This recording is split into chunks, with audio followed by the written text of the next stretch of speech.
Welcome to another Vixa Vaughn romance audiobook. We're excited to have you join us. Whether you're into second chance romance, enemies to lovers, fake marriage, or any other trope, Vixa Vaughn offers you the chance to escape into stories that will carry you away into heart-pounding romance and gripping characters. While we want to get you the full experience, some parts of this audiobook are abridged to stay abreast of YouTube's community guidelines. If you want the full experience, you can always head to Vixa Vaughn Romance and use code VIXA40 to get the unabridged version of this audiobook for 40% off. Now sit back and enjoy the show.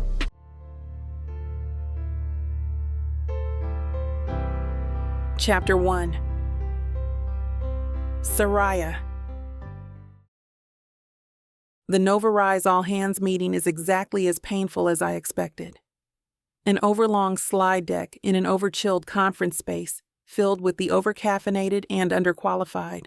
Rows of sleek black chairs line the amphitheater-style room, everyone angled toward the front, where some poor intern is fumbling the remote for the fourth time.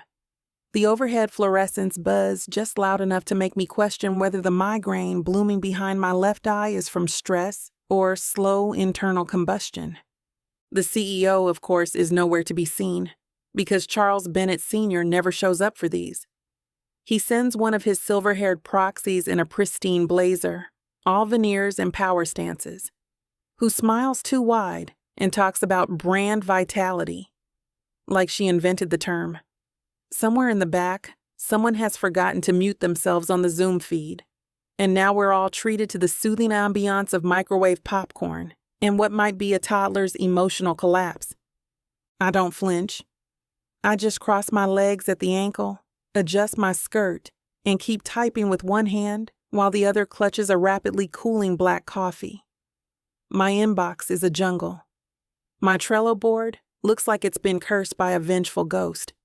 My to-do list includes 3 fire drills, 1 passive-aggressive calendar hold from Gideon, and a lingering task labeled Review Kristen's Pitch Deck, which I now joyfully delete without remorse. After that, it happens.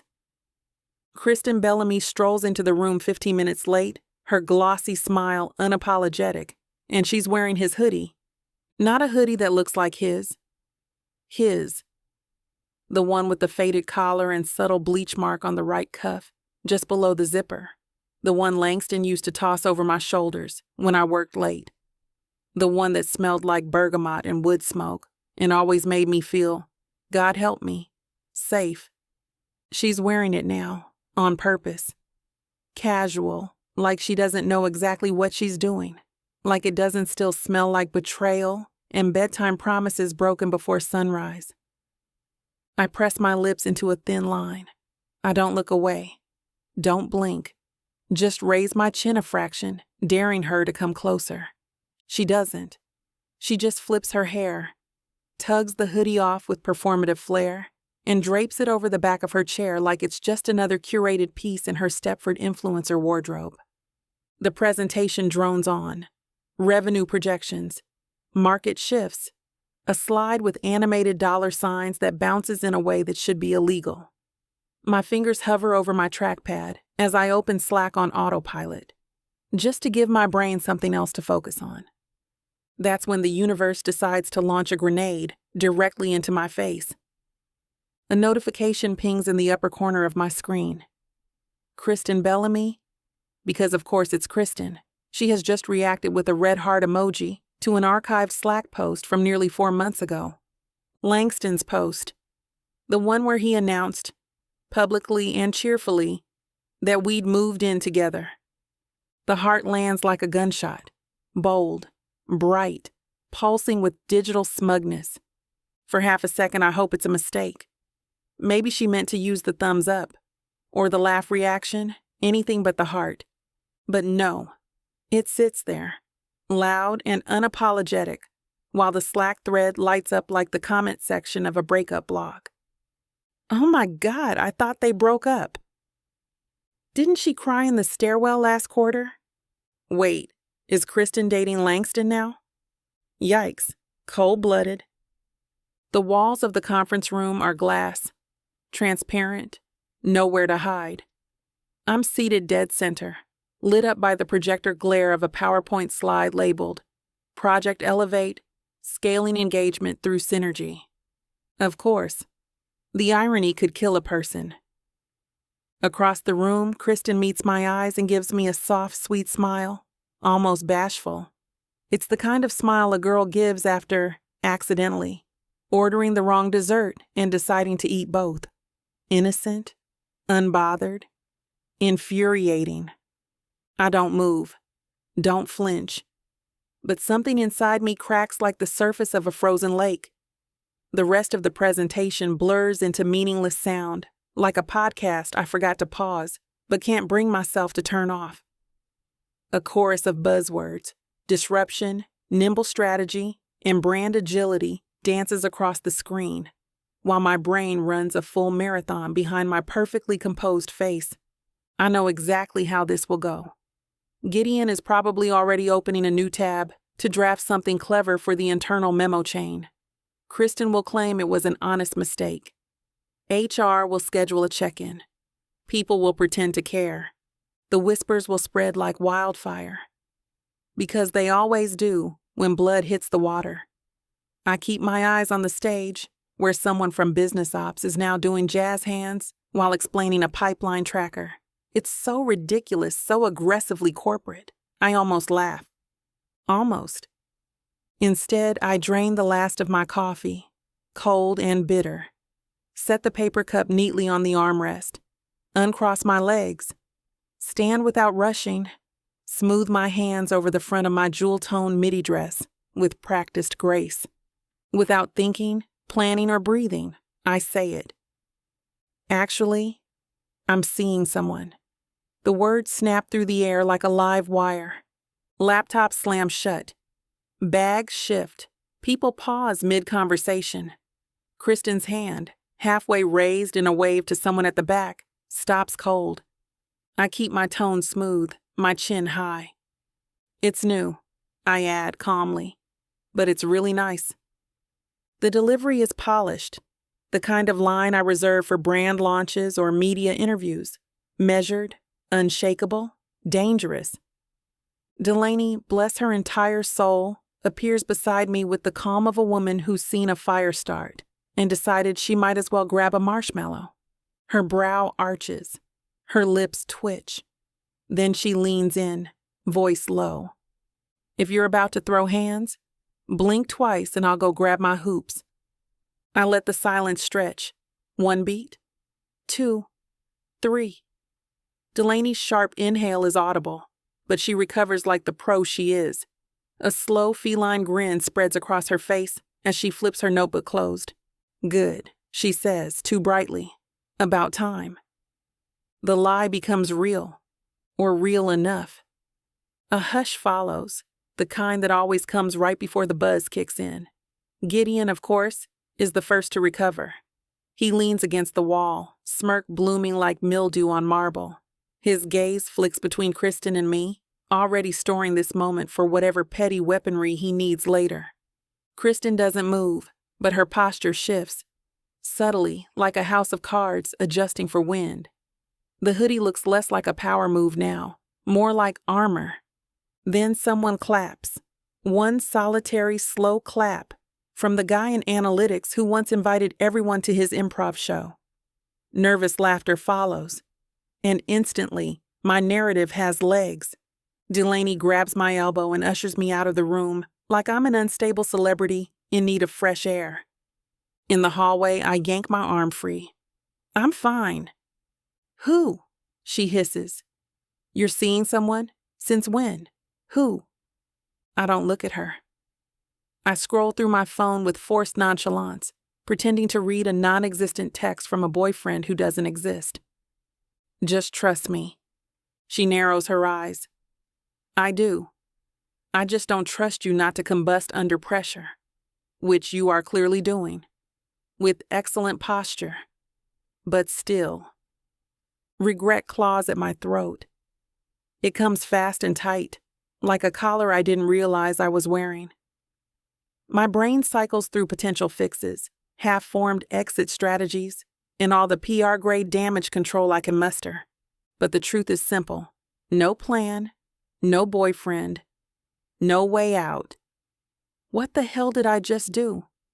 The walk back to my office is its own kind of stage performance. Each step is deliberate, measured, the sharp click of my heels against tile echoing like punctuation. I pass open doors, catch stares both curious and cautious, offer nods that say everything is fine even though it clearly isn't. I don't flinch. My expression stays smooth, controlled. I've trained for this kind of crisis, just not this exact one. My office, a corner cube with floor-to-ceiling windows, waits like a sanctuary of glass and steel. The view stretches out over the Chicago River, glittering and indifferent. I close the door behind me with a gentle click and exhale like I've been holding my breath for weeks. Then I sit down at my desk, open a blank doc, and type furiously for 5 straight minutes. Not actual words, not anything I'll keep, just noise, motion, proof of life. Outside, the city hums. Traffic pulses below. A boat drifts through the water like it has somewhere much more reasonable to be. My phone buzzes. Delaney. Who is he? Is he hot? Please tell me he's hot. I peer at the screen, then flip the phone face down. In the window's reflection, I see a woman who looks calm, professional, untouchable, but my stomach churns. The lie is alive now. It has legs. It has an audience. It has momentum. I know exactly what I did, and not a single damn clue how to fix it. Chapter 2. Knox. There's a specific kind of peace that comes from working in IT. The lights are low, the monitors hum like monks in digital prayer, and no one bothers me unless something is actively crashing, smoking, or on fire. It's glorious. My desk's tucked into the back corner of the floor, where natural sunlight dares not trespass, and I'm free to code, caffeinate, and eavesdrop without consequence. Today's beverage of choice is an extra bold roast in my favorite mug. The one that says, "Have you tried turning it off, then on again?" in aggressively passive-aggressive font. A classic. I'm mid-refactor on a stubborn piece of code when Slack pings once, then twice, then 10 times in a row like someone leaned on the keyboard in a panic. I flip to the thread and immediately start grinning. The heart emoji sits at the top of the feed like a digital landmine. Kristen Bellamy, of all people, just reacted to a post from months ago. One of those "look at us, we're thriving" relationship announcements that aged like milk. Langston and Soraya, now former power couple of the Nova Rise elite. Immortalized forever in a cringe-inducing thread about cohabitation and shared book club goals. And Kristen just dropped a heart on it. The Slack replies are pure chaos. Didn't they break up? Awkward. OP. Wait. Is Kristen with Langston now? I glance across the office floor just in time to see the ripple effect spreading, people pretending not to stare while fully watching. Phones angled discreetly, whispers masked as innocent throat clears. Right there in the middle of it all is Soraya Knox. No relation to me. We've barely spoken, save for one time she needed a password reset and refused to admit she'd typed it wrong 3 times in a row. But I remember her. Everyone does. She moves like she's 3 steps ahead of everyone else and has no intention of slowing down so we can catch up. She's also got a resting expression that could freeze lake water. Right now, she's unbothered, not panicked or scrambling, just watching. Damn, I murmur around the rim of my mug. Office Thunderdome. Corporate edition. I lean back, fold my hands behind my head, and wait for the explosion. It takes a minute, but then she stands. No flinching. No side-eye. Just a smooth, controlled rise from her seat in a posture that practically screams, "I dare you to make me flinch." Cool as ice, calm as hell. She says it. I'm seeing someone. The words ring out clear as a bell over the dying noise of the meeting. For a second, no one reacts. Then, shock, confusion, that delicious little beat of what the hell just happened. I click away from my code window, fully invested now. She's not smiling, not flustered. Her delivery is clean, measured, like she's pitching a rebrand to a room full of billionaires. It's brilliant, completely unhinged, and honestly kinda hot. She doesn't offer a name, just drops the line and lets it hang like perfume in the air. Someone claps. I actually snort. No way that wasn't spontaneous, I say under my breath. No one plans a lie like that unless they're a spy. Or panicking. Same difference. My day got way more interesting. 10 minutes after the meeting ends, I'm back at my desk pretending to debug an app that's not actually broken, just poorly designed. Probably by someone who thinks Comic Sans is a personality trait. That's when Tina breezes in, tablet in hand, her usual cinnamon latte energy dialed to gossip incoming. She drops the device on my desk with just enough force to suggest it's my problem now. Power button stuck again. And did you see what Soraya just pulled in the conference room? I raise an eyebrow without looking up. Can't say I was watching. You lie like a man who gets paid to troubleshoot phishing scams. I smirk. Fair enough. Tina leans in conspiratorially like we're on the verge of launching a stealth mission. That was a power move. Announcing a mystery man like that? I kind of love it. Think it's real? I shrug, casually sipping from my mug. Could be. Could be damage control with lip gloss. She lets out a low whistle. If it is fake, I hope she picks someone interesting. My fingers tap idly on the spacebar, but my mind's already a few blocks ahead. It's not like I don't enjoy a little chaos. I'm not in the business of starting fires for no reason. But if someone else lights a match and hands me the canister of lighter fluid, well, that's just hospitality. If Soraya Knox is bold enough to lie through her teeth in front of half the company without flinching, maybe, just maybe, she's the kind of person worth playing with. The IT bullpen has exactly two kinds of visitors, the panicked and the entitled.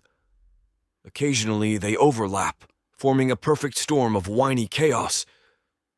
So when the elevator dings around 2:30 and Soraya steps out like she's about to deliver a quarterly earnings beatdown, I know I'm in for a treat. She's dressed in slate gray today, high-waisted trousers, silk blouse, not a hair out of place. And she's holding a USB drive like it personally offended her. Her expression is carved from glacier. Every intern in the vicinity pretends to look busy. My deck locked up, she says, tone flat as printer paper. I need it in 15 minutes. I spin my chair around slowly just to enjoy the moment and take the USB from her hand with a little flourish. Deadlines, I say. They sneak up on the best of us. I plug it in, double-click. Wait half a second for drama. The file opens instantly. No glitch, no hesitation. Just pure, beautiful PowerPoint behaving like a model citizen. I swivel back to face her, eyes dancing. You, sure it was frozen? Her jaw tightens. Positive. Weird, I say. Open like a dream on my end. There's a pause, a slow blink. The kind of silence you only get from someone calculating your value on the chessboard of their day. Could have been user error, I add with a smirk. She doesn't flinch, but her eyes narrow, just slightly. Most people would get defensive. She doesn't. She just stands there, perfectly still, like a queen at the edge of a battlefield, deciding whether to draw her sword or walk away. Which only confirms it. She's not here for a file rescue, but for something else. She doesn't move right away. Doesn't ask if the file's salvageable, or even fake concern over her looming deadline. Instead, she shifts. Just slightly. A realignment of weight, a faint change in posture that I recognize instantly. Not panic or embarrassment, just calculation. I've seen that look before. Worn it, actually. Right before walking into boardrooms I wasn't technically invited to, selling vision with nothing but a smile and a pitch deck no one expected me to know how to use. She's doing the math now, assessing value. Me. You're Bennett, right? She asks.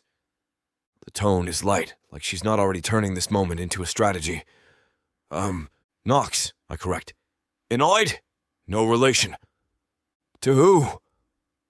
I shrug. Everyone. She doesn't smile, doesn't even blink. But there's a shift in the air between us, the kind you get right before a thunderstorm rolls over the lake. There's no way she's still here for a frozen PowerPoint. She came looking for something. Now she's trying to decide whether I'm the kind of guy who'll play the part.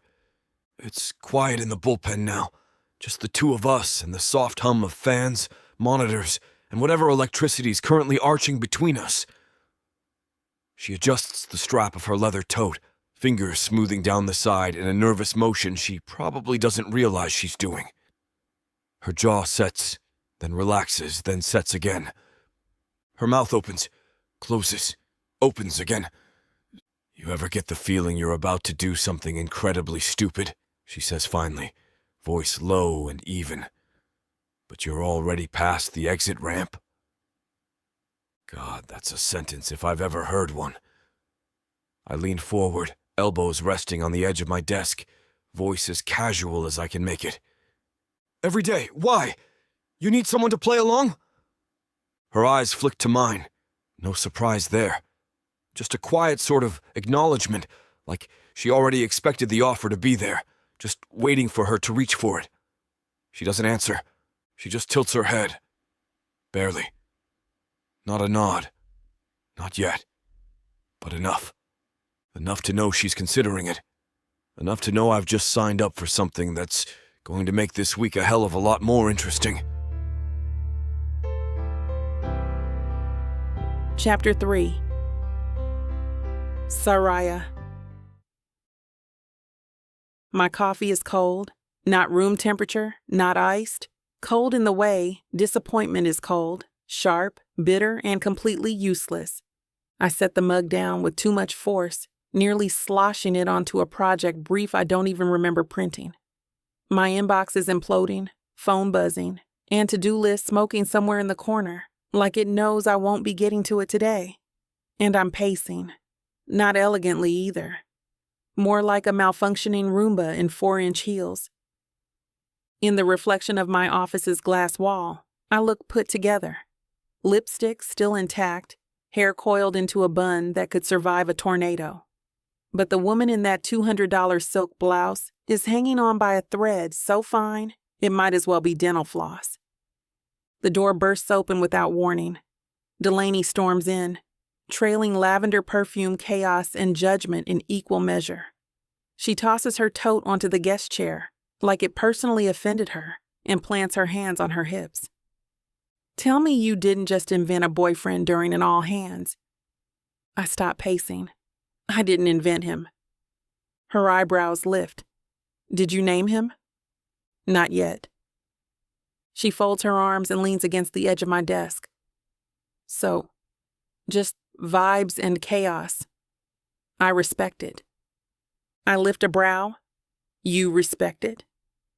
I mean, I wouldn't have led with a spontaneous relationship reveal during a company-wide Zoom, but better a fake boyfriend than a real PR crisis.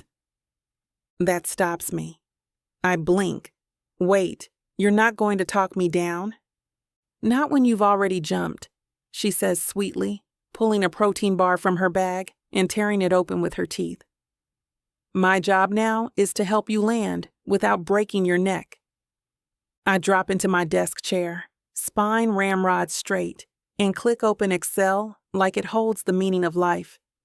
I don't even know what I'm doing, just that if I don't start organizing this insanity, I'm going to hyperventilate into my dry cleaning. Okay? Think. Column A, potential pitfalls. Column B, opportunities. Column C, God help me. I start filling them in. Langston and Kristen are already controlling the narrative. I'm tired of looking like the woman who got blindsided. A fake boyfriend buys me time. Stability through illusion. I stare at the cell where I've typed company retreat. The words mock me in 11-point Arial. 3 days in a forest preserve with trust falls, themed icebreakers, and campfire cocktails. I've already RSVP'd with a +1. If I show up alone now, the narrative writes itself. I won't be the one holding the pen. I rest my forehead in one hand and mutter, I can't go alone. Not now, after this. Delaney looks up from her protein bar and says around a mouthful, then don't. She licks the last of her protein bar wrapper like she's waiting for a revelation. So, she says, too casually, who's the guy? My fingers freeze on the keyboard. There is no guy, no plan, just a flash of a crooked smile, a smug expression, and a novelty mug that read 404, social life not found, the last time I saw it. It guy, I say. Knox? Delaney's mouth actually drops open. You mean Knox Bennett? The dude who made the Cybersecurity Awareness Month flyer with SpongeBob memes? That's the one. Wow. She leans back in the chair like this is suddenly far more entertaining than anything on her calendar. That's a bold choice. I wait, she adds. But hot. Bold and hot. I didn't realize you were into the hacker chic vibe. I'm not. This isn't. I didn't choose him. You kinda did. I closed the spreadsheet and rubbed my temples. I nodded. Oh, wow. A nod. She clasps both hands to her chest, mock swooning. Romance is alive. I glare. She shrugs. Look, she says, pulling her bag back over her shoulder. You already jumped the shark. You might as well get creative with the choreography. Despite my better judgment, and every single cell in my body screaming, do not make this worse, I find myself walking back toward the IT bullpen. It smells like energy drinks, regret, and compressed air. The lighting is the kind that flatters no one. I don't have an appointment. I don't have an excuse. I do have nerves unraveling one at a time, like cheap thread. Knox isn't at his desk, of course. His chair is empty, spinning slightly, like he ghosted the space mid-keystroke. Great. I turn to leave before I can do something profoundly humiliating. Again, almost walk straight into him. He's holding a protein bar in one hand and a half-open can of LaCroix in the other. His smile is immediate. Back already? He says, eyes amused. Should I be flattered or concerned? I don't even think. I need you to be my boyfriend. The words burst out before I can catch them, rein them in or pass them through any kind of adult filter. He blinks. Slowly. Fake, I add. Too loud now. Fake boyfriend. For the retreat. Knox stares at me. Then, of course, he grins. Like he knew this was coming the second I walked into the bullpen. Like he's already halfway to yes. Knox doesn't answer right away. He just leans against his desk, arms folded across his chest, protein bar forgotten in one hand, giving me a look normally reserved for suspiciously generous coupons and shady trial offers that end in fine print and emotional damage. 3-day commitment, he says slowly. Corporate retreat. Fake hand-holding, possibly matching lanyards. No matching clothing. I nod, because, yes, that's the hellscape. He squints at me. Team building games? Almost definitely. His lips twitch. Yikes. What's in it for me? I straighten my spine, summon my marketing voice. The satisfaction of helping a woman reclaim her narrative. Knox raises one brow. Cute. Try again. I grit my teeth. A free mini vacation, catered meals, a suite with blackout curtains. Still not hearing my price. He uncrosses his arms and walks past me to drop the protein bar on his desk. Then he turns back, that damn smirk returning. If we're doing this, he says, voice lower now, we do it my way. I narrow my eyes. Define your way. I write the script. What script? Our story, how we met, how long we've been together, who fell for who first. Spoiler alert, it's obviously you. I blink. You want creative control? He grins. I want the full narrative arc and no edits. God help me. But I nod. Because I have no real alternative. Because I already set this train on fire and I might as well let it barrel off the bridge. Fine. He doesn't gloat, which makes it worse. He just nods like this is a normal Tuesday and picks up his LaCroix. I turn to leave, trying not to let my heels click too loudly against the tile. Just before I hit the door, he calls after me. You might want to start practicing your blushing. I don't turn around. I don't even slow down. But my ears? Absolutely on fire. Chapter 4.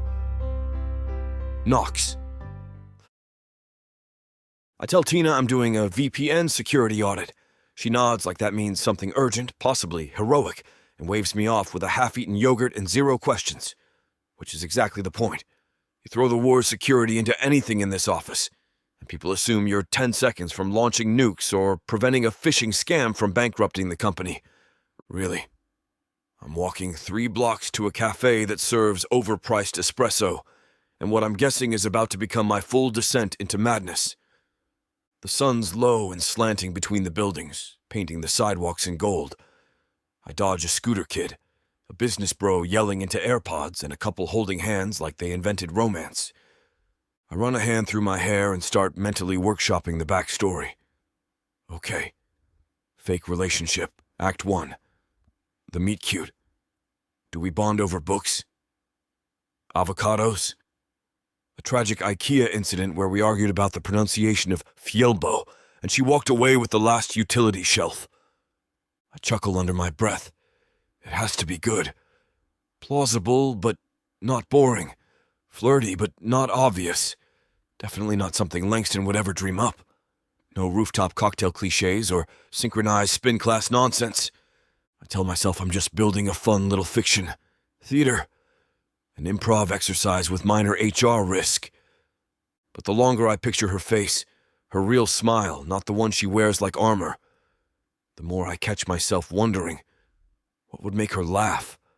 What kind of story would light up her eyes instead of rolling them? That's when it occurs to me. I'm not trying to impress our co-workers. I'm trying to impress her. By the time I turn the corner and spot the cafe, I've constructed a full draft of our fake origin story in my head. First meeting, coffee line. She ordered a flat white and corrected my pronunciation of cardamom with the cool rage of someone who's been underestimated her whole life. First kiss, during a blackout at the office. I found her in the hallway by the vending machines. She said, "I can't see you." And I said, "But I see you." That line's either genius or horrific. I haven't decided yet. First fight? Obvious. She thinks Beyoncé's Lemonade is the greatest breakup album ever recorded. I say it's rumors. We don't speak for 3 hours. Resolution involves karaoke and soft pretzels. I grin to myself, shaking my head.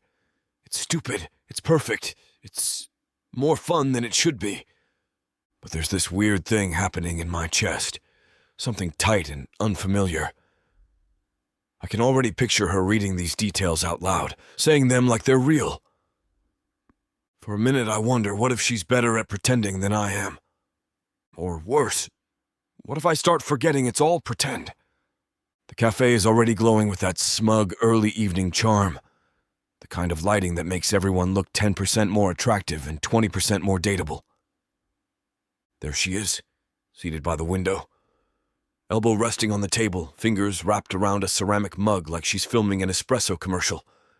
She's not wearing her usual corporate armor, no blazer, no polished heels. Just a sleek camel trench over a cream knit sweater and dark jeans like she stepped out of a magazine called Strategic Chic. It's not fair. I was prepared for her in CEO mode. I wasn't prepared for this. For the softness, the hotness, for the way her expression flickers when she sees me through the glass. Just the smallest raise of one brow, like she's deciding whether to let me into the joke she's already writing in her head. Suddenly I'm nervous, not about the lie or the story, because this feels like a date, and I have absolutely no idea what to do with that. I push the door open and mutter under my breath, "Get it together. You've been on ops calls with federal agencies. This is just coffee and improv." By the time I reach the table, I've mostly convinced myself I'm fine. I slide into the chair across from her and drop a folded napkin between us like it's a classified file. She arches a brow. "What's this?"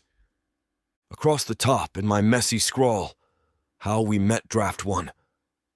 "You're actually writing this down?" she says, voice flat but eyes lit up with that sharp, golden curiosity she doesn't let everyone see. I shrug. "You fake date with dignity or not at all?"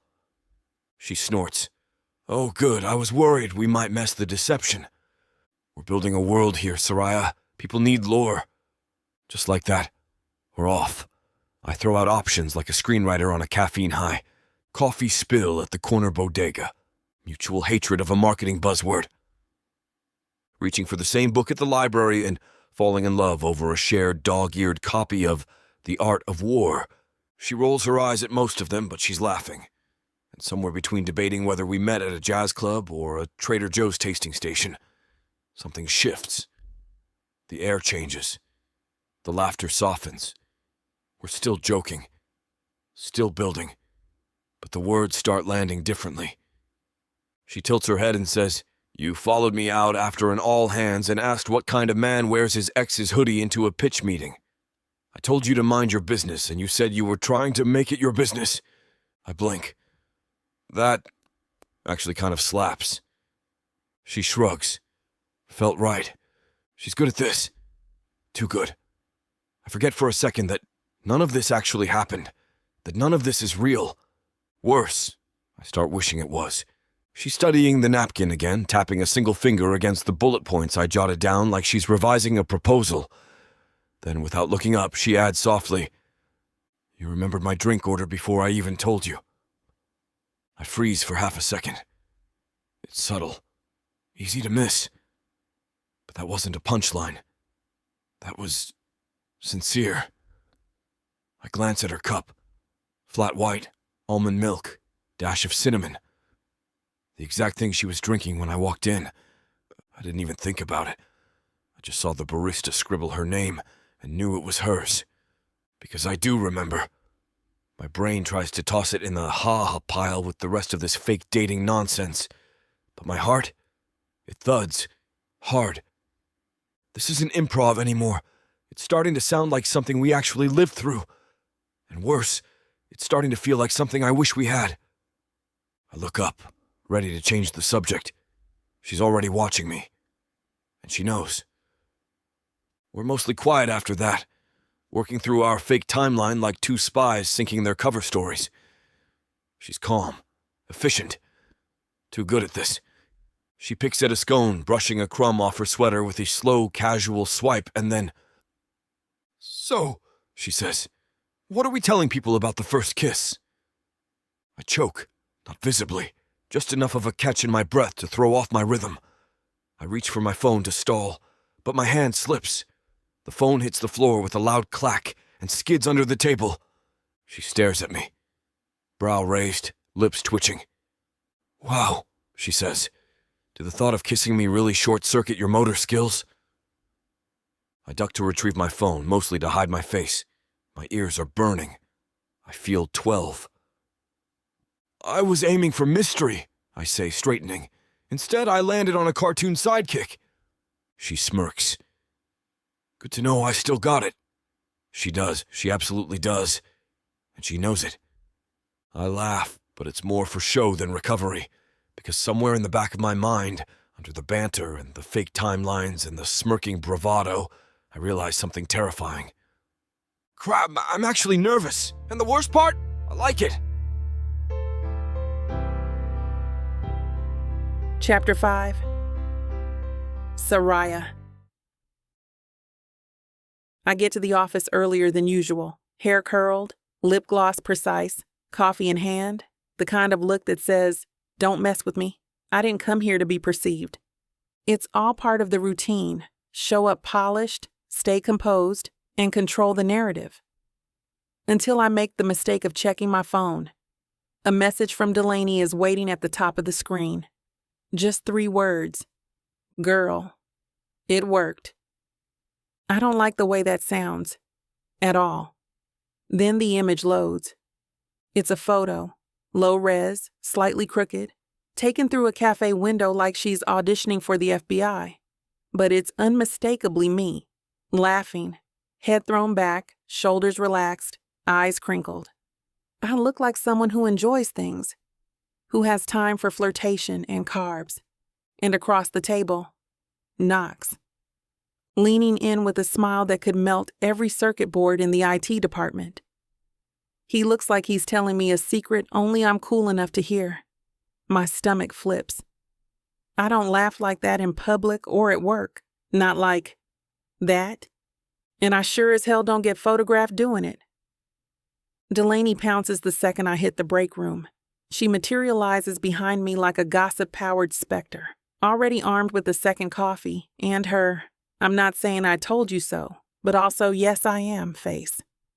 Please tell me you saw it, she says, leaning against the counter while I fumble with the espresso machine. I saw it, I mutter, and I am choosing to unsee it. She grins like the devil herself. I posted it to close friends, captioned it, "He's soft for her. You're welcome." I turn slowly. You what? She sips her drink, unbothered. You guys look disgustingly cute, like rom-com final montage cute. You should print it and mail it to Kristen with a fruit basket. I don't even remember what he said. But you laughed, like real laugh, from your soul. That's what it looked like to me. I shake my head. This is already getting out of hand, Del. She arches a brow. This was the plan, babe. You agreed to visible affection. You need to sell it. Affection is different from... I wave vaguely at the air between us, whatever that was. Delaney shrugs. All I know is, if this is fake, you're Oscar-worthy. I glare at her over the rim of my coffee. She beams like a proud stage mom. I close my office door and immediately regret how loud it sounds, like I'm slamming the gates of some pristine mental fortress that's already riddled with cracks. I sit down, open the quarterly metric spreadsheet, and really try to focus. Column F is supposed to track campaign conversions, I think. Or maybe it's mocking me. Because instead of numbers, all I can see is that photo, that laugh, the tilt of his head, the way I'm looking at him like I don't have walls, like I want to be seen. I don't even remember what he said, which is worse than if I did. Because that means it wasn't about the words, it was about him. I lean back in my chair, press my fingers to my temple, and whisper to the ceiling like it can offer mercy. This is already slipping out of my hands. The thing that terrifies me most? I'm not sure I want it back. By lunchtime, the photo is currency. It's not pinned to the company Slack board or posted in the newsletter or anything official. Please. We're not that unhinged. But it's everywhere. Whispers in the hallway, side eyes in the elevator, the unmistakable hush that falls when I walk into the kitchen to refill my coffee. Gideon passes me near the conference room and offers a slow, smug nod, like he knows something I don't. I want to paper cut him with a spreadsheet. Back at my desk, Slack pings. It's Tina from HR, of all people, spotted. Our resident ice queen with her IT prints. I stare at the message for a long second, considering how long I could feasibly fake my own death and move to Canada.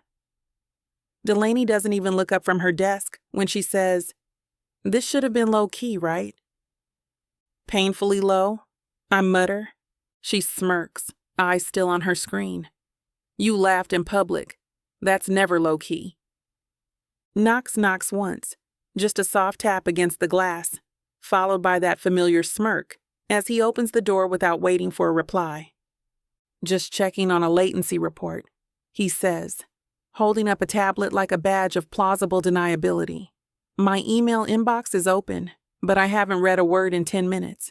Still, I nod like I'm incredibly busy and incredibly unbothered. He steps inside, slow and easy, like he owns the floor. "Did we go viral?" he asks. "Or just workplace infamous?" I don't answer right away, because he's standing there with his sleeves pushed up, a hint of ink curling down his forearm, and the smirk that started this whole thing looking somehow more dangerous now that it's paired with public evidence. I fold my arms. "You were too convincing." He doesn't flinch, doesn't break eye contact, just shrugs, casual as ever. "You laughed," he says. "I didn't fake that." My throat goes dry. Existential crisis number 17, maybe 18. I've lost count. He taps the tablet screen once for show, mutters something about packet loss, and backs out with a wink, like this is nothing. Like it isn't unraveling the carefully balanced facade I've spent years perfecting. I watch him go. I hate how easily he moves through the world, how calm he is while I'm over here pretending my ribcage isn't collapsing. But more than that, I hate how comfortable I felt across from him yesterday, not just tolerating his company, enjoying it. I hate, with a quiet, bone-deep ache, that the version of me caught in that photo, the one mid-laugh, eyes bright and face open, is starting to feel more real than the one sitting here now. Perfect posture, polished nails, frozen screen, and a heart I absolutely did not authorize to get involved. Chapter 6. Knox. The second I step back into the IT bullpen, I'm greeted by the low hum of servers, the faint scent of stale pretzels, and the sweet relief of socially sanctioned emotional detachment. Home. I drop into my chair, lean back with a smug little stretch, and let the grin stay on my face a second longer than necessary. I am thriving. The whole walk back, I've been brainstorming excuses to accidentally swing by Soraya's office again. Printer diagnostics? Totally plausible. Slack latency? Classic. You're needed immediately. Someone posted a cat meme in a client channel and we need to trace the GF origin. It's not even about the mission anymore. It's the game. The way her voice drops half an octave when she's skeptical, and how her eyebrows do this tiny twitch when she's trying not to laugh. Also, I should probably be concerned that gaslighting HR is now the highlight of my week. Tina appears in my periphery with an apple and a container of those weirdly addictive seaweed crisps she claims are brain food. She leans one hip against the desk and gives me a look like I've just confirmed her favorite office rumor. "So," she says, dragging out the word like she's about to propose marriage or commit arson, "you and Ice Queen 2.0? I don't flinch. I've been expecting this. I press a hand to my chest with a theatrical sigh. What can I say? It's been a whirlwind. We bonded over our mutual disdain for LinkedIn influencers and those little cupcakes that pretend to be muffins. Tina squints. "Is this real?" I raise an eyebrow. "Is anything real, Tina?" She rolls her eyes and tosses the seaweed crisps at my keyboard. "You're weirdly good at this." "I contain multitudes," she hums. "Just don't forget to CC legal when this thing crashes and burns." "Oh, please," I say, tearing open the wrapper. "Legal loves me." She's still watching me when she walks away, like she's not sure whether to report me or recruit me for a side hustle. I flash her a grin and salute her with a piece of dried seaweed. After Tina retreats to her corner with her snack stash and suspiciously supportive energy, I crack my knuckles and open a fresh Google Doc. Operation Icebreaker. The origin story. This one's for Delaney, Soraya's co-conspirator, best friend, and spiritual bodyguard. She's going to want receipts. So I start typing. Met during a data outage, hot dog stand, West Loop. She ordered hers with ketchup like a monster. We argued. Loudly. Later, saw each other at Hollow & Page bookstore. She was buying Dare to Lead. I asked if she'd lost a bet. She said no. She was using it ironically. I pretended to believe her. It's stupid, unhinged, and kinda perfect. I had a few more details. A shared playlist, an inside joke about her refusal to use bookmarks and sit back, rereading it like I just pitched the next great Netflix miniseries. This was fake, I muttered to myself, tapping my pen against the desk. Why does it feel like it has a soundtrack? I'm still smiling when Tina slides by again, clearly incapable of staying out of this. I glance up from my draft and say, "They're gonna want a location for the bookshop scene. I went with Hollow & Page." She stops mid-step. "Hollow & Page," she says. "Your mom's favorite." I freeze. The cursor blinks. My brain blanks. That was not part of the plan. I look down at the screen like it betrayed me. "Crap," I say, quieter this time. I didn't mean to say that. Tina raises a brow. Too late. It's in the canon now. She walks off again, like she didn't just rip open a memory and stroll away with it. I sit there, blinking at the words I wrote. Suddenly the line between story and history feels a little too thin. I brush it off with a joke, of course. That's the rule. Deflect, diffuse, deflect again. Canon accepted, I tell myself, fingers drumming the desk, but the weight of it lingers. Hollow & Page. I haven't said that name out loud in... what? A year? Maybe more, not since the last time I walked past and had to cross the street because I couldn't deal with the memory of her in the poetry section, reading Maya Angelou under her breath and laughing when I pretended not to cry. I look at the screen. The fake story glows back at me, polished and harmless, except now it's tangled up with the truth. What would Soraya say if she knew? Probably something clinical, controlled. She'd file it under data, not relevant to the mission. But a smaller, quieter part of me wonders, what if she wouldn't? What if she'd tilt her head and ask a real question? What if she'd care? And more importantly, what else might I accidentally give away if I keep spending time with her? I lean over my desk, exhale hard through my nose, and spin halfway around just to burn off the weird ache building in my chest. The office is quiet. Everyone's at lunch or buried in ticket queues. No one notices when I click open a browser tab and type, "Restaurants with mood lighting Chicago." Just in case. Just in case she wants a second fake date. Delaney needs more evidence. Or if I need an excuse to sit across from her again and watch the corner of her mouth twitch like she's fighting a smile. I tell myself it's part of the bit. For the mission. I almost believe it. Chapter 7. Soraya. If there's a circle of hell reserved for overachievers being punished by PowerPoint, I'm currently in it. We're packed into the main conference room, 60 chairs squeezed around a too-long oval table, freezing air pumping from ceiling vents like someone's idea of a joke. The coffee's bitter, the mini muffins are offensively dry, and the retreat committee is far too chipper for a Tuesday morning. The screen at the front flashes through slides labeled Elevate Engagement and Synergy Through Shared Values, complete with glittering transitions that make my eyes twitch. Someone in ops just clapped at the phrase, Team Scavenger Hunt. I want to throw a muffin. Delaney leans in, her braid brushing my shoulder. You look like you're being held hostage. I don't look away from the screen.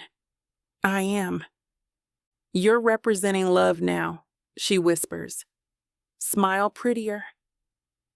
On my other side, an analyst named Brent is breathing through his mouth and unwrapping a hard-boiled egg. I'm in hell. The retreat committee co-chair, Kelsey, of course it's Kelsey. She clicks to a slide with hearts on it, literal pink hearts. The words, Spotlight Couple Challenge, appear in Comic Sans. I feel my stomach drop into the depths of the earth. To celebrate authentic workplace relationships, Kelsey says, beaming like she invented love. We're introducing something new this year, a couples challenge. One lucky pair will compete in a series of team-building games to showcase trust, collaboration, and shared joy. I already know what's coming. I feel it before it happens. Because slowly, like a synchronized act of cruelty, the entire room turns. Not just turns, smiles. At me and Knox. He's leaning casually against the back wall, coffee in hand, looking entirely too pleased with himself. When the first person claps, he actually lifts his mug in a mock toast. You've got to be kidding me. There's no official vote, just a rising tide of applause, laughter, and delighted whoops from marketing. Knox winks. My soul quietly exits my body and files for remote work. This, I mutter, is what I get for lying to a room full of extroverts. By the time I've returned to my office and recaffeinated, the email is waiting. Subject line, Spotlight Couple Questionnaire, Let's Celebrate Love. Sender, Hannah from HR. Tone, deranged. I click. I regret. Attached, a 5-page survey. 5. It starts with basic questions. How long have you been together? What's your partner's greatest strength? And then plummets into madness. There are sliding scales. There are Likert matrices. There are actual multiple choice questions about emotional intimacy levels. Are we in a relationship? I mutter. Or applying for a marriage license with corporate benefits. Delaney strolls in uninvited, already munching on something she probably fished out of her bottomless purse. She peeks over my shoulder. On a scale of 1 to 10, she says, voice sugary sweet, how likely are you to murder him in his sleep? I rub my temples. Depends on how many more emojis HR sends me this week. I open Excel. Because of course I do. File name. Project Romance. Confidential. Password protected. Color-coded. Emotionally fortified. I start with the basics. How we met. Approved version. Dates and timeline. Falsified but plausible. PDA parameters. Limited to arm touches and fond smirking. Conflict and resolution protocol. No tickle fights. By the time I'm halfway through structuring a hypothetical first disagreement, I realize I've added drop-down menus. My cursor hovers over a blank cell in tab 4. I almost type blush index. I click the laptop shut. The window reflects me back, polished, centered, unbothered.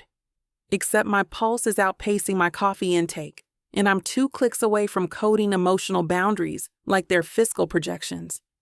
Get it together, I whisper. I do not, in fact, get it together. I've just finished fine-tuning the fake timeline when the Slack ping pops up like a ghost of chaos. Knox Bennett, 1:17 p.m. Should we schedule a fake fight for authenticity? Like, minor playlist betrayal? I pore over the screen, jaw clenched. What kind of person suggests dramatized emotional conflict like it's a team-building activity? I consider ignoring him. I try. I fail. 5 minutes later, after rereading it 3 times and debating sending it to Delaney with the caption, "Come get your problem, child," I type back, Soraya Knox, 1:22 p.m. Only if I get to win. His reply comes almost instantly. Knox Bennett, 1:22 p.m. You always do. My fingers hover over the keys. Freeze. That wasn't part of the bit. That wasn't sarcastic or ironic. It lands in the middle of my chest with the accuracy of a thrown dart. I minimize Slack before I can reread it again like a lunatic. Half an hour later, I'm supposed to be reviewing analytics for Q2, but instead I find myself categorizing him. Knox Bennett, a selective inventory. Annoying, his smile when he knows he's right. Inappropriately hot for someone in IT, this is not up for debate. Surprisingly thoughtful. Why did he remember my coffee order on day 2? Smarter than he lets on. See, retreat strategy, playlist banner, flawless delivery of "you always do." Dangerously good at pretending this is real, or not pretending at all. I almost open the spreadsheet again, almost create a new tab titled Character Traits Confirmed and Suspected. I stop myself, just barely. This is a strategy, I whisper aloud, a brand narrative, a controlled public relations maneuver. Then why does it feel like I'm the one being written? Chapter 8. Knox. The Nova Rise cafeteria smells like reheated marinara and regret. Harsh overhead fluorescents hum like they're auditioning for a horror film. Every table is some variation of corporate lunch theater. Chatty pods of sales reps, finance bros whispering about bonuses, a lone marketing intern eating soup like it personally betrayed him. There's her. Soraya Knox, seated dead center beneath the overhead spotlight. Her back straight, blazer unwrinkled, posture so perfect it looks painful. She's holding a fork like it's a prop in a stage play titled Woman Pretending to Enjoy Office Romance, and the pasta on her plate looks aggressively untouched. I slide onto the bench across from her, tray in hand, and watch her barely glance up. Her expression doesn't move. She's composed, controlled, completely aware we're being watched. Good. Let them look. I pick up my fork and spear something vaguely Italian. "Is this seat taken?" I murmur. "Or is it reserved for your next imaginary suitor?" Her eyes finally flick to mine, sharp and unimpressed. "You're late." "I was calibrating my fake boyfriend energy. Had to hit the proper smug-to-smolder ratio." Soraya exhales, half sigh, half almost laugh. But the corners of her mouth twitch upward. Barely. I lean in a little, voice just low enough to make it look intimate. "Smile like you're enjoying this. I need my performance bonus." She flashes a tight, polished grin. "That'll depend on your metrics. So far, you've brought me lukewarm chaos and a side of sarcasm, which pairs beautifully with this dry zitty and the death stares from accounting." She doesn't say anything for a moment, just glances toward the corner table where 3 of our co-workers are definitely watching us while pretending not to. One of them nudges the other and whispers something that ends in a snort. It's a show, and we're the matinees. I drop my voice. "Want me to do something dramatic? Whisper sweet nothings about shared KPIs?" "Please don't." "But that's our origin story, remember? We fell in love over a quarterly projection spreadsheet." She stabs a piece of pasta like it offended her entire bloodline. "God help me, you're enjoying this." I grin. "You're damn right I am." I bite into my sandwich. Grilled chicken, arugula, and chipotle mayo. I catch the look she gives me like I've just committed a personal offense. "What?" I say, mouth half full. "Too working class for your palate?" She tilts her head, unimpressed. "You willingly eat that on purpose?" "It's a sandwich, not a war crime." Soraya picks up her plastic fork like a scalpel and gestures toward my plate. There's soggy bread, suspicious sauce, and exactly 0 vegetables. That's not lunch. That's a nutritional cry for help. I grin and take another massive bite, chewing slowly just to annoy her. Says the woman, picking around her pasta like it might file an HR complaint. "It's underseasoned. Maybe your taste buds are just emotionally repressed." Her eyes narrow. "Did you just call my tongue repressed?" "I'm saying it could stand to let loose once in a while." That earns me a laugh. Not a big one. But a soft, startled sound escapes her, one she immediately masks with a sip of her sparkling water. Still, I catch it. More importantly, I feel it. Like something real slipped out when she wasn't looking. I file that moment away like evidence in a case I'm not supposed to be building.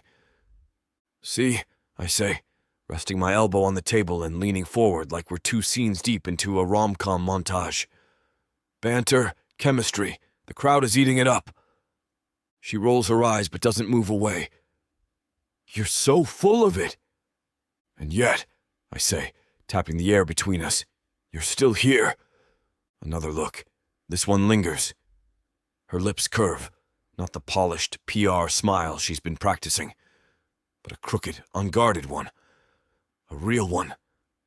I didn't know fake relationships came with real butterflies. Immediately, my pulse does something it shouldn't. She stopped eating again.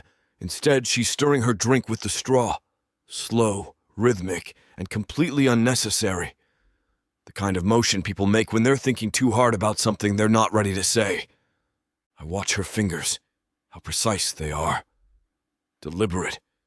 Even this pointless motion feels calculated, like she's trying to keep herself from slipping. That's when it clicks. She's not just strategic.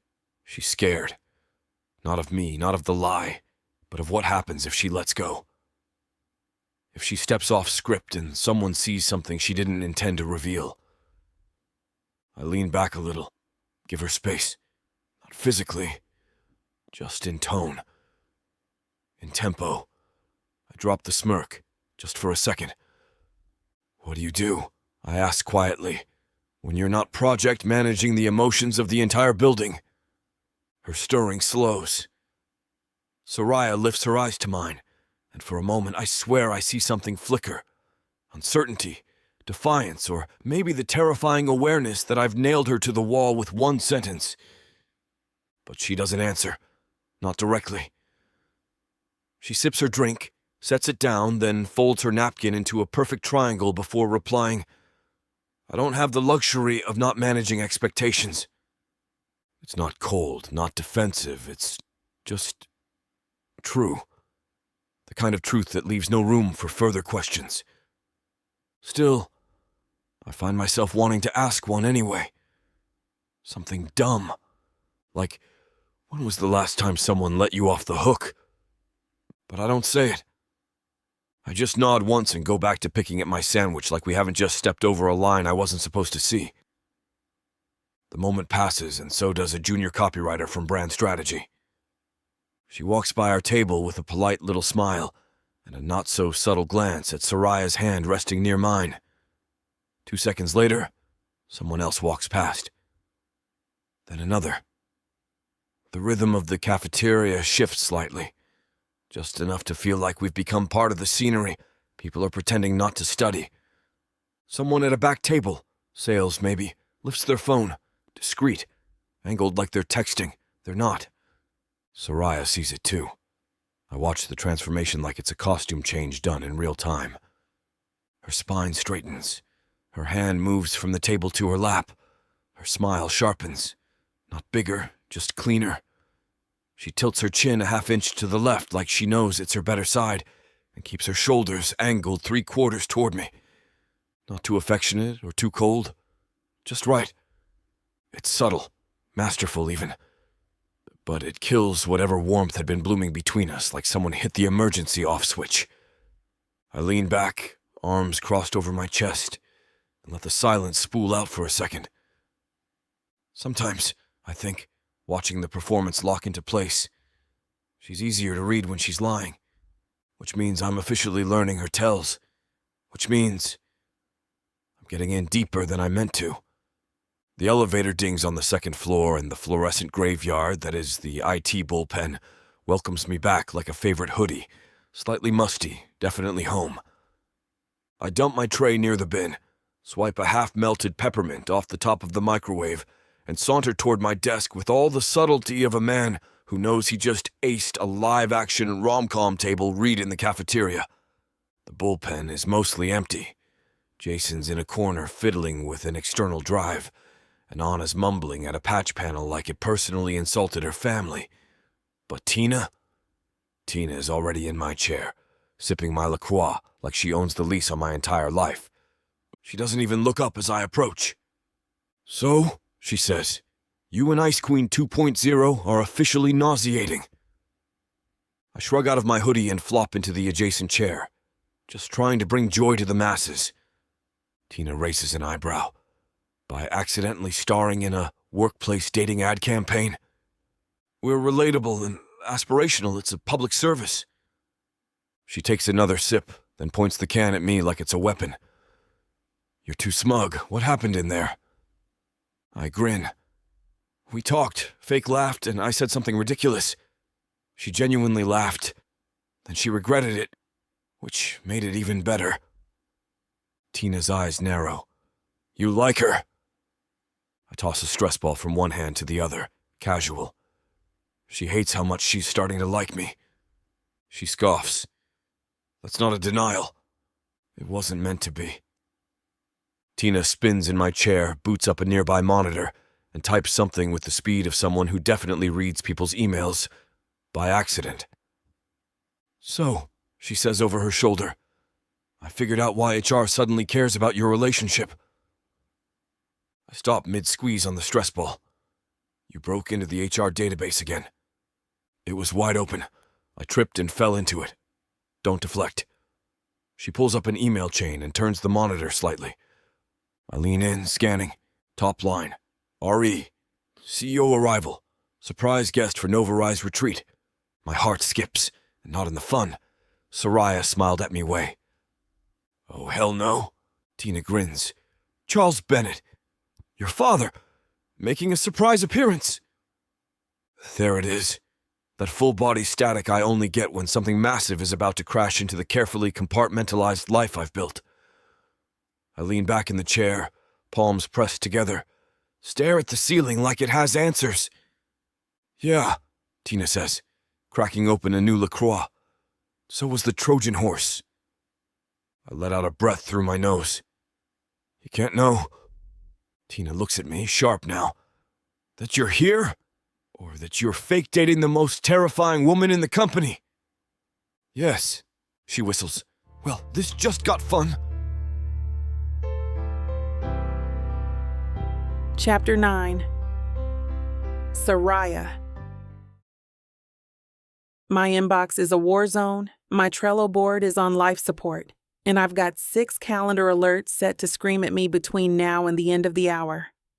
I scroll through them with the dull efficiency of someone who's lost the will to pretend she can time block her emotional breakdown. It hits. A soft ping. The notification banner unfurls at the top of my screen, and my stomach turns.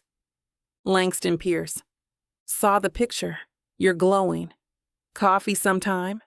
I stare at it. Not for a second. A full minute ticks by, and I still haven't moved.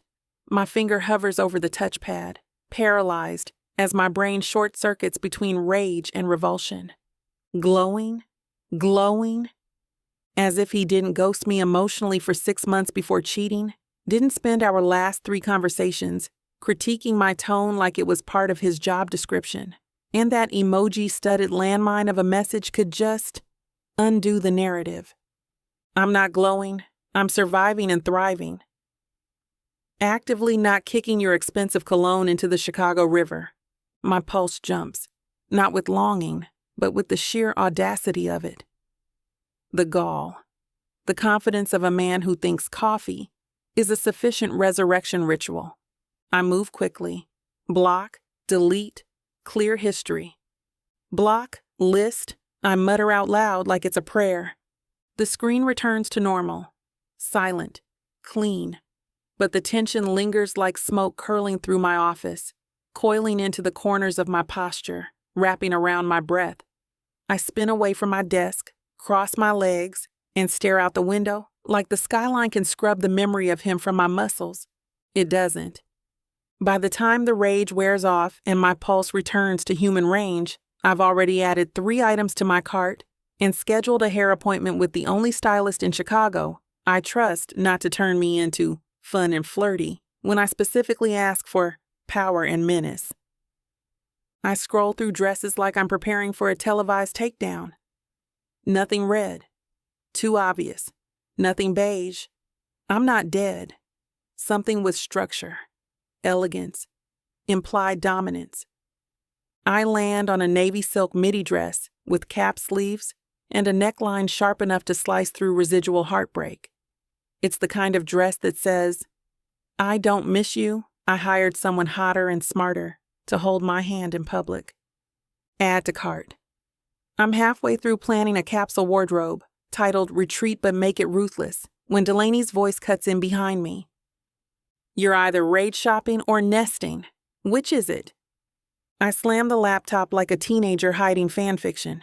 It's not about him. She doesn't even blink, just raises her brows and pops a piece of gum like a warning shot. Oh, I know. This is about you. Slaying, thriving, emotionally revenge piloting. I glare. She winks. I hate that she's right. I'm not dressing for Langston. I'm dressing for the moment I stand next to Knox in front of a dozen people who used to pity me. Maybe a little for Knox himself, but mostly for me. Right? When in doubt, spreadsheet it out. I reopen Project Romance, confidential, with the cold focus of a surgeon prepping for a high-stakes extraction. Columns gleam under the harsh glow of my monitor. Tabs multiply with satisfying neatness. The world may be on fire, but here within the grid, I am a god. First order of business, shared playlists. I label the column Curation in Progress and make a note that Knox has abysmal taste in music, something called Sad Bangers. Volume 4 inches. Was playing from his phone the other day. We're talking angsty piano remixes of 2000s pop hits. He will be educated. Next, meet cute variation. B. The coffee shop version is fine, but the bookstore has potential. It adds depth, quiet charm, emotional nuance, potential for scarf-related flirting. I mark it as TBD until I can script a plausible reason we were both in the poetry section without sounding pretentious. Lastly, the PDA matrix. I scroll to the tab, heart already skipping ahead. Arm touch. Acceptable. Inside jokes. Allowed. Elevator behavior. Mild, under 30 seconds. Hand on lower back. Only if pre-cleared in writing. Anything resembling a forehead kiss, punishable by death. I move to the next cell and type, elevator, but stop. My fingers pause over the keyboard, because suddenly, I'm not thinking about parameters. I'm thinking about last time. The slow hum of fluorescent light, the brush of his hand when we both reached for the button, the glint of something amused in his eye when he asked if I was okay. The pulse that jumped when I wasn't looking. I close my eyes, take a breath, try to reset. But the memory sticks. The joke he made wasn't even that clever. It was the way he said it. Like he knew I'd hear it again later, in the quiet. Like he meant for it to echo. No echoing butterflies and spreadsheet tabs for that. I start to type again, but the word elevator just blinks back at me. Judging. The elevator dings. I step inside without thinking, eyes still glued to my phone, the retreat itinerary pulled up like it's going to offer salvation. The doors begin to close, then they stutter, reverse, and slide open again. Of course. He walks in like he's been summoned by the universe specifically to test my self-control. Knox doesn't speak right away. He just glances at me, gives a low, polite nod that's about as professional as a wink in this fluorescent purgatory can get, and shifts to the opposite side of the small space. There's only the sound of the elevator humming beneath our feet, the faint mechanical whir, the breath I suddenly realize I'm holding. It's just an elevator, just gravity and awkward silence in 30 seconds. He shifts slightly, closer, not touching me. Not quite. But when we both move for the lobby button, his hand brushes mine. Skin grazing skin for half a second, maybe less. Still, my pulse jolts like he slipped electricity into my veins. My arm goes rigid. My lungs forget how to do their job. I manage. Barely not to flinch. He doesn't pull away. Just rests his hand at his side like nothing happened. Like we're not suddenly standing in what feels like a slow-burning fuse box. Then he glances over at me casually, his voice low and maddeningly amused. You okay? I can't look at him. I keep my eyes trained forward, locked on the floor count above the doors like it's a countdown to sanity. I'm fine. I sound not fine. I am not fine. He chuckles, soft enough that it travels down my spine. I will myself not to react, not to blush and breathe in the way he smells like pine and terrible decision-making. The elevator keeps descending. I'm not entirely sure I'll survive the next 10 floors. Back in my office, I shut the door with a little more force than necessary and immediately regret it. The sound echoes too loud in the glass cube I call a workspace. I drop into my chair and crack my knuckles like I'm preparing for battle. I type 3 emails, delete 5. Start a Slack message to Delaney about travel logistics. Delete that too. I open the retreat itinerary and stare blankly at the list of workshops. Building trust through team dynamics. Fireside leadership circles. Sunrise yoga with Gina from accounting. I close it, open the spreadsheet, hover over a cell. Change nothing. My fingers won't move. My brain won't obey. Everything in me feels scrambled, like my mind's trying to reboot, but the loading screen keeps glitching on a loop. Why did my skin remember the way his hand felt? Why does his voice keep playing on repeat in my head, like a lullaby and a dare all at once? Why the hell did that tiny, nothing elevator moment feel more real than anything I've felt in months? I push back from my desk and pace, arms crossed, jaw tight. My heels click like gunshots on the tile floor. This should have been clean. Strategic. A PR maneuver wrapped in faux affection and practiced charm. But now I'm flinching at the memory of his laugh. Now I'm wondering what it would feel like to actually kiss him. I sit back down, exhale slowly, and square my shoulders. Number. We are not doing this. Knox Bennett is a means to an end, a carefully chosen pawn in a necessary illusion. I repeat it twice. He is not permanent. He is not personal. He is not. I'll open a new browser tab, type without thinking. How to tell if fake feelings are becoming real. I stare at the blinking cursor. My pulse pounds behind my temples. Then I close the laptop like it just asked me for my social security number and a blood sample. I sit in silence, heart racing, skin prickling, mouth dry. And then I do what any emotionally self-aware, high-functioning adult would do in this exact situation. I open Pinterest, and I start looking for shoes. Chapter 10. Knox. The shuttle doors hiss open, and I'm hit with the scent of pine, damp earth, and something suspiciously citrusy. Either the woods have started using essential oils, or there's a diffuser hidden in the nearest tree. We've arrived.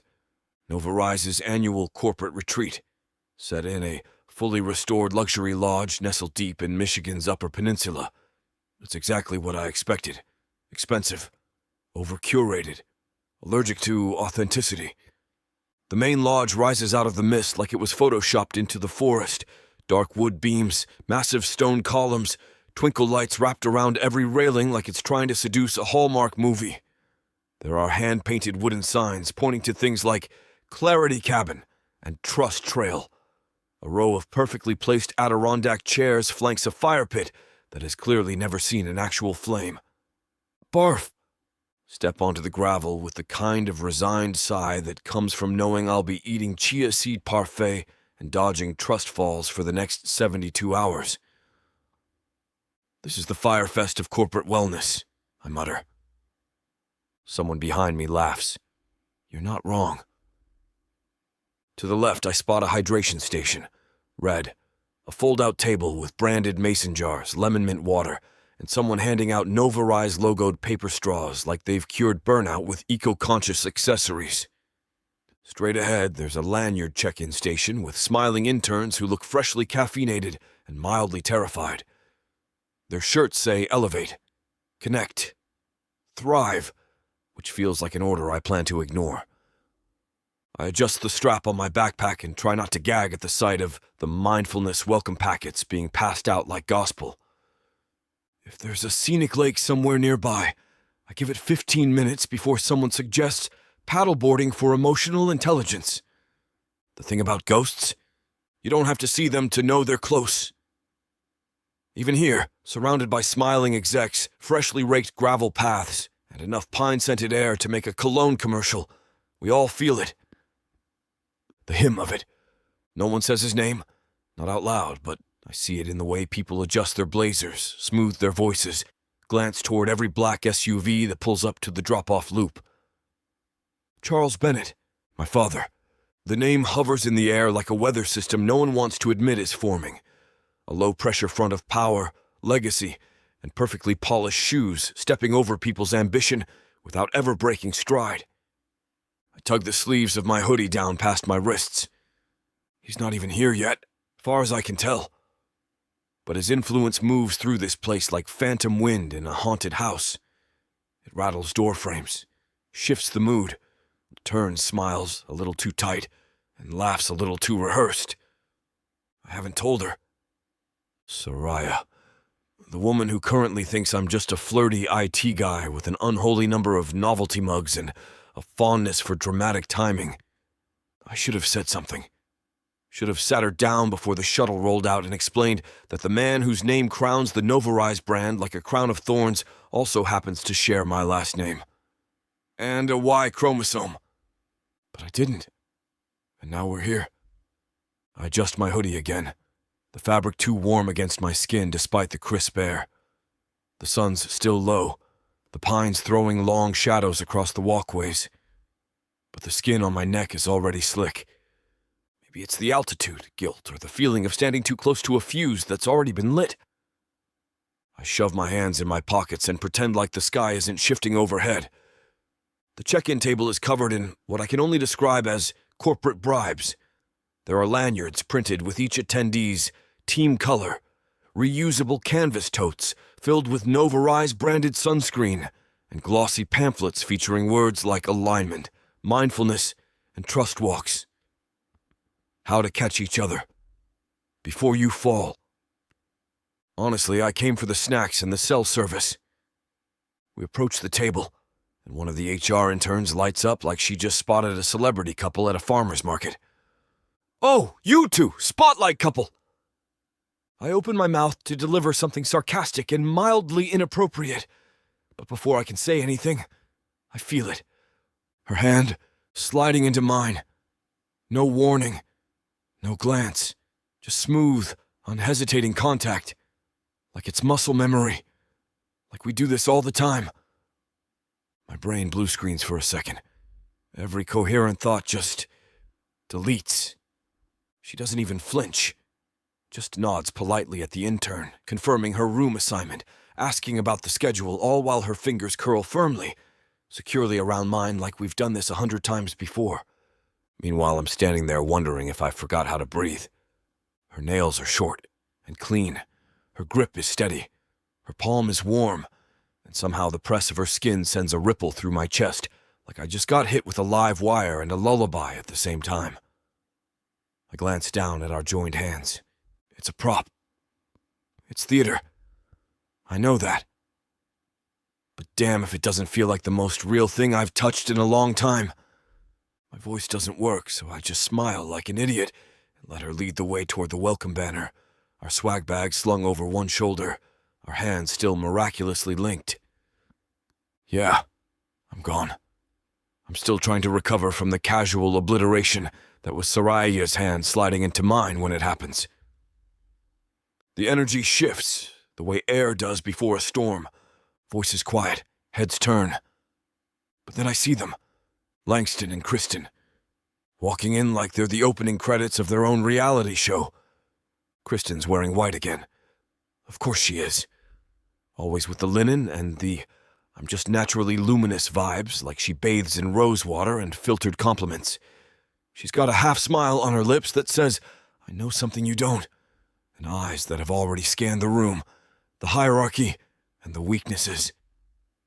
She spots Soraya first. That smirk widens. But Langston, he doesn't look at her. He studies her, like she's a riddle he used to have the answer to and can't figure out why it's changed. His gaze lingers too long. There's no curiosity in it. Just arrogance dressed in nostalgia. like he's waiting for her to break character, waiting for her to remember who she was when he had access to her. I feel something flare in my chest, quiet but unmistakable. Nope. I shift, subtly angling my body just enough to put myself between them, not blocking or possessive, just present, visible. Mine. The weight of Soraya's hand in mine hasn't eased, not for a second. But now, as Langston's stare sharpens and Kristen leans in to whisper something acidic, I feel her fingers shift. Just a tiny squeeze, once. Deliberate, controlled. But the message is crystal clear. Let them watch. If this is a game, I'm all in. My pulse is doing this weird stop-start thing, not panic, not nerves. Awareness. Langston's stare still echoes somewhere in the back of my skull, like a shadow I didn't invite in. I keep telling myself it's just noise, just a dude sizing up the competition. Just the usual alpha routine, dialed to conference retreat level. But I didn't like the way he looked at her, like she was once his, like she still might be. I squeeze her hand, not tighter, not noticeably, just enough to ground myself. She doesn't let go. And that somehow is worse. Because this whole thing, it's supposed to be fake. A harmless little improv session for the HR crowd. Stage lights, soft smiles, strategic PDA. Only, none of it feels harmless anymore. I try to shake it off by looking around, grabbing onto whatever distraction I can find. Big mistake. To our right, a path leads to a place called Synergy Summit. To the left, a fire circle labeled Conflict Resolution Cove. There's a small tent near the main lodge marked Mindfulness Meadow. Inside, I spot yoga mats, a bowl of fresh-cut citrus, and a chalkboard that reads, "Today's intention, vulnerability is victory." I swear to God, if someone makes me form a gratitude circle, I'm faking a hamstring injury. I mutter something under my breath about emotional blackmail and scenic packaging. Soraya doesn't comment. We just keep walking toward the cabins, toward the unknown, with her hands still wrapped around mine like it's the most natural thing in the world. The closer we get to the room, the louder it hits me. This is not fake. Not all of it. Not anymore. Our assigned cabin is nicer than most condos in Chicago. Exposed timber beams, floor-to-ceiling windows with a view of the lake, sleek matte black fixtures in the bathroom, and a basket of locally sourced snacks on the dresser. There's a welcome card addressed to Knox and Soraya Spotlight Couple, complete with a hand-drawn heart in metallic Sharpie. In the center of the room, 2 twin beds, positioned on opposite sides like we're starring in an after-school special about boundaries. Soraya surveys the layout with a single raised brow. How very chaste. I drop our bags beside the dresser and glance between the beds. Guess HR decided to keep it PG. Real leave room for Jesus' vibes. She smirks, unclips her lanyard and sets it down with surgical precision. Then she moves to the window, arms crossed loosely over her chest, the late afternoon light catching the edge of her profile. Outside, the pines sway. Somewhere in the distance, I hear forced laughter echoing from the trust trail or team synergy path of emotional discovery, or whatever nightmare name they've assigned to the walking route. Soraya doesn't look at me when she speaks again. She just watches the treetops and says calm and clear, "Let's give them a show they won't forget." I pause, not because of the words, because of the way she says them. Controlled, precise, but with just enough edge to make me wonder if she's playing the crowd, or playing me. For a split second, I want to ask, are you talking about them? Or me? But I don't. I just nod, my hands still in my hoodie pockets, heart thudding harder than it should. Because honestly, I don't care. Whatever this is, we're already in it, and I'm not backing out now. Chapter 11. Soraya. I wake up 5 minutes before my alarm, heart already drumming a quiet warning in my chest. My brain's halfway through the retreat itinerary before I even sit up. 7:30. Breakfast.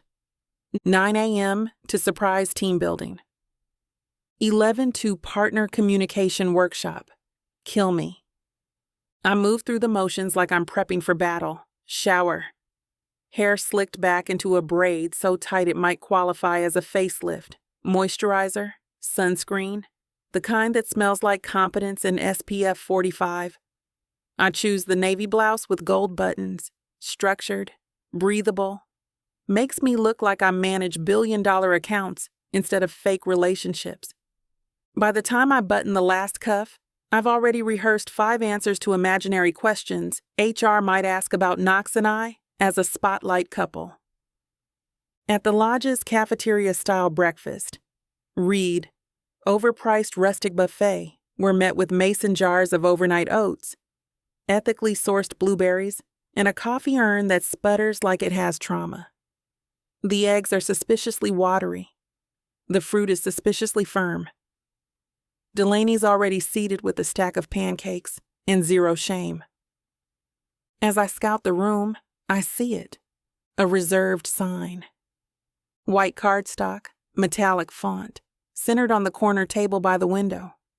Spotlight couple, Knox and Soraya. The HR committee probably thinks it's cute and romantic. A sweet gesture to encourage visibility and shared morning rituals. A few employees look up from their granola with open curiosity. One of them snaps a photo. I stare at the sign like it's a loaded weapon. Visibility is a liability. Knox appears beside me, tray in hand, expression unreadable. Should we take a bow? He murmurs. I will myself not to look at him. I don't have to look at him. I can feel the smirk in his voice. No, I say, sliding into my seat and smoothing my napkin like it's a threat. But if anyone starts clapping, I'm walking into the lake. I should have known the phrase, surprise team building activity, would end in violence. After breakfast, we're herded into the open-air pavilion for announcements. A woman from HR clad in athleisure and the bright-eyed optimism of someone who's had too much oat milk takes the mic and beams.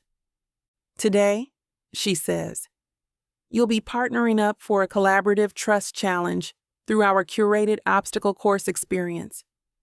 Collaborative. Trust. Obstacle. That's 3 red flags in one sentence. Behind her, someone pulls a sheet off a giant laminated board, revealing a map of the Nova Rise elevation trail. There are ropes, wooden walls, a tire tunnel, something called the Leap of Faith. The font is Comic Sans. The audacity is Helvetica bold. Delaney leans in and whispers, "So death is on the itinerary?" I don't respond. I'm too busy staring at the course map like it personally insulted my manicure. Mud pits, balance beams, a zip line with 0 visible safety railings.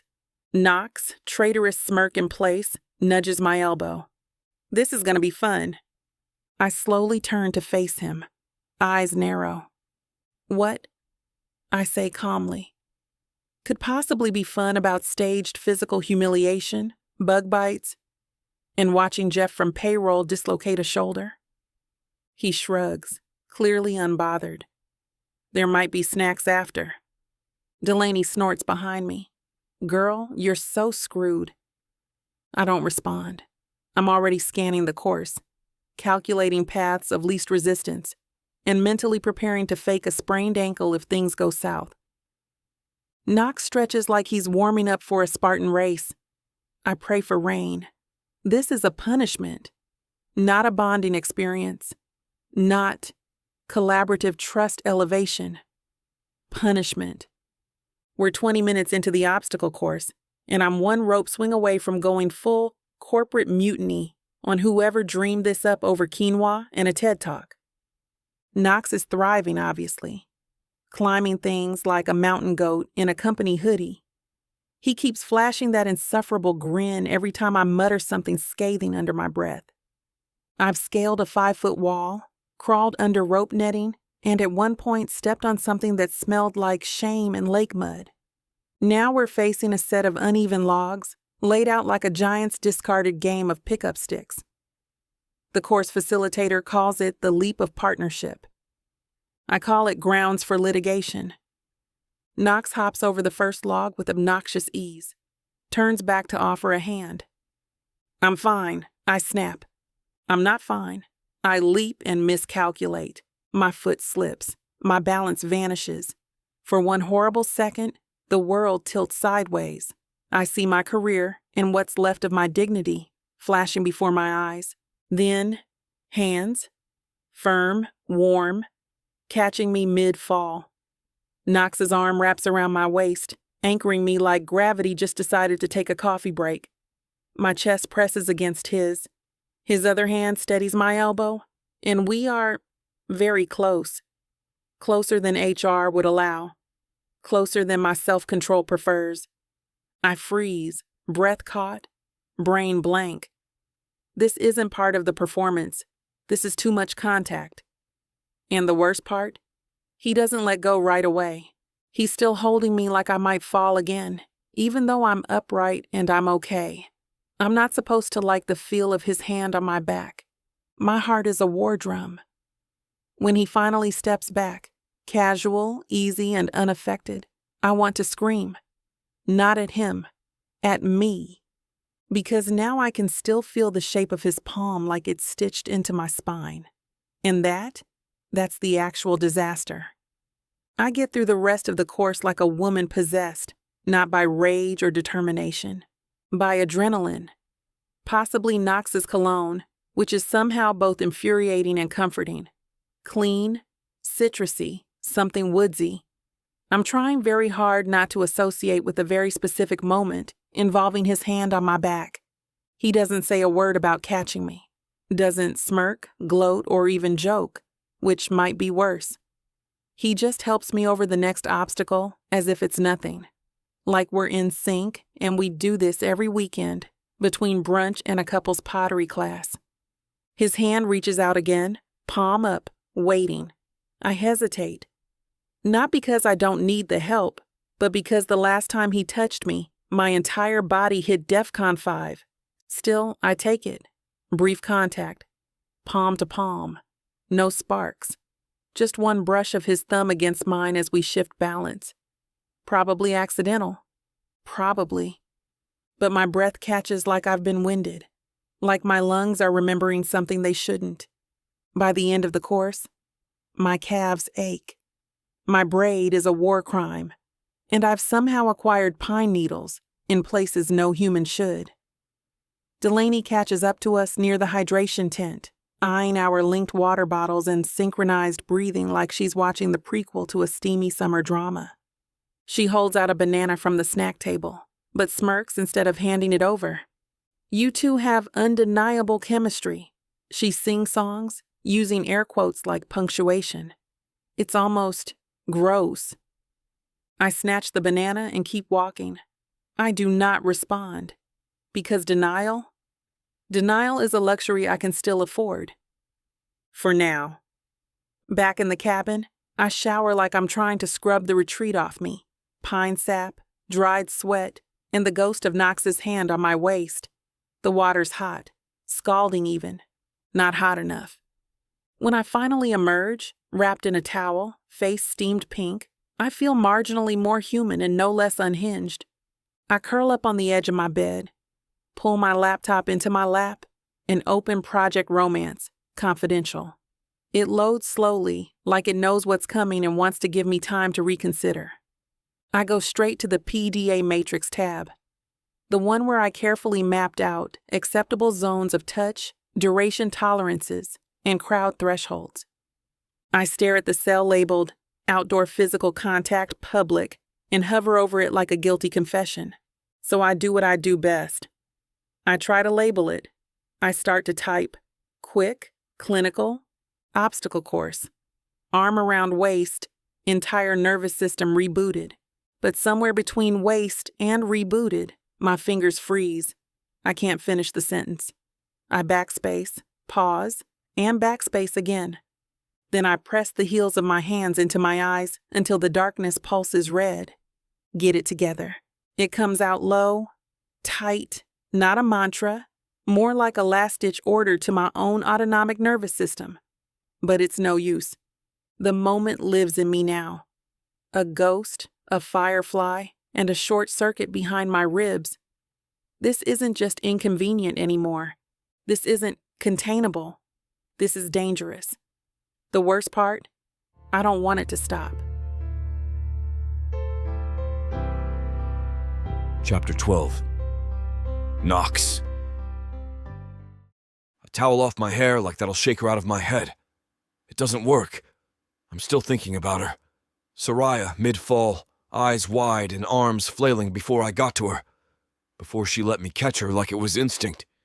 No hesitation and second-guessing. Just pure reaction. Trust, unfiltered and unplanned. That look, it wrecked me. I've caught women before, at parties, in boardrooms, once on a paddleboard that went sideways in Lake Geneva. But none of them looked at me like that. Like I was the only solid thing left in a world that just tilted under their feet. I gripped the towel too tight and tossed it toward the sink. This was meant to be light, fun, and a distraction. Something to pass the time while avoiding conversations about my last name and my father's expectations, but instead, I'm replaying a half-second moment like it's a full-length movie. The stumble, the grab, and the way her breath hitched before she steadied herself. On me. I sit on the bed and scrub a hand through my damp hair. At some point, her laugh stopped sounding like strategy and started sounding like something I wanted to earn. Not coax or manipulation, but something genuine. And that's not part of the script. The fire pit's already lit when I step outside. Low flames licking at the cool night air, casting flickering shadows on the lodge's timber walls. Soraya's there, seated on one of the Adirondack chairs, wrapped in a company fleece that's 2 sizes too big. She's cradling a mug, steam curling up and disappearing into the night. I hesitate for a moment watching her, the way the firelight dances across her face, softening the usual sharp lines of her features. She looks relaxed, unguarded. It's a rare sight. I make my way over and drop into the chair beside her without a word. The silence between us is comfortable, filled with the ambient sounds of crackling wood and distant laughter from other retreat-goers. Someone from HR passes by, grinning. "Get closer, spotlight couple," they call out, half joking. Without missing a beat, Soraya shifts, leaning into me. Her head finds its place on my shoulder like it's been there 100 times before. Instinctively, my arm wraps around her, pulling her in just a little tighter. The line between act and reality blurs. She exhales, a soft sigh that seems to release more than just breath. It's as if, in this moment, she's letting go of the weight she always carries. The tension in her shoulders melts away, and she fits against me perfectly. I don't say anything. This isn't about words.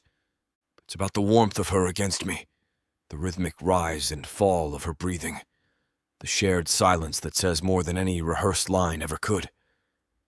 This was intended to be a performance, but sitting here with Soraya nestled into my side, it feels anything but pretend. The fire crackles softly beside us, casting dancing shadows that flicker across Soraya's face. She's still nestled against me, her head resting on my shoulder, our bodies aligned in a way that feels natural. The silence between us isn't awkward. It's comfortable, filled with unspoken understanding. I search for something clever to say, some flirty remark to lighten the mood, to bring us back to the safety of our rehearsed roles. But the words catch in my throat, feeling disingenuous. Instead, I find myself saying, "You don't have to play along with me." She doesn't respond immediately. There's a slight tension, a pause that stretches just long enough for me to question if I should have said anything at all. But she doesn't pull away. She remains close, her presence steady and warm. That silence speaks volumes. It's not just about comfort. It's about trust, letting guards down, even if just for a moment. In this stillness, I realize that the lines between what's real and what's pretend are blurring. I'm not sure I want to find the distinction anymore. When the fire burns down to a lazy flicker, and people start peeling off in pairs and cliques, I stand and offer her my hand. She takes it, I help her up slowly, careful not to move too fast. Like if I break the rhythm, she'll remember we're just pretending. My hand brushes her elbow. She doesn't pull away, doesn't look at me either. But her fingers linger at her side like they missed the contact already. We part ways outside the lodge. She disappears into the soft light of the path lamps, and I head back to the cabin, sweatshirt half-zipped, thoughts unraveling faster than I can catch them. The room is quiet. I flip open my laptop for a distraction and click on the last tab she shared with me. Project Romance, confidential. I don't know why I look. Maybe I want to see if she's still treating this like a game. Maybe I'm hoping she isn't. There's a new tab I haven't seen before. Reactions I can't explain. I scroll, heart thudding like a warning bell. The first entry, obstacle course, when he caught me. Her note reads, full body tension, felt it in my teeth. Lasted longer than the contact. Next, hand brush at tire wall. She wrote, skin remembered it, stupid. Then, eye contact after fire pit lean. Her comment, mental static, couldn't look away. Don't know why. I blink hard, reread it, then close the laptop like it burned me. She's cataloging her feelings, measuring them like variables in a case study, trying to make sense of them the only way she knows how. Maybe she doesn't realize it yet. But I'm not Data. I'm already hers. I lie on the bed with my arms folded behind my head, staring at the ceiling like it holds answers I'm not ready to hear. It doesn't. It just gives me more room to think. I ponder the way she teased me earlier, low-voiced and wicked, like she knew I'd rise to the bait. About the way her voice dipped when she said my name. Not the performative one, the real one, soft and unguarded, like she forgot we were supposed to be pretending. She leaned into me by the fire. Not like a pose or an act, like her body trusted me more than her brain did. That wrecks me. This should have been harmless. A fake relationship, a little office theater, and a way to kill time and confuse HR. But right now, it feels like I signed a contract with my heart and forgot to read the fine print. Because I don't think I know where the bit ends and the real part begins anymore. I'm starting to hope she doesn't either. I open a new tab, not the spreadsheet, a browser. I tell myself it's nothing, just curiosity and contingency planning. Maybe we'll need to go out again to keep the story alive. Make it believable and strategic. I type, restaurants with mood lighting, Chicago. Not too fancy, but not too casual.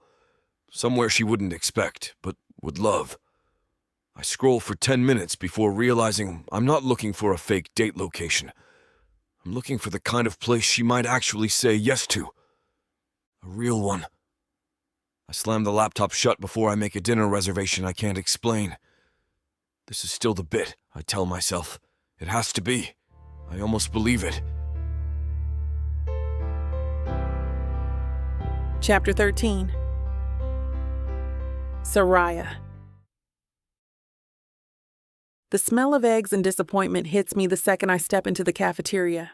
Corporate retreat breakfast, powdered eggs, burnt toast, and the uncomfortable hum of people who woke up too early in matching fleece quarter zips. The room is too bright, too loud, and yet somehow I feel like the spotlight is already on me. I smooth my hair, adjust the drape of my cream sweater. It's soft and expensive, the kind that says I'm fine even when I'm actively unraveling. Classic, understated, no nonsense, just like me. Or the version of me I've taught the world to believe in. But beneath the fabric, my skin still hums. From the fire pit last night. The silence that wasn't awkward. The way Knox didn't say anything when I leaned into him, and how he didn't need to. That shouldn't matter. I should be walking in here cool and calculated, armed with bullet points and exit strategies, not heart palpitations. Our table is waiting. Of course it is. A laminated spotlight couple sign is propped dead center like we're zoo animals on display. The HR committee's idea of romance is apparently reserved seating and customized granola bars with our names printed on the wrappers. I take a breath. One step forward, chin up, Smile tucked in at just the right angle. But something shifts. The weight of the air. Something's coming, and I feel it before I see it. I make a beeline for the coffee station, because if I'm going to survive this retreat with my dignity intact, I need caffeine and plausible deniability. I'm halfway to the carafes when I hear it, smooth, practiced, and dipped in vintage arrogance. So, you and the IT guy, huh? I don't have to turn. I already know the voice. Langston Pierce. The man who once whispered promises in my kitchen and then walked out like none of them mattered. I thought I was prepared for this. Turns out, I'm not. Not really. Still, I pivot slowly, keeping my posture fluid, letting the smile rise just barely to my lips. "Morning, Langston," I say, like his name tastes like nothing at all. He's dressed like he's trying to pass for casual. Crisp jeans, linen shirt, Rolex glinting just enough to remind everyone of his budget and his ego. He leans one elbow on the countertop, like we're still close, like he's earned the right to invade my space. "I gotta say," he continues, all charm and teeth, "this whole thing with you and, what's his name again? Kyle? Kevin?" "Knox," I say flatly. "Right. Knox." He grins like the name's a punchline. "Just surprised, that's all. I always pegged you as discreet and controlled. This is very public for you." I stare at him. I don't flinch. But my hand tightens around the coffee cup so hard I can feel the lid flex under the pressure. I imagine it's his ego. I imagine it shattering. "Maybe I'm just done being predictable," I say, slow and sweet. He blinks just once. That's how I know I landed it. But his smirk comes right back. "Sure, and hey, if this is legit, good for you. Really. I mean, most people wouldn't want to be someone's rebound, but if he's cool with that..." My smile doesn't crack. Not on the outside. Inside? I am setting this entire lodge on metaphorical fire. I haven't even had my coffee yet. Langston's smirk starts to spread like a stain. He's revving up, gearing for some smug final blow to remind me I used to be his favorite possession. That's when I feel it. A warm, certain, right on my lower back. An arm slides around my waist like it's been there 100 times before. "Morning, baby," Knox says, voice low and easy, like we woke up tangled in a king-sized bed instead of twin cots across a carpeted chasm. I don't even blink. I lean into him. Subtle, smooth, like the motion's reflex instead of strategy.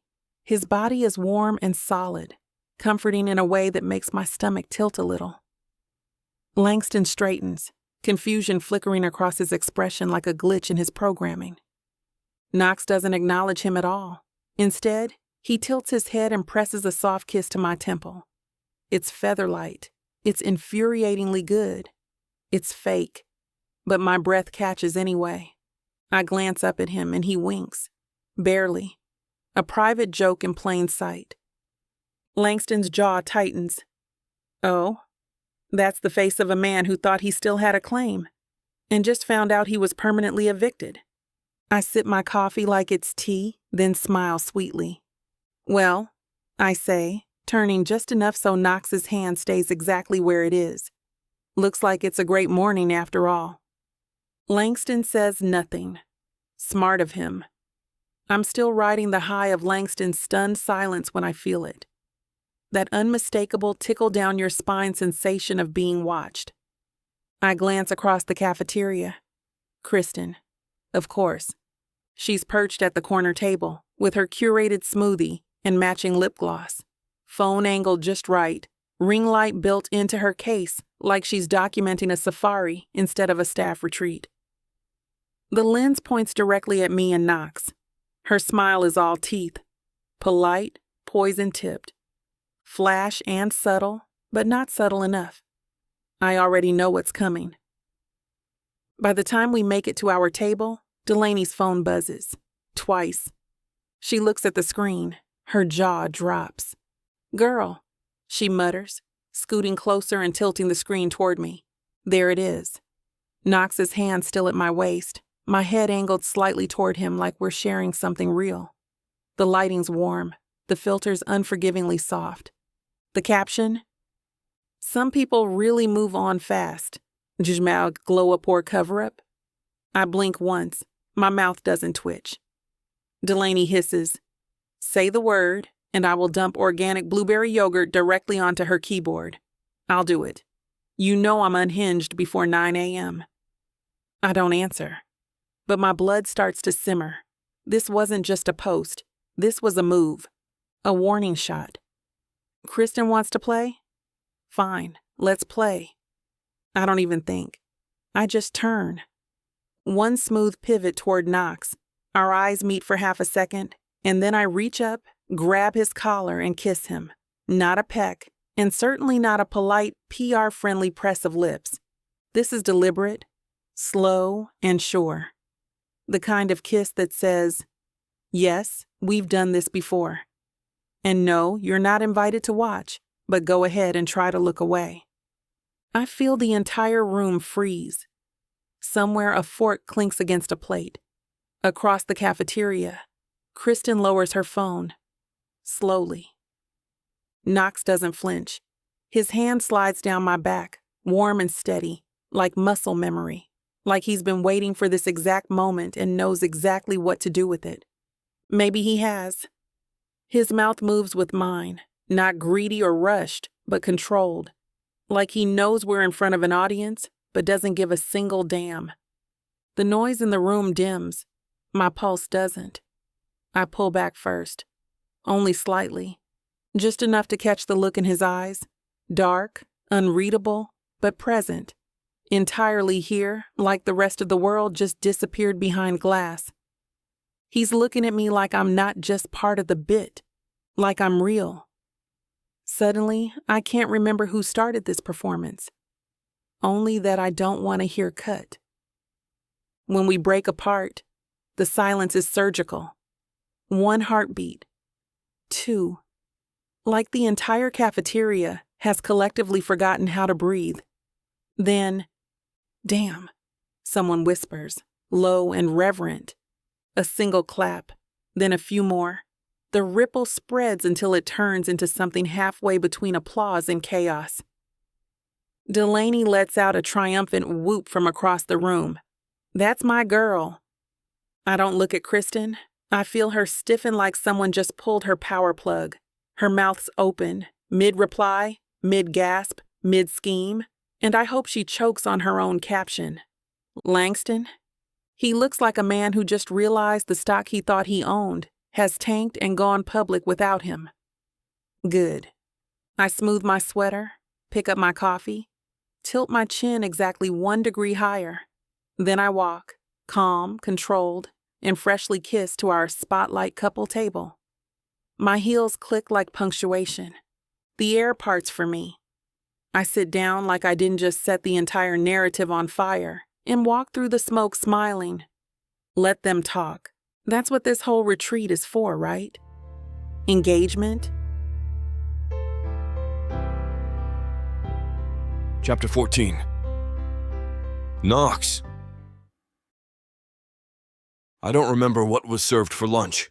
Pretty sure it wasn't oxygen because I haven't been breathing right since breakfast. I go through the motions. Nod during a team strategy breakout, sketch a lopsided pie chart on a whiteboard.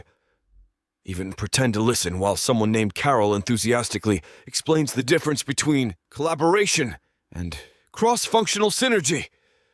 But I'm not here. I'm back in that cafeteria. Her fingers tangled in the collar of my hoodie. Her mouth on mine like it was always supposed to be there. Yeah, I've been kissed before, with tongue, teeth, and champagne on someone's lips. On balconies and in broom closets. With intention, boredom, or hunger. But I've never been kissed like I meant something. Not until her. She didn't flinch, break character, didn't even laugh afterward like it was just a bit. She kissed me like we were the only 2 people in the building. For a second, I believed it. Now I'm stuck in this retreat-mandated hellscape of icebreakers and badge ribbons, trying not to look like a guy who just had his emotional firewall breached by a marketing exec in Kashmir.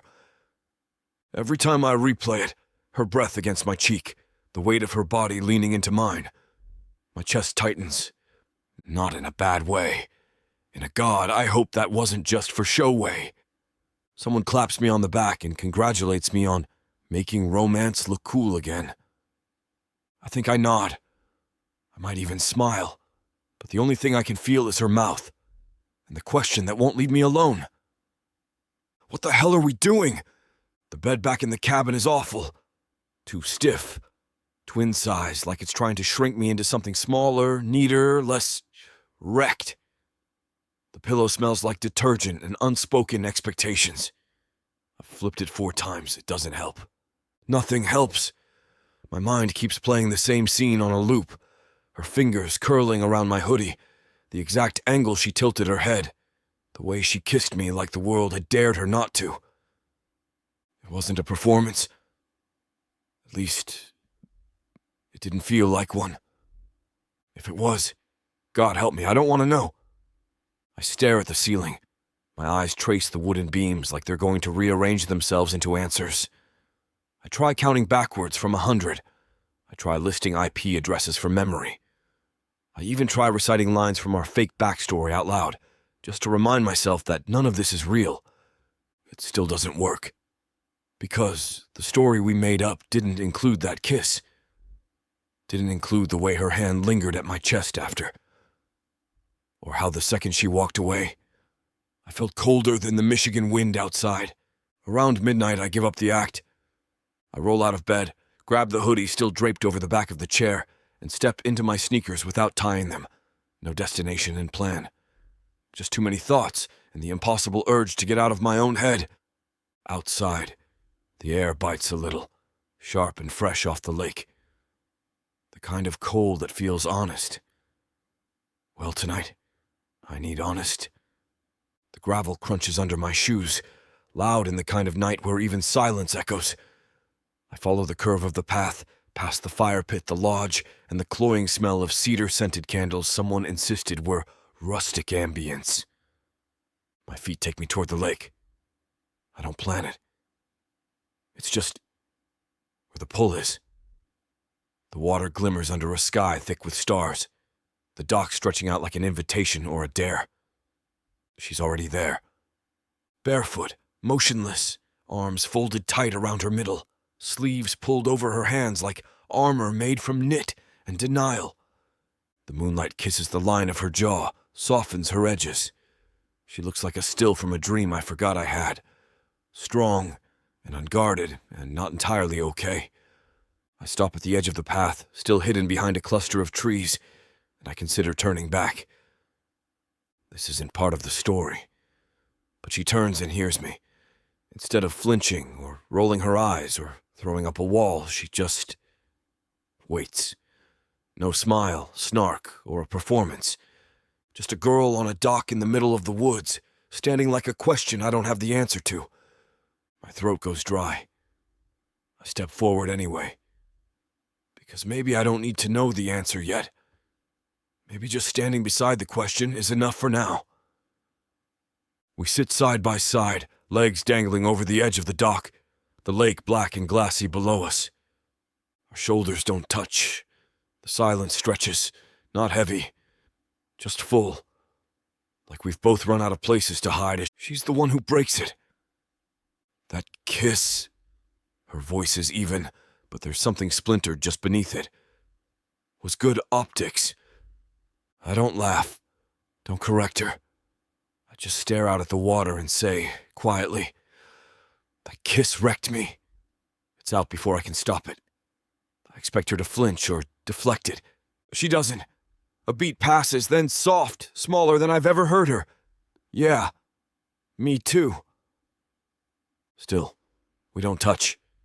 That makes it worse, more intimate. Like if our hands even brushed, we'd short-circuit.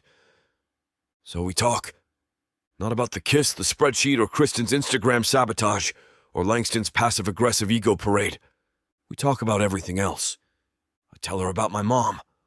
How Hollow and Page was her favorite bookstore, and the fact that I haven't walked through the doors since her funeral. How I started in it to build something real, something mine. But it still feels like my last name's doing all the heavy lifting. She doesn't interrupt, just listens like she means it. Then she says, I haven't stopped performing in years. I glance over, but she's still looking straight ahead. Even when I'm alone, she adds, I have no idea how to turn it off. I'm always calculating, positioning, and making sure I don't give anyone a reason to see the cracks. There's a tremble in her voice just for a second. Not weakness, just honesty. It's not a love confession, but it's more dangerous than one. Because love you can run from, but truth? Truth follows you home. She pulls her knees to her chest, chin resting on top like she's trying to fold herself small. Her sweater slipped off one shoulder. Her hair's caught a breeze off the lake. Her eyes... God, her eyes reflect the moonlight like they're holding secrets she hasn't figured out how to name yet. I realize, right then, that I'm completely screwed. There is no script anymore, no wink and nod routine, and no clear line between what's pretend and what's not. It's all one blurred, reckless mess, and I'm smack in the middle of it. The worst part? I don't want out. I don't want to retreat, or backtrack to a safe version of this. I just want her. Not the ice queen everyone thinks she is, or the woman checking boxes on a fake boyfriend's spreadsheet. Not even the girl who kissed me like revenge was laced with longing. I want the version of her that looked at the water like it might understand her better than anyone else could. I want the softness behind her sarcasm, the sound of her laugh when no one's trying to make her smile. Hell, I want to be the one who makes her smile when no one's watching. I was supposed to play along. Smile for the crowd, help her save face. But now, I just want her to let me in. We don't talk on the walk back, but the silence feels different now. Less like a wall, more like a blanket pulled between us. Warm and a little terrifying. She walks beside me with her hands in her pockets, steps slow, like she's not quite ready to re-enter the version of herself that lives behind cabin doors and spreadsheets. Neither am I. When we reach the door, she stops. She doesn't open it, doesn't shift her weight, doesn't break the moment with a joke or a tease or a "see you at breakfast, spotlight boyfriend." She just turns to me, eyes darker in the shadows, voice quiet as mist, and says, "Good night, Knox." Not Mr. It. Not her fake boyfriend. Just Knox. Soft. Like it matters. Like I matter. I can't explain it, but that simple sound, the way my name sits in her mouth like it belongs there, does something to me. It echoes long after we turn off the lights. When I finally make it back to my bed, staring at the ceiling again in the dark, I know one thing for sure. There's not a chance in hell I'm sleeping tonight. Not with her voice lodged like that in the part of me I can't firewall. Chapter 15. Soraya. I wake up with the kind of ache that doesn't settle in the body. It hums beneath the skin, behind the eyes, coiled tight in the space between my ribs. Not tired or anxious, just rattled. Like someone turned the emotional volume up and forgot to turn it back down. The lake is gone, so's the moonlight. But his voice, that low, careful murmur, when he said my name like it meant something plays on repeat in my head, like background music I didn't ask for.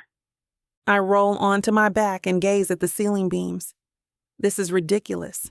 I'm fine. I sit up, plant both feet on the floor, open the retreat itinerary like it's a lifeline, and pretend the dampness in my chest is just residual lake air. I take the world's longest shower. Steam slick, scalding hot. It does nothing. My concealer goes on thicker than usual. I blend it like war paint, pressing it into place with the ferocity of someone trying to erase last night's softness. I pick the blazer. It's navy, structured, and architectural in the way it sharpens my shoulders and slices across my collarbone. The kind of blazer that says I'm a professional woman with zero emotional availability and an inbox that fears me. Good. Let it speak for me today. Because my mouth, my mind, they're still back on that dock. In the conference room, I don't mean to look for him. It's not deliberate. I'm not some love-struck intern doodling hearts in the margins of my planner. I'm composed, in control, the queen of strategic detachment. Yet every time we switch rooms, I catch myself scanning the crowd automatically. My eyes do it before I can stop them, sweeping over faces and lanyards and company polos until they land on him, leaning back in a folding chair, twirling a pen between his fingers like it's a nervous tic he refuses to admit. The corners of his mouth twitch every time someone from HR says the words empathy training. His laugh, God, that laugh, low and unexpected, cuts through corporate droning like a song I forgot I loved. He doesn't smile at anyone, except when he's looking at me. Then it's full wattage, no filter, like I'm a private joke he never plans to share. I tell myself it's part of the performance, that he's playing to the audience, that we're doing this for optics, not each other. But deep down, past the scripts and the spreadsheets, and the blazer that's starting to feel like armor I can't take off, I know I'm lying. What's worse, I don't want to stop. The workshop facilitator has teeth so white, they might be government issued. She stands in front of a giant butcher paper poster that says, "Lead with your heart in Comic Sans," and chirps, "We're going to practice vulnerability today." I want to scream. Instead, I smile like I've just swallowed a thumbtack. We're sitting in a semicircle of folding chairs, Delaney, Tina, Gideon, Knox, and me, surrounded by laminated quotes from Brené Brown and a bowl of stress balls shaped like lemons. "Let's go around the circle," the woman beams, "and each share a time you had to rebuild trust in your personal or professional life." A few people go first. Someone talks about a bad client. Someone else shares a half-baked story about a college roommate who stole their Brita filter. It's shallow and safe. I can do both. I open my mouth to recite something about a group project in grad school, how someone took credit for my work, how I learned from it. But that's not what comes out. Instead, I hear myself say, "I used to think that being loved meant being seen, but sometimes it just meant being studied, measured, and evaluated. People admired my strength, but only when it served them. The second I slipped or asked for help, it was like I'd broken a contract I didn't know I signed." Silence. Even the stress balls look stunned. I swallow hard. My throat burns. I don't trust easily, not anymore. Not when love came with conditions I couldn't afford to break. I sit down before I can say anything else. No one speaks.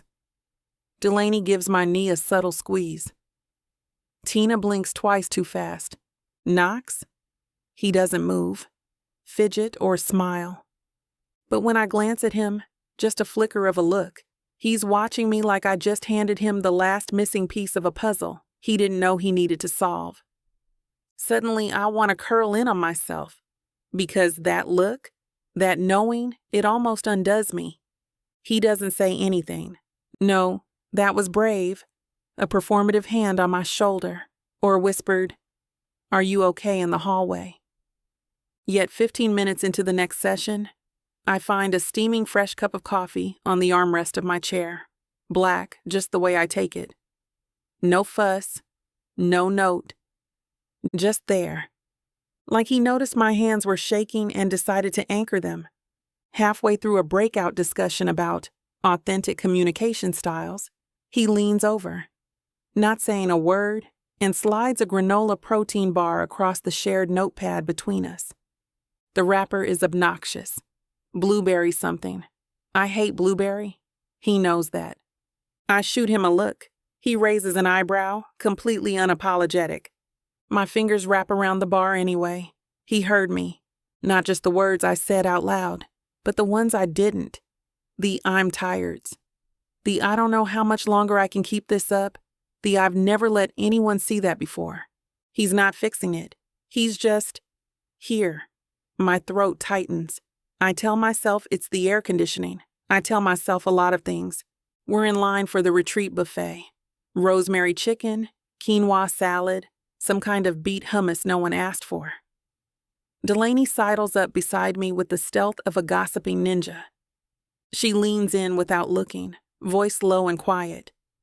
"If this is fake," she says, "you deserve an Oscar." I reach for a roll and try not to flinch.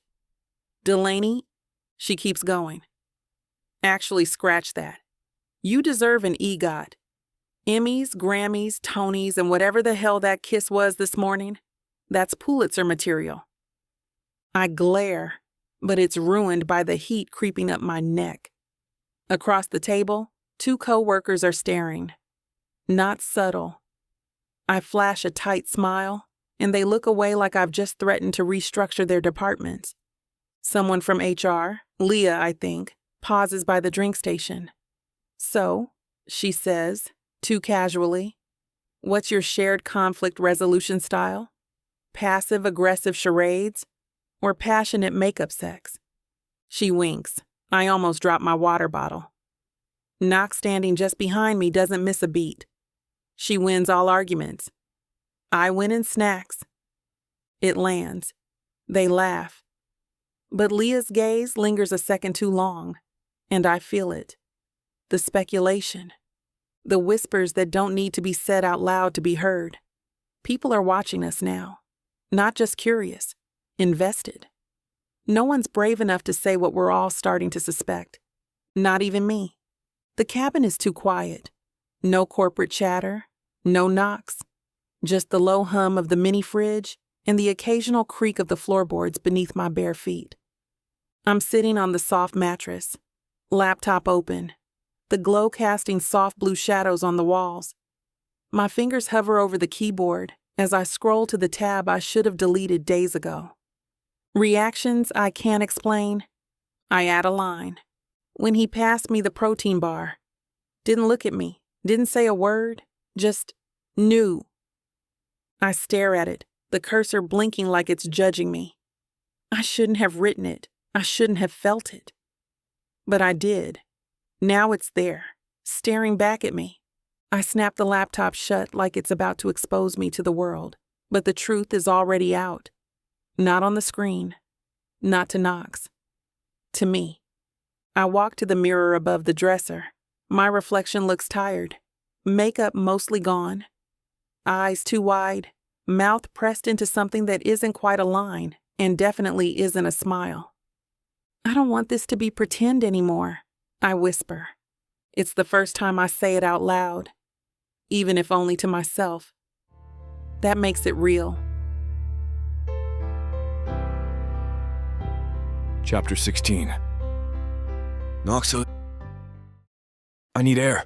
Not curated, retreat center aromatherapy air, but actual air.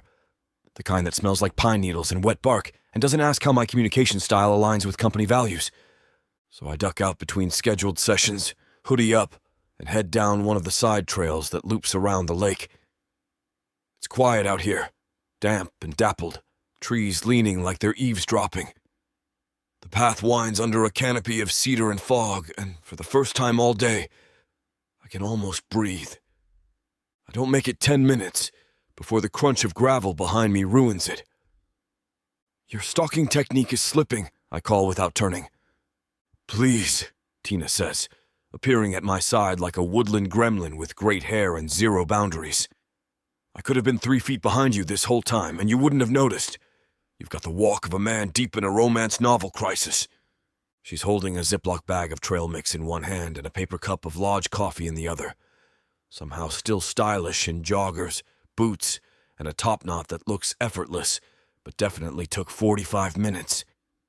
I side-eye her. Did you follow me into the woods just to roast me? No, she says, sipping. I also brought food. Want some? I wave her off. She pops a handful into her mouth and keeps pace like we planned this hike together. We didn't. So, she starts, voice casual. You in love with her or just doing community service for broken women? I stop walking. She doesn't. I catch up again because what else am I gonna do? Stand in the forest and scream? I'm playing a role, I mutter. That was the deal. Uh-huh. And what's the role called now? Devoted boyfriend with googly eyes and hand-holding reflexes. Because I saw you during that trust fall exercise, and honey, it was giving Nicholas Sparks meets corporate synergy. I laugh, but it's hollow. I try to shape some response about optics, about strategy, about how she's reading too much into it, but it all dies on my tongue. Because the truth is, I don't know when this stopped being a bit and started becoming something else. Something I can't name. Something I'm scared to. Okay, Tina says, pulling a dried cranberry from the bag and flicking it into the trees. Deflection noted. Let me know when you're ready to talk to the class. She slows down, nudges me with her elbow. Just don't be the last one to realize it's real, Bennett. Because from where I'm standing, everyone else already knows. Then she peels off down a fork in the trail, leaving me alone again. Except I'm not alone. Now I've got her words echoing in my skull and the sound of Soraya's laugh, low and unguarded, layered over every step I take. Tina disappears down the trail, humming something obnoxiously cheery, probably knowing full well I'll be haunted by her last line for the rest of the day. You're not nearly as slick as you think, Romeo. I stay there long after the sound of her boots fades. The air smells like sap and moss, but my brain's on fire. I should be fine. This whole thing was supposed to be fine. Fake relationship, limited emotional liability, clean exit. Easy, but I can't stop replaying Soraya's voice from that damn workshop. The way it cracked, not from nerves, but from truth. The kind you don't realize you've said until it's already out in the open, hanging between you and someone who actually hears it. I think about the way she organizes chaos, how she resists help like it's weakness, the way she leans into me when we're sitting shoulder to shoulder, like it's a reflex she hasn't caught yet. Suddenly, I don't want to be part of the plan. I want to be part of her, which is ridiculous. This wasn't the assignment, but standing here under a cathedral of pine trees, I realize something terrifyingly simple. I want her to be real with me. Not for anyone. Just for us.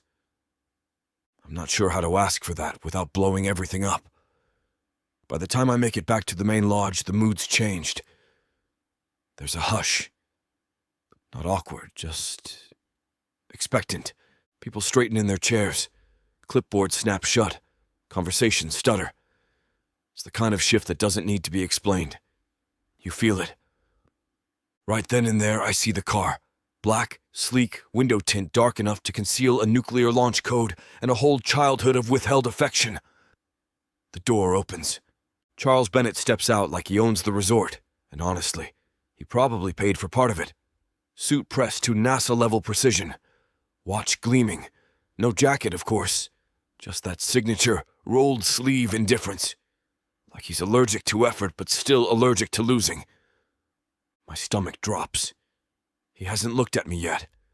Doesn't need to. His presence is enough to summon the ghost of every impossible standard I ever failed to meet. This man can dominate a room without saying a word.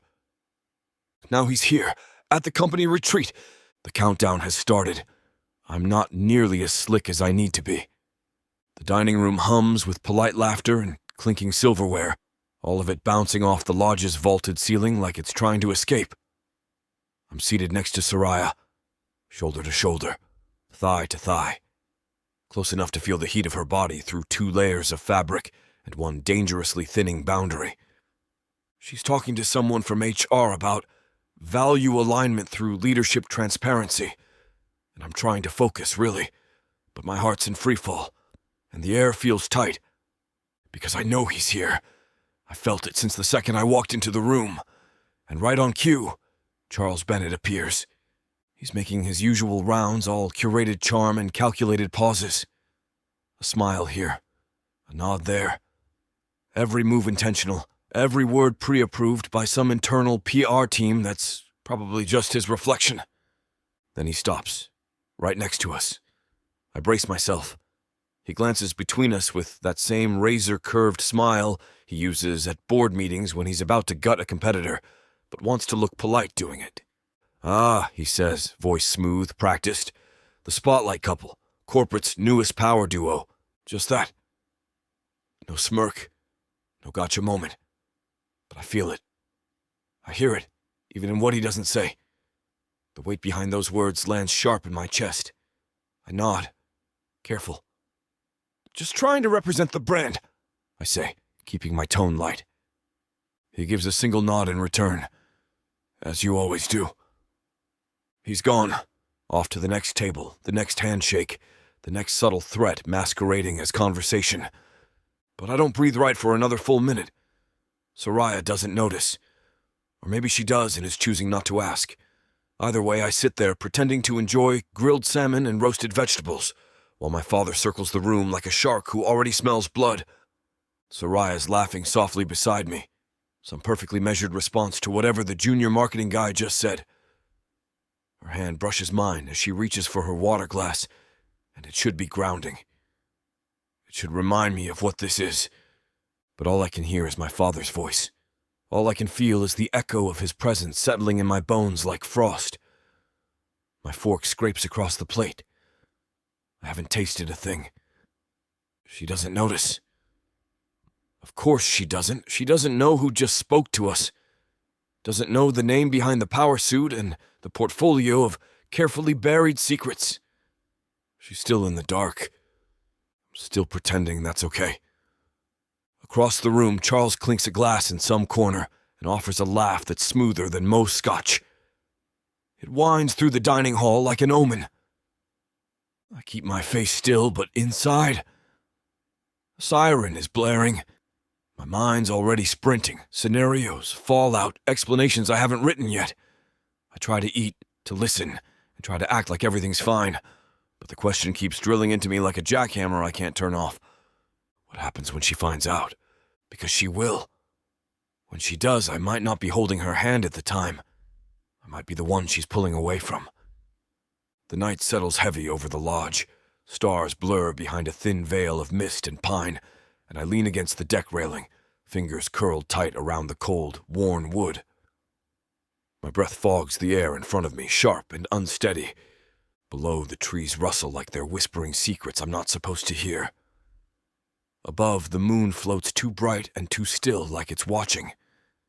Inside, the usual sounds filter through the windows, clinking glasses, polite laughter, the buzz of wine-softened conversation. Then I hear her voice. Clear, steady, and brighter than it has any right to be. "Soraya." I close my eyes. It's not just the kiss anymore. Not just the fire pit or the spreadsheet, or the way her hand found mine like it belonged there. It's her. It's the way she moves through a room like she owns it, until she thinks no one's watching. It's the sharp wit disguised as grace, the soft edges she only shows in flickers. A half smile, a laugh that sounds like it slipped past her defenses. Maybe that's what wrecks me the most, because I'm in it. Deep. I came into this playing a part. Told myself I could stay behind the curtain, deliver the lines, walk away untouched. But now I'm halfway in love with a woman who doesn't even know my real last name. Doesn't know the man she's sitting next to at every curated dinner and trust-building exercise is the same man her boss calls Charles. She doesn't know. And I don't know how I can keep pretending I don't want her to. I press my knuckles to my mouth, like maybe that'll keep the truth from slipping out. It doesn't. Because here's the thing I can't say to anyone. Not even myself most days. I don't want her to walk away. Not after all of this. But eventually she's going to find out. Chapter 17. Soraya. Knox is different today. Not in a way anyone else would catch. He's still throwing out sarcastic one-liners during breakfast and raising his eyebrows at Delaney when she drops her fork for the third time. But I feel it. Like a drop stitch in a sweater. You can tug all you want, but something's going to unravel. His smile doesn't quite hit the corners of his eyes. His laugh is quieter. He says all the right things, but they land soft, like the volume's been turned down without warning. I don't ask. I sip my coffee, nod at the HR lady raving about the emotional intelligence seminar, and pretend I'm not mentally tracking every flicker of hesitation in his face like a glitch in a system I've built from scratch. I catalog the way he keeps his hands in his pockets, how he only half listens when people talk to him, the way he seems somewhere else. My brain, ever the overachiever, starts organizing possible causes in neat rows. Regret, retreat fatigue, or impending dread over his inbox. Maybe I pushed too far with that kiss. Maybe I made a mistake lighting that match in the middle of a dining hall, and now I'm watching him try to stomp it out without burning us both. I chew the inside of my cheek until I taste iron. Pretending not to notice is easier and safer. It's what I'm good at. But pretending doesn't stop the ache that blooms low in my chest every time he looks at me like he wants to say something and doesn't. Maybe what scares me most is this. I need him to say it, even if it wrecks everything. After dinner, HR unveils yet another bonding activity with the same energy as someone announcing a surprise pop quiz. Spotlight Couple Showdown, the sign reads, in bold Comic Sans, like that somehow makes it less terrifying. It's trivia about each other. I consider faking a sudden allergy to fluorescent lighting, but Knox just nudges me with his elbow and says, "We've faked more complex things, like liking our coworkers." The questions start easy. What's her favorite color? Navy, obviously. Then spiral into absurd territory. What's his go-to karaoke song? I pause only a beat before buzzing in. Take On Me, but only the acoustic version because the synth stresses him out. People laugh. Knox laughs too, but then he looks at me. Really looks at me and something shifts in his expression, like I just held up a mirror, and he saw more than he meant to. There's this soft, startled pride in his eyes, like I've handed him the moon, wrapped in a Nova Rise branded water bottle. He high-fives me, palm warm against mine, fingers lingering just a second too long. I play it cool, like I always do, but inside, everything goes soft around the edges. It's not the wind that gets me. It's the way he looks at me after, like he can't believe I remembered something that mattered to him. I pretend I don't melt, but I do, just a little. After the last trivia point is tallied, and HR dramatically declares us officially in sync, the whole group dissolves into applause and cider-fueled laughter. Someone starts a playlist that's trying a little too hard. Indie folk pop over speakers, strung through the trees like twinkle lights on a curated Pinterest board. Everyone's buzzed. On the drinks, the glow, the way fake love looks a lot like the real thing when there's applause attached. I'm warm. Not just from the cider. My cheeks hurt from smiling. My throat's tight from the effort of pretending none of it means anything. He leans in, close enough that I can smell cedar, and something faintly citrusy clinging to his hoodie. "You make a good teammate," he says, low and earnest. I laugh too loudly. It sounds fake in my own ears. Don't get used to it. Deflection, level expert. But inside, God help me, I need to hear it again. Slower, quieter. Like he means more than just the game. Like maybe he's not just talking about trivia, or this retreat, or any of it. I want him to say it like it's the kind of thing a person could build something real on. I hate that part of me exists now, the one that hopes. We don't speak when we get back to the cabin. The silence isn't cold, but it's thick, like mist over the lake, curling around everything that wasn't said tonight. I kick off my shoes, drop onto the left twin bed like it's a finish line I barely crossed. Knox doesn't say a word as he flops onto the other. Our retreat badges are still clipped to our shirts. Mine digs into my collarbone. I don't care enough to remove it. At some point, minutes, maybe less, our beds shift closer. Not exactly, just enough.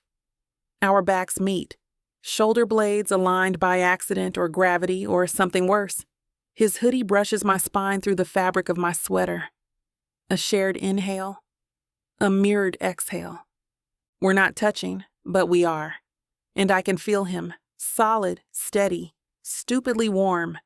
I tell myself I'll roll over in a second, that I'll fix this, reclaim the space, reinstate the boundary, any second now.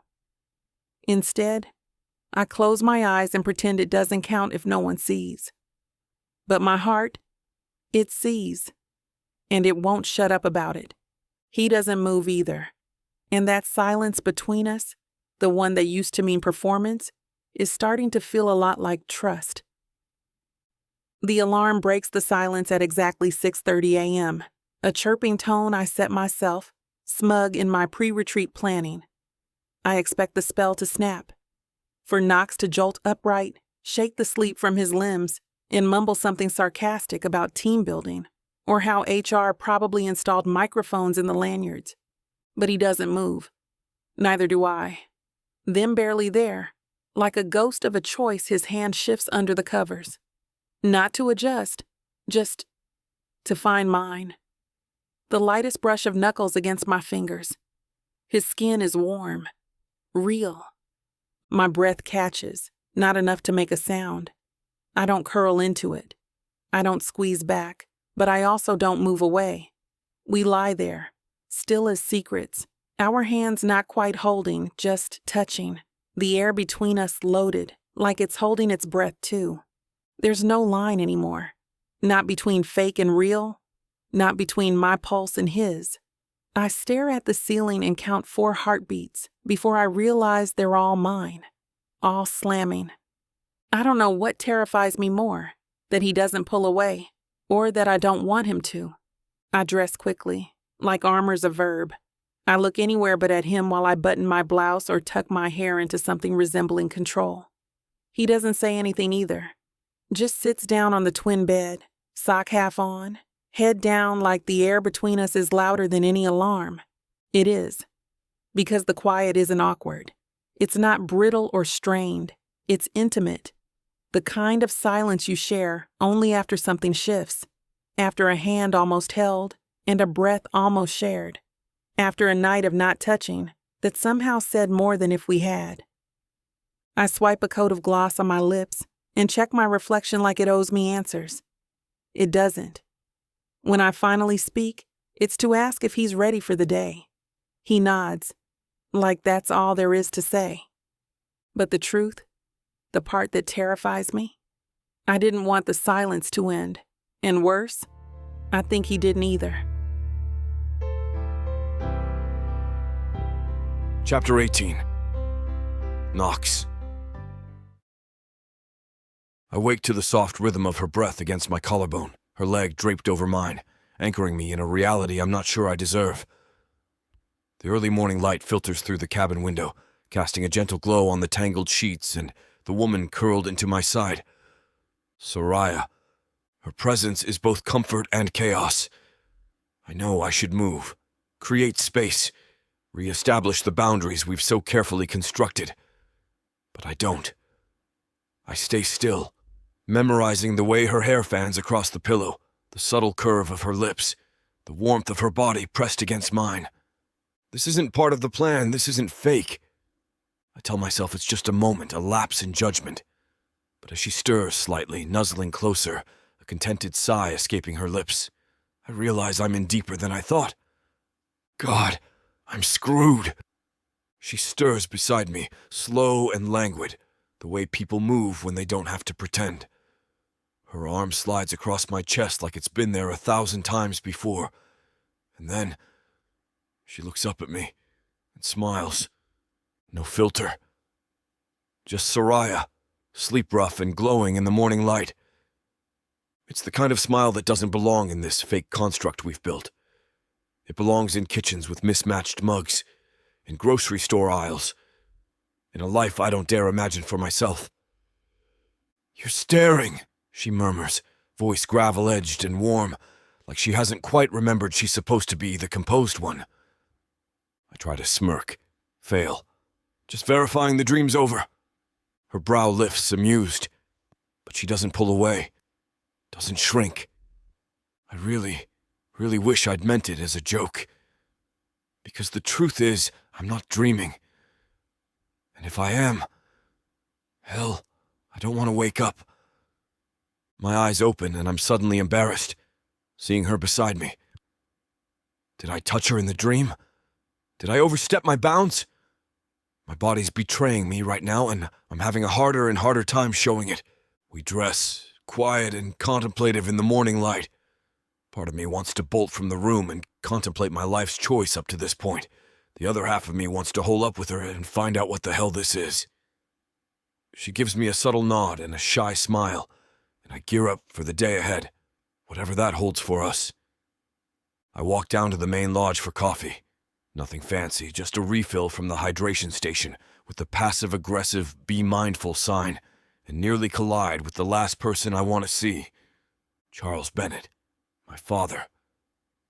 He's standing just off the stone path, perfectly composed in a charcoal sweater that probably cost more than most people's rent. He's holding a cup of tea, not coffee.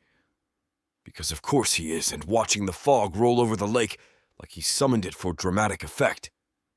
"Knox," he says, like the word tastes foreign. "I hear you've made quite the impression." I don't respond right away. I take my time filling my cup. Let the awkwardness thicken like bad gravy. He continues anyway, he always does. "Let's just hope it doesn't become inconvenient." I turn slowly, keeping my face neutral, my voice casual. "Is that a threat, or just your way of saying you care?" He sips his tea like it's blood and doesn't answer. He never does. Charles Bennett speaks in warnings disguised as compliments, in disappointment wrapped in silk, in metaphors that leave bruises you can't point to. We stand there for another 10 seconds, maybe 12. Then he walks away without looking back, his coat flaring behind him like some kind of villainous curtain call. Me? I down half the cup of coffee even though it burns like hell. Because I'd rather feel that than whatever just cracked open in my chest. Because for all his posturing, for all his calculated menace, he's not wrong. Soraya is becoming very, very inconvenient. I have no idea how to stop it. I walk into the dining room like nothing happened, like my father didn't just drop a cryptic bomb in the middle of my chest, and walk away whistling. The fake fireplace flickers in the corner. The smell of overripe bananas and stale conference muffins hangs in the air. It's all perfectly curated, and I can't breathe right. Then I see her. Soraya. She's sitting at our table. Yes, our table, because this damn retreat has made it so. And when her eyes find mine, she smiles. No calculation. Just that quiet, slightly sleep-rumpled softness she only lets slip in the early morning, like her armor hasn't fully rebooted yet. She waves me over like I was always going to come back, like she never doubted it. I slide into the seat across from her and snag one of the sad beige muffins from the center plate. They've somehow managed to make gluten taste like regret, I say, peeling back the wrapper. She smirks. You love regret carbs. And I do. Especially when she looks at me like that. But part of me, most of me, is still outside on that porch, still hearing my father's voice, still wondering how much longer I'll be able to pull this off before everything detonates. Because here's the truth. Soraya has no idea who I am. Not about the Bennett name, the pressure, the empire, the strings he's already tried to pull. She doesn't know I've spent years dodging his shadow like it's a debt collector. That the last thing I wanted was to drag someone else into this orbit. But I did. Now, she's sitting across from me, glowing in morning light, trusting me with a heart I'm starting to suspect is real. All I can think is, what happens when she finds out I've been lying by omission since the moment we met? I chew the muffin, swallow the guilt, smile back like I'm not quietly falling apart. By lunch, I've stopped pretending I'm not thinking about her. It starts small, catching myself watching the way she holds her pen during a workshop, fingers graceful and precise, like even her note-taking has a dress code. Then it spirals to imagining what it would be like to see that same pen on my kitchen counter, in a mug, next to mine. What if this wasn't fake? The thought hits me. What if she sat beside me in a boardroom not as a bit, but as a partner? What would happen if I took her to that ridiculous brunch place my mom used to love? The one with the mismatched chairs and the dog-friendly patio? What if she met my mom's ancient Shih Tzu, a grumpy little thing that only ever liked two people, me and ghosts? It's stupid, reckless, and unrealistic.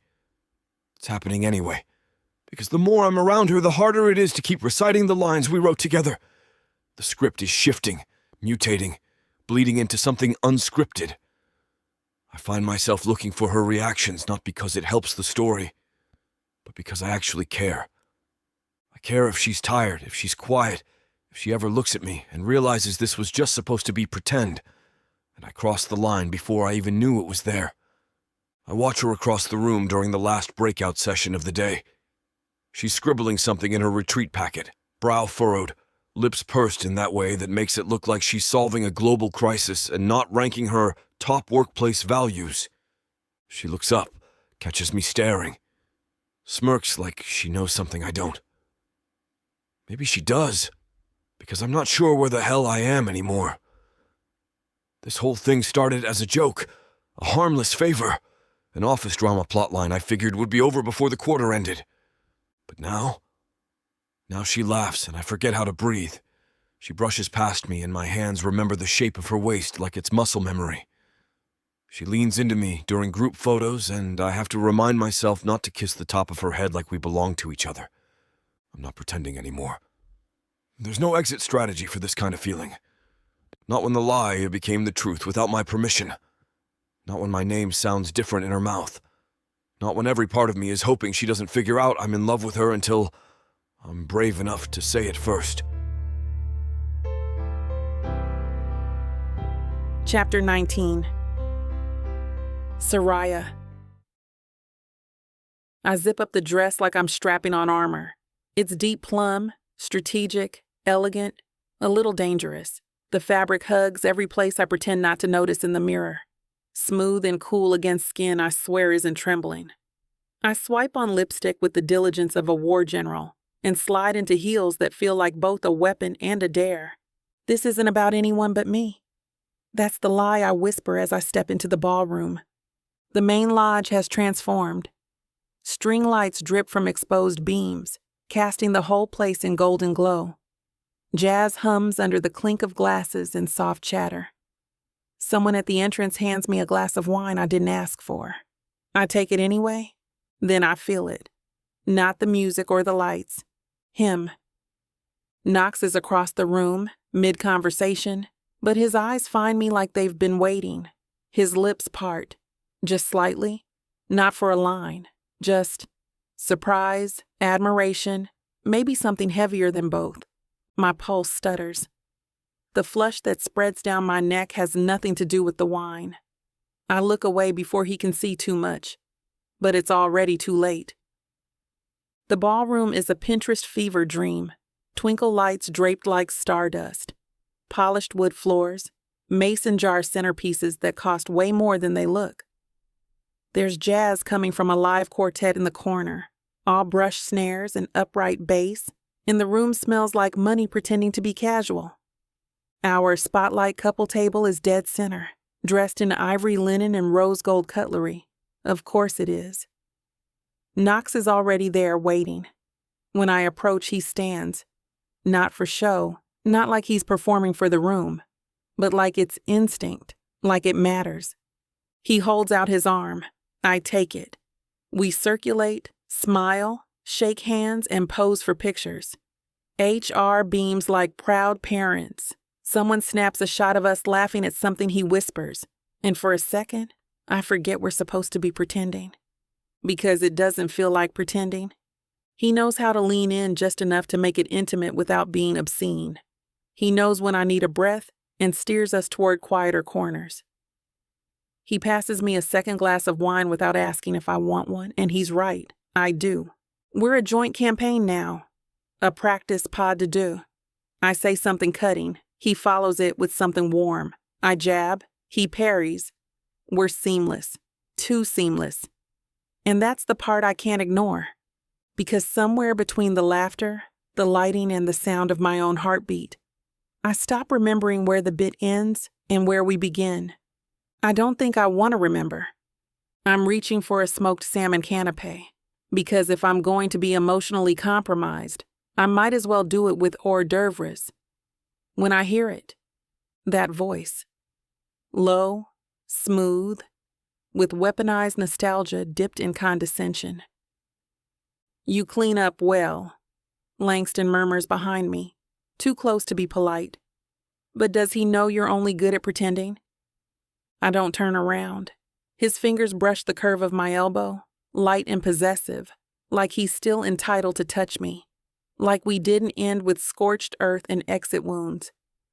"I mean, you used to be better at hiding it," he continues, tone dipped in faux concern. "But maybe the dress is doing most of the heavy lifting tonight." My fingers tighten around the edge of the canapé plate, jaw locked so tight it hurts my molars. A shadow cuts between us.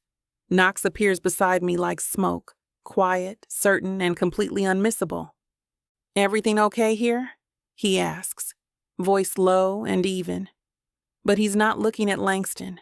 He's looking at me. Just like that, I breathe again. I nod, small, controlled. But Knox doesn't move or smile, doesn't let the moment slink away like it wants to. Instead, he slides his arm around my waist, warm and anchoring, like it belongs there. Then he turns to Langston, looks him straight in the eye. "She's not pretending." A fact delivered like a verdict.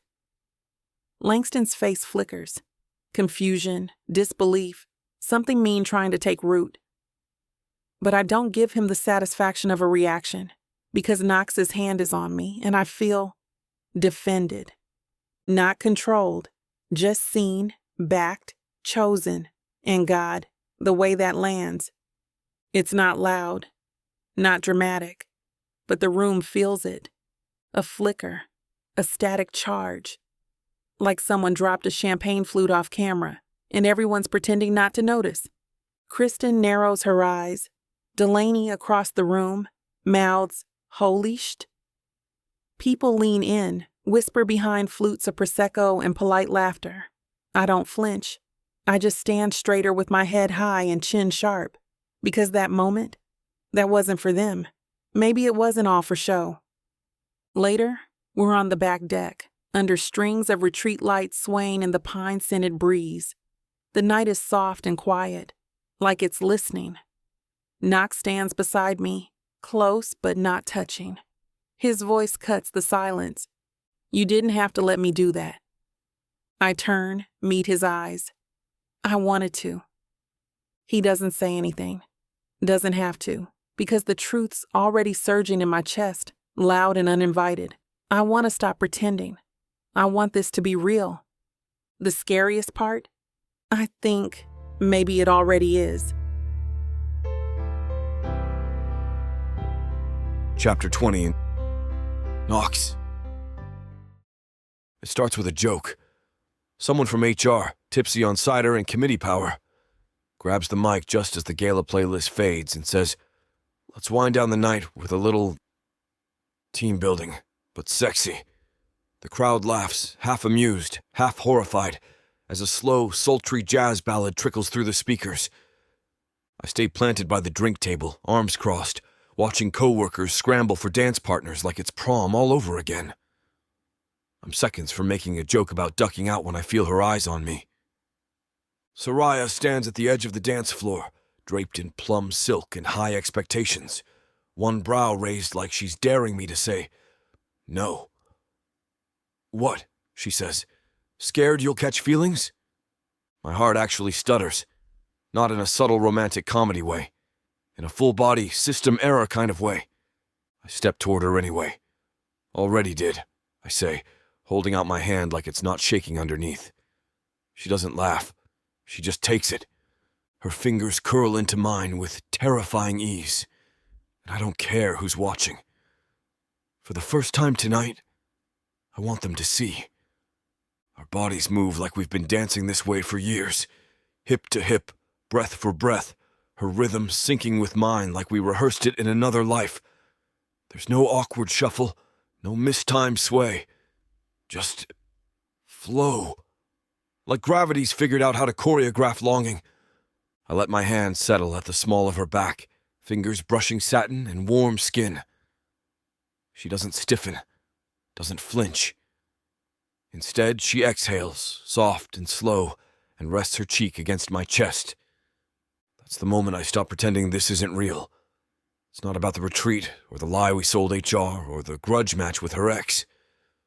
It's about this, her heartbeat against my ribs, steady and human, and far too important. I close my eyes for half a second and think, I could live here, right here, in this beautiful mess of a fake relationship that stopped feeling fake 2 days ago. But then her heartbeat stutters, maybe from the music, maybe from me, and I feel it. Every beat is a countdown to when I have to tell her, when it all might collapse, to when this stops being ours. I should tell her, I know it. I've known it since the second week of this whole charade, since I saw her name on the department email chain and realized she had no idea who I really was, that I wasn't just some hoodie-wearing IT guy with decent banter and a knack for fixing frozen DACs. I'm Charles Bennett's son. I'm the secret in her blind spot, the twist in the third act she doesn't see coming. And every minute I keep quiet, the fallout compounds. My mouth opens once, then again. But before I can speak, she looks up at me. Everything tilts. Her eyes find mine like they always do. No calculation, just trust. Like I'm safe and I'm hers. Like she's already decided that whatever this is, it's worth leaning into. That's what wrecks me. Because how do you shatter someone who's finally starting to believe in you? I close my mouth. I swallow the truth like it's glass. Because if I say it now, I lose her before I even get the chance to keep her. I suddenly realize I want to be kept. The music's fading. People around us start clapping, laughing, peeling away in pairs. The moment's supposed to be over. Curtain call, cast dispersing, roles dropped. But she doesn't move. Instead, she leans in. Her lips graze the edge of my jaw, feather-light, a contact so soft it shouldn't mean anything. Then she whispers, "You make me forget I'm faking." The words hit harder than any truth I could have confessed. They land somewhere in my chest, crack open a space I had no idea I'd been guarding. I feel it, physically, like a muscle pulling too tight, a dam straining against its own weight. My hand tightens at her waist, instinctive. My breath catches. For a half second, the world narrows to the exact curve of her body against mine and the way those words keep echoing. Raw, unfiltered, real. She meant them. I know she did. That's the part that terrifies me more than anything else. Because I don't know what to do to survive the ending we planned. When the unscripted version is the only one I want, we don't talk on the way back. Not a word. But her pinky brushes mine as we walk, just barely, like it's accidental. Except it's not. It happens again and again, like her hands reaching for mine on some subconscious loop her brain hasn't caught up to yet. I don't take it, I just let it linger, like a tether. I keep glancing at her from the corner of my eye, trying to memorize everything. The way she holds her dress just off the grass, how her heels click softly on the stone path, how her shoulders curve forward slightly like she's trying not to feel too much. I've wanted women before, but not like this. Not the body. God, the body too. But this is something else. I want the part of her no one gets to touch. The part she's hidden behind boardroom armor and careful answers. I want it like it's mine to protect. When we reach the cabin, she slows at the door. Doesn't unlock it or speak. I should say, good night. Crack a joke, walk to my side and shut the hell up. Instead, I hear myself say, "You want to talk for a minute?" She looks at me, eyes dark and unreadable, then nods. And when I open the door, she steps inside. No hesitation. I shut it behind us. And in that soft, final click of the latch, every bit of distance we've been pretending to keep vanishes. No scripts. Just her and me. Nowhere left to hide. Chapter 21. Soraya. The door clicks shut behind him with a softness that feels louder than it should. For a long second, he doesn't move, just stands there like he's waiting for a script that doesn't exist.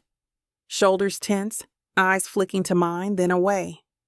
The cabin feels too small, too still, like we're both inside something fragile and flammable at the same time. I sit down on the bed, phone in hand, pretending to scroll, like I'm not acutely aware of every inch of him. The way his hoodie clings to his chest, his hands flex at his sides like they don't know where to go, and the way he's looking at me now, like I'm not an assignment or a bit, but a person he's not sure how to approach without breaking something sacred.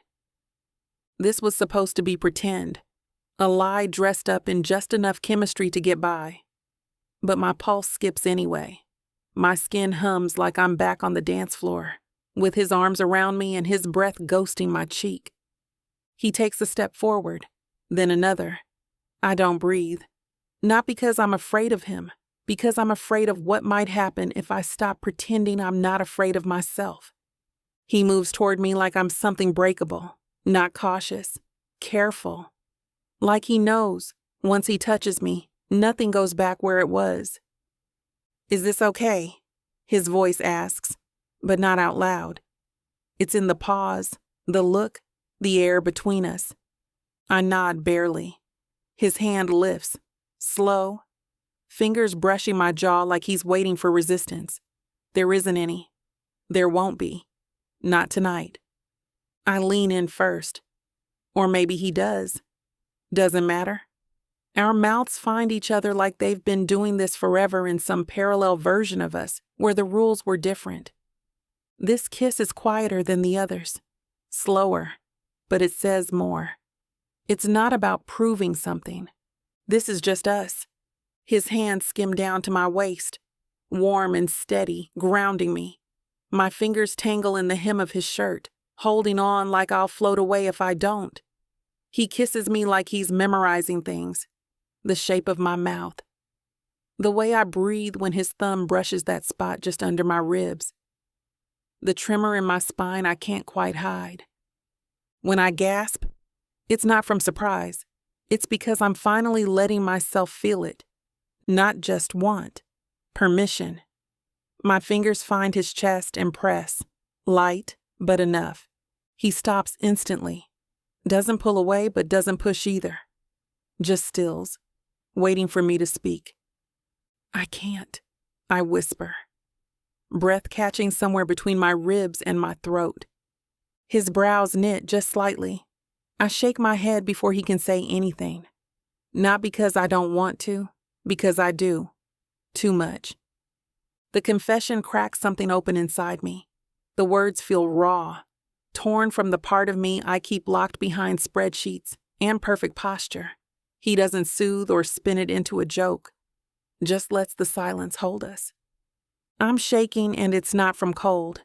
It's from the terrifying awareness that if I let this happen, it'll mean something. I'm not sure I know how to come back from that. He doesn't flinch, doesn't step back, just watches me like he's reading every flicker behind my eyes. Then softly, "Okay." That one word hits harder than a whole speech. He reaches up and tucks a strand of hair behind my ear. His fingers brushing the curve of my cheek like I'm something delicate. "Let's make a new rule," he murmurs. "Tonight, nothing has to be fake. Not the kisses or the way I look at you. But we stop when you say stop." I swallow hard. This kind of patience and tenderness, it unravels me more than any reckless touch ever could. Because he means it. I can feel it in the quiet between his words, in the steadiness of his hands, in the way he gives me back control without making it feel like distance. The undoing I was afraid of, it's happening anyway, but somehow it doesn't hurt. It feels like safety. We lie side by side on top of the comforter, fully dressed, barely touching, and yet the space between us hums like a live wire. I keep my eyes on the ceiling. It's easier than looking at him while I strip pieces of myself bare. I used to think ambition made me safe, I say quietly. Like if I just climbed high enough, worked hard enough, controlled every variable, nothing could hurt me. He doesn't speak, just listens. So I keep going. Being the strong one, it becomes this identity. You don't get to be messy.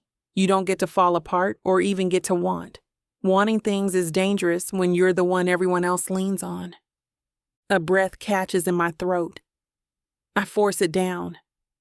I have no idea how to want something without needing to control it, I admit. It's not an apology. It's a confession. His voice is low, steady. Then don't control it, he says. Just want it. That sentence lands in my chest like a stone dropped in still water. I turn my head slowly and he's already looking at me, not smiling or pushing, just there. And God, I want so badly to believe that it could be that simple, that I could be that soft. With him, I don't mean to fall asleep. I don't even mean to shift closer. But at some point, my head finds his shoulder like it belongs there, and he doesn't move. Just lets me be. His hand settles over mine, palm to knuckle, warm and grounding. There's no script for this. No lines to remember. Just breath syncing with breath and the slow, steady rise of something I can't name yet. It's not the kind of night people write songs about. It's quieter than that. Quieter and deeper. The cabin is still. Our clothes are wrinkled. The air smells faintly like cedar and fabric softener. And the only sound is the wind whispering through pine. Nothing dramatic happens. But something shifts. It rumbles in my chest, low and certain, like a seam tugging loose in a dress I've worn too tightly for too long. The lie we built, this story we pitched to the world to keep our hearts safe, it's collapsing. And what's left behind isn't empty. It's terrifyingly full. I don't tell him any of this. Don't break the moment with language, but in the dark, right before sleep claims me, I let the words rise like a prayer I'm not brave enough to say out loud. This feels like the beginning of something I don't want to lose. Chapter 22. Knox.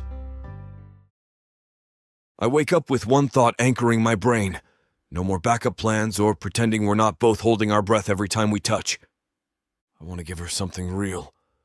So I spend the morning making moves. Quiet ones. I borrow a Bluetooth speaker from Tina, who raises one eyebrow but doesn't ask questions. Just hands it over and tells me to use the good playlist, not your sad hipster crap. I sweet-talk one of the kitchen staff into sneaking me 2 actual meals. Real plates, real cutlery, nothing served in a compostable bowl with a retreat logo stamped across it. She's a romantic, bless her, and agrees on the condition I return everything clean and don't burn down the lodge. Next stop, the edge of the lake. There's a perfect little clearing just beyond the trail markers, tucked behind a cedar thicket.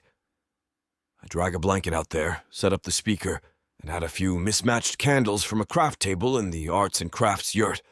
One smells like a vanilla, the other like patchouli and misplaced ambition. It's not fancy or curated, it's real. The kind of thing no one expects from the sarcastic IT guy with a 404, love not found mug, and a general aversion to vulnerability. But this one isn't for show. This one's for her. She shows up 20 minutes after I text her a location pin and a vague message that said, "Trust me, I swear there are snacks." She rounds the bend in the path, dressed in jeans, a light sweater, and an expression that says she's not sure whether to expect a trap or a TED Talk. "What is this?" she asks, one brow arched as she takes in the blanket, the food, the candles, the speaker perched like a nervous chaperone on the grass. "A date," I say simply. That makes her pause. Then carefully, She smiles. She sits beside me, slow and deliberate, like she's testing the weight of the air between us. Her knee bumps mine when she tucks one leg under herself. I swear it echoes in my chest. "I hope the music isn't tragic," she says, reaching for a grape. I hit play. The opening chords of the ridiculous two-on-the-nose song we once fake-added to our backstory spill into the air.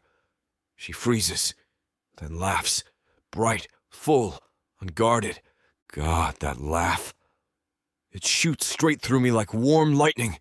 We eat, talk, and graze off each other's plates like we've done it 1,000 times before. She tells me about growing up in a house full of overachievers. I admit I once cried during an animated movie and told everyone it was allergies. She makes a face when I mention s'mores and says marshmallows are just lies in foam form. We're close enough to share body heat, toes grazing under the blanket every so often when the breeze picks up. I think about leaning in. I want to, but I don't, not yet, because she's relaxed and real and open in a way that's rarer than anything else I've ever touched. I'm not going to rush it. Halfway through the second song, she looks at me, not with skepticism, sarcasm, or that pointed little brow lift she does when she's calling me out. This is different. Her expression is soft, bare, and curious, trusting. The kind of look that makes you want to hand someone every secret you've ever buried and pray they don't drop it. It resonates in my chest, a thud like the moment right before a dive. "Now, tell her now." "Soraya," I say, my voice lower than I mean for it to be. "There's something I need to tell you." She tilts her head, lashes low, attention fixed on my mouth like she already knows it's something serious. I open my mouth, and then it happens. I picture the fallout, the shift in her eyes, the way her face might go cold, how her posture might straighten into something defensive and professional and completely out of reach. I choke. I glance down, swipe at my jeans. There's candle wax on my leg. Pretty sure I'm going to be walking around with a cinnamon vanilla patch for the rest of the day. She laughs, softly, not fully buying it, but not pressing either. The moment passes, and I let it. Coward. She leans into me anyway, still laughing, quiet and close, as her hand settles gently against mine like it belongs there, like we belong here. Her shoulder presses against my arm, and I tilt just enough to match the shape of her, natural and seamless. She has no idea who I really am, what the last name Bennett means when it's attached to mine. No clue that the man currently standing on the deck above the lodge, arms folded, jaw tight, is more than just a CEO scanning his employee roster. Charles is watching. He doesn't wave or speak, just observes, like he's taking notes for a report I won't be allowed to read. I know what he sees. He sees a weakness, a complication. He sees her. I try to focus on the warmth of her hand in mine, the rhythm of her breath syncing with mine, the way she trusts me with her body language even if her words haven't caught up yet. But the lie tightens around my ribs like it's woven into every heartbeat. She's trusting me. I'm building everything. This moment, this maybe, this fragile, beautiful thing on a cracked foundation that's going to shatter the second the truth touches it. The walk back is quiet, peaceful even. Soraya's hand brushes mine every so often, like she's not thinking about it, like the silence is just another layer of comfort instead of pressure. I almost let myself believe it'll stay that way, until we reach the trailhead. Kristen's there, leaning against a post like a designer-clad gargoyle, arms crossed, lips painted the exact shade of smug. She steps forward as we approach, and her eyes flick between us with surgical precision. "Cute," she says, voice syrupy and slow. "Almost makes me forget who you really are, Knox." Soraya tenses beside me, but only slightly. She doesn't catch the shift in tone or the trapdoor beneath Kristen's smile. I do. I smile back, easy and lazy, like it bounces right off me. But inside, the ice cracks. Because Kristen doesn't guess. She knows not all of it yet, but enough to turn the knife at the worst possible moment. And knowing her, that moment is already scheduled and color-coded. Soraya laughs under her breath and tugs me forward by the hand. "Come on, let's go," she says, like Kristen's just a pebble in her path. But I can feel the aftershock rippling in my chest, and the clock in my head starts ticking louder. I lie awake in the dark, hands behind my head, staring at the ceiling like it's going to spell out an answer. Across the room, Soraya's breath rises and falls in steady waves.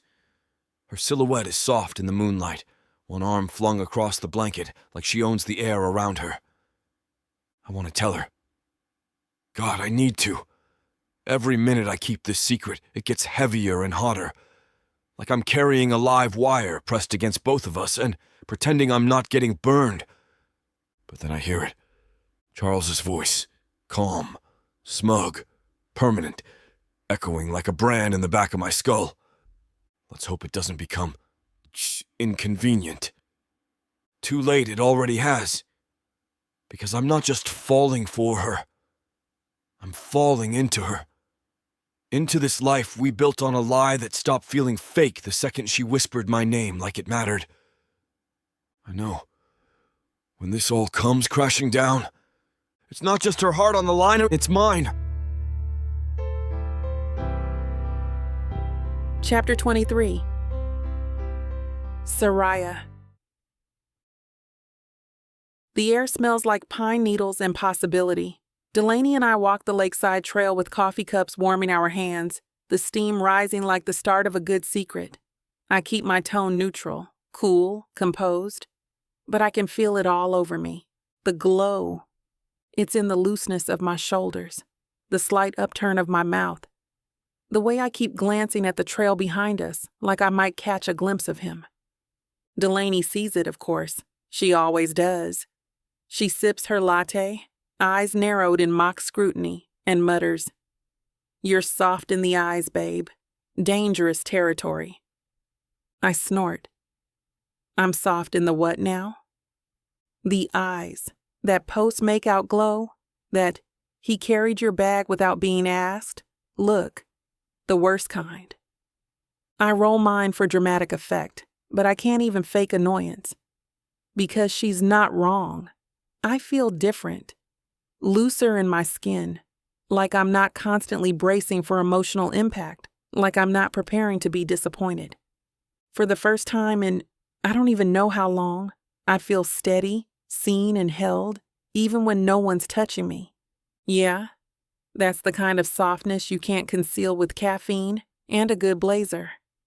We're steps from the lodge doors, Delaney mid-rant about corporate icebreakers and the emotional damage of Buffett-style bacon when she goes quiet, which is my first red flag. Kristen materializes like a designer ghost, head-to-toe beige and smugness, lip gloss sharp enough to cut glass. She glides into step beside me with the smooth calculation of someone who's practiced being unbothered in heels. "Well," she says, drawing the word out like it's flavored. "You and Knox. Didn't see that one coming." I don't flinch, just sip my coffee like it's spiked with anti-Kristen serum. She tilts her head, all innocent curiosity and curated concern. "Kind of a mystery, huh? The whole IT guy turned boyfriend thing? Bold move." Delaney shoots her a look that could ignite timber. "Bold move? You mean unlike seducing someone with a hoodie you fished out of his ex's closet?" Kristen doesn't blink. "Just saying. It's easy to get swept up in the fantasy, especially when someone's really good at playing a part." Right to the jugular. "You sure you know who you're kissing, Soraya?" It lands sharper than I want it to, but I smirk and wave her off, like she's just background noise and overpriced perfume. "I know enough," I say. Cool, composed, and dead calm. But inside, something shifts. Not a crack, just the whisper of one forming. Kristen disappears like she arrived, deliberate, heels crunching gravel like punctuation marks, but the question she left behind sticks. "You sure you know who you're kissing?" It echoes, uninvited, over Delaney's light chatter and the rustle of leaves overhead. I try to shake it off. Chalk it up to Kristen being Kristen, all smug smiles and psychological warfare in a silk blouse. But it's not just what she said. It's how she said it. There was something sharper, less passive-aggressive and more just aggressive. The kind of tone you use when you know something and you're waiting for the fallout to be someone else's problem. I filed the moment away, like a yellow post-it slapped on the bulletin board in the back of my mind. Kristen, unnecessary, possibly loaded. Monitor for signs of sabotage. I tell myself it's nothing, but I've built a career on reading tone, and hers wasn't casual. The lodge smells like cinnamon and polished wood as I drop my empty mug off at the service station. I'm halfway out the door, already planning my next meeting, when I hear it, low, clipped, unmistakable. Charles Bennett's voice. Yes, my son is attending. Keep it discreet. I stop. Everything in me stills like a paused video. Son? My fingers tighten around the ceramic handle, even though I've already set it down. I inch backward, just enough to glimpse him through the arched entryway. Charles in tailored navy, speaking to someone in a branded fleece. His expression is unreadable, like this is just one more thing on his empire maintenance checklist. My pulse stutters. My brain doesn't, it races. Charles Bennett has a son who's here, who no one's named, someone with a secret. And suddenly, Kristen's question isn't a jab. It's a breadcrumb. My heart starts rearranging puzzle pieces I didn't even know I had. I keep walking, calm and cool, like my brain isn't doing backflips behind my eyes. Charles, Bennett, Knox Bennett. The names click together like puzzle pieces with jagged edges. I bite the inside of my cheek and keep my pace steady past the front desk. It's not definitive. But God, it tracks. I scroll back through every moment, every oddly timed dodge, his half joke, and every time Knox changed the subject when I asked about his past. The way he looked at Charles across the dining room and didn't look again. I don't have the receipts, but I have a gut. And it's screaming. Something's off and missing. Suddenly, the truth I thought we were building feels like it's resting on air. Back in the cabin, I peel off my jacket with fingers that won't stop twitching. I set my second coffee on the windowsill. Forget to drink it. The mirror catches me on the way to the bathroom. Hair windswept, cheeks flushed from the walk, eyes different, sharper, wounded maybe. I stare at myself like I might find the truth tucked behind my earlobe. You tell me, right? I whisper. It's quiet. The words just hang there, float for a second, then drop like a stone into still water. But the echo that comes back, it's hollow. Since this whole mess began, I realize I don't know if I'd believe the answer, even if he said it. Chapter 24. Knox. The challenge is called Synergy Safari, which already tells me it was named by a woman named Deborah in HR who owns 3 cat mugs and lives for lanyard-based competition. Everyone's split into teams, forced to decode riddles, chase clues, and collaborate cross-functionally. I hate it. Soraya hates it more. But she still plays. She reads the clues, leads the strategy, even cracks a joke that makes 2 interns nearly swoon. That's when Langston sees his opening. We're gathered near the campfire pit after solving the final clue, laughter trailing behind us like smoke when he steps in, hands in pockets, too polished and smooth. "You really took charge out there, Soraya," he says, just loud enough for everyone to hear. "Though I'm shocked you didn't delegate.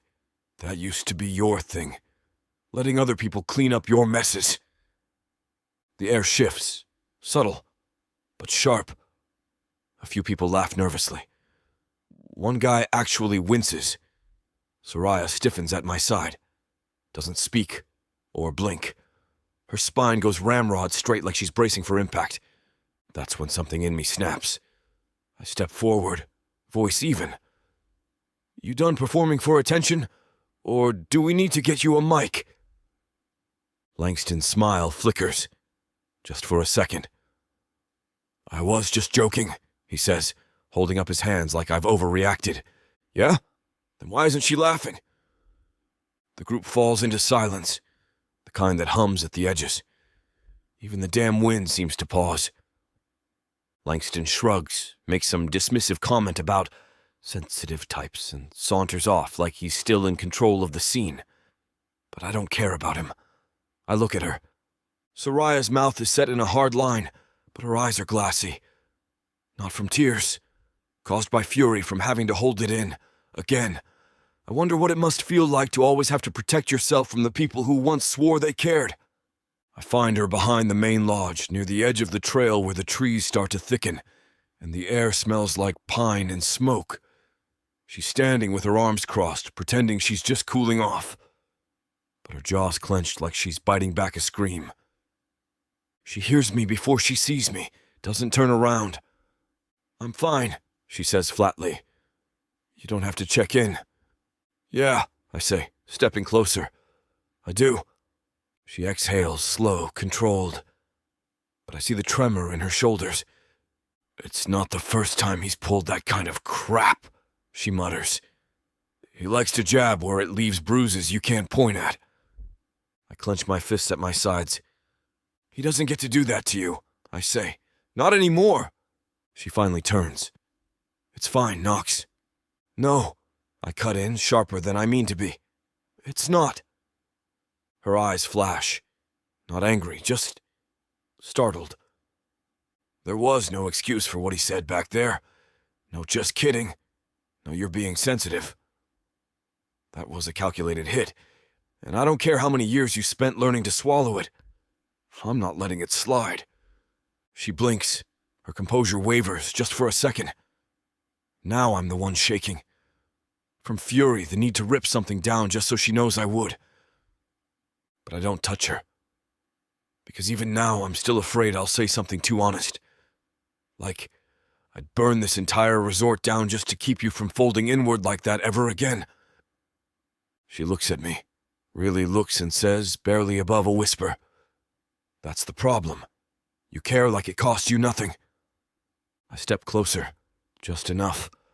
I care like it's the only thing I know how to give you. Well, yeah. We're past pretending now. She spins on me like she's ready for a fight, but her voice trembles when it lands. Why do you keep defending me like this isn't fake?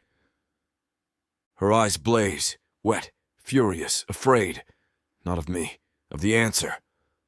I take a breath, but it doesn't go deep, doesn't settle. Because it's not fake, I say, quiet and wrecked. Not to me. The words don't echo. They land. Like stone on water. Like truth hitting a surface that's too smooth to break gently. She goes still. All that sharp elegance, all that perfect posture. Gone. One heartbeat. Two. Then she reaches for my hand. Not trembling. Just certain. Her fingers curl around mine like they've been waiting this whole time, I realize. I'm not protecting a bit anymore. I'm protecting her, and I don't think I know how to stop. We don't talk on the walk back to the cabin, because everything worth saying is already trembling between our fingers. Inside, the air feels heavier than it should. Dim light, one bed made, one not. Her sweater is slipping off her shoulder like an invitation she hasn't spoken out loud. I shut the door behind us. She turns to face me, eyes wide, not with uncertainty, but with recognition. Like something ancient just clicked into place. I step forward, just enough to close the space. When I reach for her, I do it like she's made of glass. Not because she's fragile, because this is sacred. Her hands find my face, soft and certain, and when her mouth finds mine, it's not performative, but desperate and honest. She kisses me like she's starving, like I'm air. I kiss her back like I've been waiting for her for years. The lie is long gone. We know that. In the wreckage, we're building something else. Something slow, scorching, and something that feels a lot like the truth. She pulls back just enough to look at me, Then she reaches for the hem of her sweater, lifting it over her head with a grace that makes my pulse punch through my chest. She doesn't look away. Neither do I. I move with her.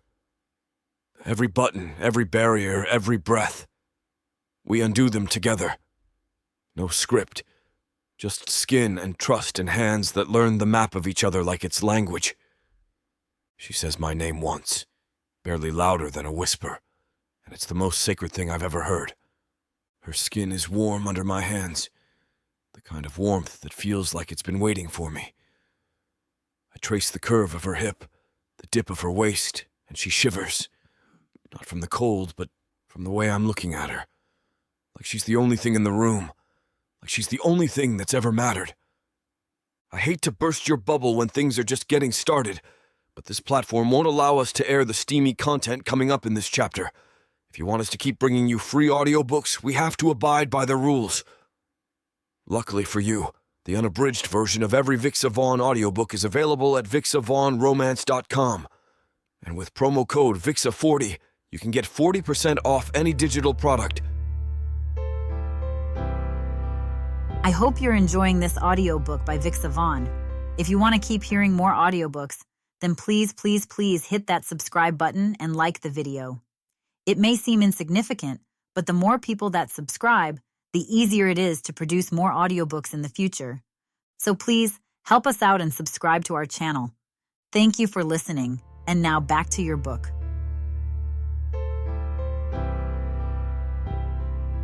Chapter 25. Soraya. I wake up in his arms, and for the first 30 seconds I don't panic. His breath warms my skin. One of his hands is still curled around my waist, loose but there. I'm tangled in a blanket that smells like cedar and skin and something that shouldn't make my chest ache the way it does. I let my eyes stay closed. Just for a moment. Let myself believe this is a place we live in, not a moment we stumbled into. His heartbeat is slow against my spine. I shift, barely, just enough to stretch my legs, and reality crashes back like a slammed door. I slept with Knox. I slept with Knox. Not as a footnote in our fake dating agreement, as me. Every cell in my body still hums from it. From him and from the softness I didn't mean to give in the way he held it like it was sacred. I open my eyes and stare up at the ceiling beams. They don't offer clarity, just shadows and the soft whir of the heater pushing warm air over a situation that's anything but. What did we just do? What does it mean? And why does every inch of me already know I can't go back? We dress in near silence, the kind that's thick with all the things we're not saying. Knox doesn't rush. He moves like someone unbothered, tugging on his hoodie one sleeve at a time, like we didn't just destroy the boundaries we swore we'd keep. His fingers brush my shoulder as he leans across me to grab something off the nightstand. It's nothing. It's everything. My pulse jumps like it hasn't learned anything from the night before. I focus on finding my socks. Pretend the zipper on my jeans is harder than it is. I catch him watching me in the mirror. Soft gaze. No smirk. It undoes me a little more. I want to ask what this means. Want to say, tell me I'm not the only one trying not to drown in this. But instead I clear my throat and murmur, I could use some coffee. It's cowardly, but he just nods like I didn't just hide behind caffeine the way some people hide behind locked doors. I hate how relieved I feel when he doesn't push. Downstairs, the retreat is in full swing again. Clipboards, water stations, and way too many matching polos. We're late enough that people are already milling around in clusters, name tags flashing like warnings. Someone from HR waves us over, eyes twinkling like they've already written the fanfic. I smile, polite and practiced, as Knox's hand finds my hip, light and casual, like he's done it forever, like it belongs there. I don't move. Instead, I feel my spine straighten like it's learning a new kind of posture, one that only makes sense when he's near. We stop at the juice station. Someone cracks a joke about how we're still glowing. I laugh, too easily and genuinely, because we are a unit, or maybe we're becoming one, and I'm just the last to admit it. But I don't know what this is now. What we are. The terrifying part. I want to know desperately. I want a label, a plan, a roadmap to whatever the hell this has become. But all I have is the feel of his hand on my back and the sound of my own pulse in my ears. I'm scared that might already be enough to ruin me. I'm not eavesdropping. Not intentionally. I'm by the lobby fireplace, digging a water bottle out of one of those rustic chic coolers they've placed everywhere. When I hear it, that voice, smooth, polished, and the vocal equivalent of a wolf in designer cashmere. Ah, there you are, son. I freeze. Charles Bennett steps into view like a boardroom specter, all tailored charm and well-aged menace. He claps a hand on Knox's shoulder, firm and practiced. Knox barely flinches, but that tells me everything. Knox Bennett Jr., Charles says, casual as a name tag, always disappearing when things get real. The floor instantly shifts, my ears ring, my vision narrows. I just stand there, holding cold plastic and every single lie I didn't know I was swallowing. Knox Bennett Jr. Knox. Bennett. The son of that Charles Bennett. The man who owns half the company. The man whose name is on the retreat banner. The man who's been circling like a hawk since day one. The man Knox never mentioned. My stomach lurches, pulse sprints, and my brain tries to find a version of this that makes sense, where it's not betrayal, just oversight. But I already know better. I don't move. Not even when the conversation drifts on, when Charles shifts his attention to some junior executive hovering nearby. Not even when Knox glances my way, sharp, like he felt the air leave my lungs. He sees me. Of course he does, and he knows. I watch the muscle in his jaw tighten. I wait for a head shake, a wink, a mouthed later. But nothing comes. No denial or damage control. Just silence. The kind that confirms everything. I wrap my fingers tighter around the water bottle, trying to ground myself in the condensation, the pressure, anything. But it's too late. Everything I let myself believe, the trust, the breathless night before, the possibility that maybe this was something real, it fractures. One clean, merciless snap. Because it wasn't just a name. It was a choice. He chose not to tell me. He looked me in the eye, touched my skin, held my secrets, and kept one massive truth locked behind his teeth. I don't need him to say a word. I already heard everything I needed to. I just turn. Far enough to make it to the door without showing him how hard I'm shaking. I can feel his eyes on my back the whole way. Every step is a scream I resist to let out. I don't go to the next session, don't grab lunch, and don't stop to answer Delaney's texts piling up like warning signs. I just make it to the cabin, close the door, and stand there for a second, frozen. Then I go to the sink, grip it like it's the only thing keeping me upright.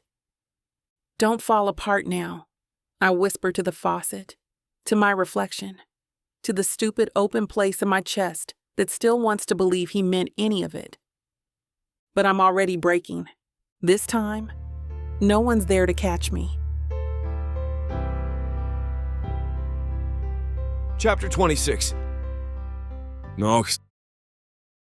I haven't moved. Not since she left. After my father said my name like it was just another thing to own in front of the one person I've been trying to be real with since this whole thing started. Knox Bennett Jr., like a weapon, like a punchline. She heard him. I know she did. She just walked out calmly and controlled, like she'd already made the decision and didn't need the scene. That's what kills me most. The silence. The way she didn't demand, just left. I'm still standing outside the cabin, hands in my pockets, wind cutting across my face like it's trying to make me feel something sharp enough to matter. Too late. I already do. I replay the moment on a loop, the slight tilt of her head when she heard him, the flicker in her eyes before she turned, the way she didn't even flinch. Just disconnected. She trusted me. I let her. Now I'm here, motionless in the wreckage of a truth I never had the guts to hand over before it buried us both. The sound of her footsteps on the gravel is quiet, measured, and somehow louder than thunder. I turn slowly, like she might disappear if I move too fast. But she doesn't.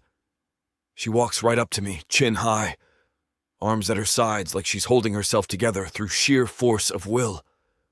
She's not crying, not even close. She looks like clarity, cold, sharp, still. The kind of stillness you only see before something shatters. Damn it, I deserve to be the one that breaks. She stops a few feet away, doesn't blink or breathe. Then she says it, quiet, precise, the knife already honed before it leaves her mouth. You let me fall. I swallow hard, but it sticks. She keeps going. For someone who didn't even have the guts to tell me his real name. It hits like a freight train I never saw coming, even though I built the tracks myself. She doesn't yell or accuse. She just knows, and that's what guts me. Because there's no rage here, just disappointment. That's always the thing that destroys you. I didn't mean to lie. The words feel cheap the second they leave my mouth. She just watches me like she's waiting to see what version of me I'll become this time. I didn't think it'd go this far. I didn't think I'd matter to you that much, I say, voice low. I just wanted one thing. One person that wasn't about my last name. She gazes at me like I've just confirmed her worst fear. I keep talking because I don't know how not to. Everything I said to you, everything I felt, it was real. I swear to God, Soraya. But the truth doesn't land when you hide it long enough. It just sounds like a strategy. She crosses her arms, not defensively, tired. The way she's staring at me now, like I'm a stranger who stole someone she used to believe in. That's the part I don't think I'll come back from. Because I didn't just lie. I let her trust me. Now I'm watching her dismantle the version of me she thought was safe with every second of silence she doesn't fill. She doesn't cry, demand, or ask for anything else I can't give her. She just takes one step back, then another. Somehow it feels louder than any door slam, sharper than any slap. Her eyes flick over my face once, brief, clinical, like she's scanning for traces of the man she thought I was. But whatever she's looking for, she doesn't find it. Don't follow me. That's all she says, softly, final. Then she turns, and she's gone. No last look, just a silence shaped like her, still echoing in the space where something extraordinary used to live. I don't move. Can't. Because chasing her now would only confirm that I don't understand what I broke. Maybe I don't. Perhaps I never did. I don't know how long I stand there. My hands are just... there. Useless. Like they don't know what to hold now that she's gone. My throat's tight. Like if I breathe too deep, it'll tear something open I can't sew back together. The truth settles in. Not about my name or Charles. That was just the match. The real lie. It was pretending I could have her without giving her all of me. That I could build something real while keeping one part of the foundation hidden behind my back like it wouldn't matter. It mattered. Now I'm here, alone, surrounded by the wreckage of what we were becoming. Something that made me want more than surviving. Something honest. I destroyed it, not with a single decision, but with every second I kept the truth to myself. Coward. The cabin is too quiet, too full of things I can't hold on to anymore. I sit on the edge of her bed, the one where she once leaned into me like I was something steady and safe. Now all that's left is the scent of her perfume lingering in the air, clinging to the sheets like memory. Regret. God, it's thick enough to drown in. I drop my face into my hands, elbows on my knees, heart somewhere near my ankles. The ache is bone deep, not sharp, just heavy. At last I say it, not to her, just to the silence that's wearing her outline. I didn't want to be my father's son when I met you. My voice cracks. I just wanted to be yours.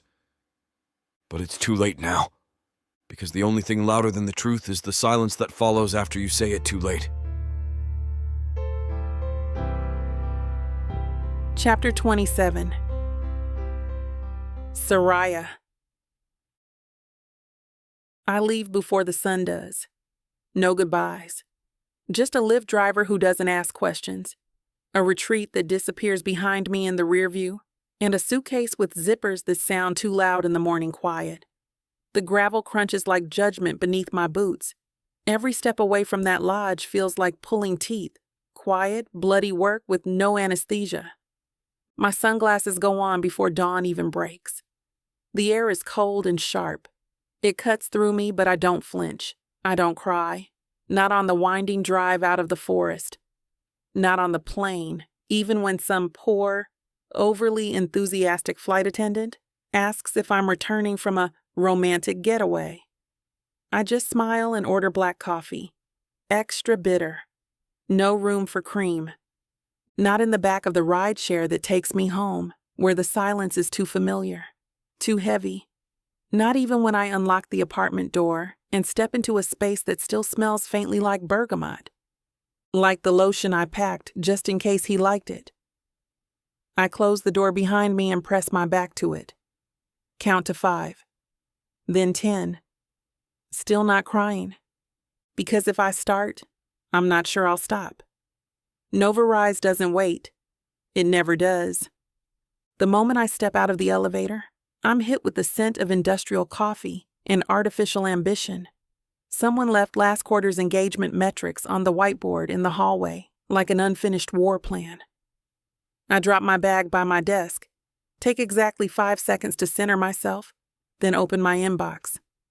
72 emails, 4 meeting invites, 1 calendar alert titled Reignite Momentum, Post-Retreat Touchpoint. I snort loudly.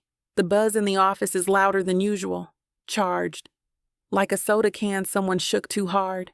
I hear snippets of it from every corner. The retreat, the trivia night, the kiss, our kiss. Someone from the digital team passes my door and leans in with a too sweet smile. Hey, Soraya, just curious. Where'd your +1 run off to? I meet her gaze over the rim of my mug. My voice doesn't flinch. Buried under bad branding. Her laugh is awkward. She keeps walking. I close my door. Then I open my laptop. Not the spreadsheet. Never again. Because if I see one more tab labeled PDA Matrix or Reactions I Can't Explain, I might actually throw the entire MacBook out the window and take the consequences with grace. Delaney doesn't knock. She never does when she's on a mission. The door swings open like a verdict, and there she is. Brown paper bag in one hand, vanilla latte in the other, and a look that says, "We can do this the easy way, or I will sit on you until you sob into my throw pillows." She doesn't speak. Just sets everything down on the edge of my desk.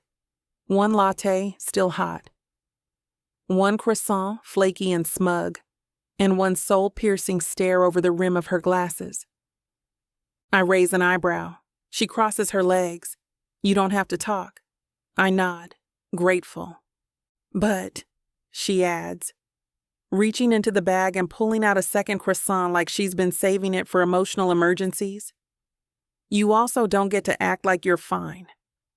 I don't flinch. I just pick up the pastry and start tearing it into careful, symmetrical pieces. Bite-sized grief. Warm and buttery heartache. She doesn't press. She just sits there, sipping her latte, occasionally tossing me those sidelong glances like she's trying to x-ray my soul through my blazer. The croissant tastes like comfort. I chew slowly. Like maybe, if I make it last long enough, I won't have to say a single word about the fact that I feel like I've been sawed in half. The office hums with low light and leftover chatter as people shuffle home, 1 Slack ping at a time. My inbox is down to a dull roar. My phone hasn't buzzed in hours. It's quiet enough to pretend I'm okay. I open my laptop. Muscle memory takes over. 3 keystrokes, a scroll, a double click. Project Romance Confidential blinks to life. There it is. Every table, every timeline, every carefully constructed illusion that used to feel like control. I scroll once, just once. PDA matrix. Meet cute variants. Reactions I can't explain.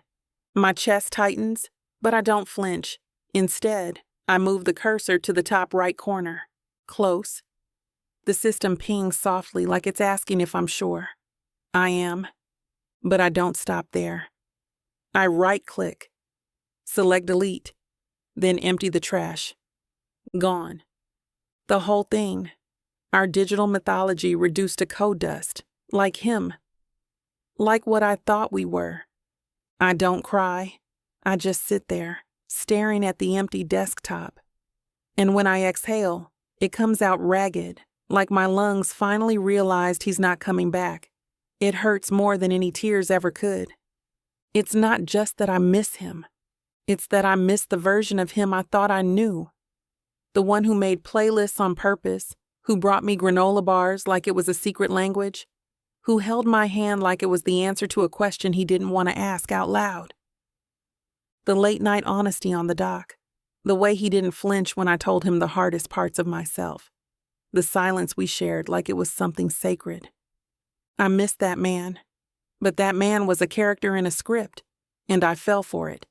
For him, for a well-delivered performance that felt like truth because I wanted it to be. Now every memory comes with a footnote. Every sweet thing feels sour in hindsight. Because I didn't just let my guard down. I built a home inside a story someone else was directing. Never again. No more roles or wishful rewrites. I'm done falling for his lines, even the ones I wanted to believe, especially those. At home, I don't turn on the lights right away. I stand in front of the mirror, still in the dress I didn't change out of, makeup gone, hair pulled back like I'm holding myself together, by tension alone. There's no armor left, no spreadsheet, and the script is gone. Just the version of myself that hurts quietly. I should hate him. I whisper to the woman in the glass. Her eyes don't blink, but I don't. Not in the way that matters. Because the worst part isn't the lie. It's how good it felt to believe it. To imagine a life that might have been real if only one of us had told the truth in time. I don't hate him. I just miss what I thought was real. I know that might be the most dangerous part of all. Chapter 28. Knox. Back at Nova Rise, everything looks the same, but none of it feels right. The badge scanner still beeps with its cheery little tone like I haven't just gutted my own life. The lights flicker the same way they always do near the elevator bank. Someone's burned toast in the break room again. Probably Tina trying to reclaim a frozen breakfast burrito from the jaws of hell. But it's different now. Like someone peeled the soul out of the place and left the bones behind. I walk the halls like a ghost in my own routine. The dev team still nods when I pass. A few analysts wave. But no one mentions her. No one says, "Hey, where's Soraya?" They don't have to. Her absence hums louder than the server room. Her office, glass-walled, precise, untouchable still, has that stupid motivational print she hates. The one that says synergy is a symphony. It's crooked. No one's fixed it. She's not there. Maybe she never will be again. I don't stop walking. If I do, I might go in. Charles's office smells like power. Not the flashy kind, not new money or novelty tech. No, this is old school, generational power. Leather chairs, mahogany trim, that barely there cologne that somehow costs more than my rent. It smells like inheritance and expectation. He doesn't stand when I walk in. Just gestures to the seat across from him like this is a friendly performance we've both agreed to. "You've proven you can play the long game," he says, tone smooth enough to bottle and sell as scotch. He slides a leather-bound folder across the desk, crisp and cold like every lie we've ever dressed up in silk. VP of Innovation, a promotion, pay bump, various decision-making meetings. The kind of title that makes board members nod and legacy press release writers salivate. I don't open the folder. "Impressive," I say, voice quiet. "You really waited until she was gone." He doesn't flinch. "You think too emotionally, Knox. You always have. But this," he taps the folder, "this is how you win." I let the silence settle, let it press in. Then I shake my head. "I don't want the spotlight," I say, pushing the folder back toward him. "I want the truth. I already lost that." Charles doesn't blink. He just smiles, a small, surgical thing, and leans back like he already knows how the story ends. But he's wrong, because I'm not playing his story anymore. I don't slam the folder down. That would be too loud, juvenile too. Him. Instead, I leave it there gently, deliberately, like setting down a burden I've carried for too many years and finally realized wasn't mine to haul. Charles watches me the way you'd observe a lab result you didn't expect. Just a flick of his eyebrow as he steeples his fingers. "You're throwing away a future for a woman who doesn't even speak to you." I smile. It's small, hollow. "No, I'm choosing a future I can actually live with." He snorts. "Emotion," he says like it's a disease, always inefficient. I don't argue, not because he's right, because I'm done letting his voice be the one in my head when I make decisions. I turn to leave, my shoulders lighter and my chest somehow heavier. He doesn't stop me. That might be the first honest interaction we've ever had. As I step into the hallway, I realize I'm not just walking away from the offer. I'm walking toward her, even if she never meets me halfway. The office hums around me, keyboards clacking, someone laughing too loud in marketing, the ever-present hiss of the espresso machine steaming another distraction. But all I hear is static. I sit at my desk and stare at the monitor like it's going to give me permission to feel something other than hollow. One click. The shared drive opens. Project Romance, confidential, still sits there, tucked between pitch decks and media briefs like it's just another file, untouched and frozen in time. I open it anyway. Scroll past the Meet Cute tab, the conflict resolution grid, the kiss probability matrix. God, we really built an entire story out of sarcasm and nerve.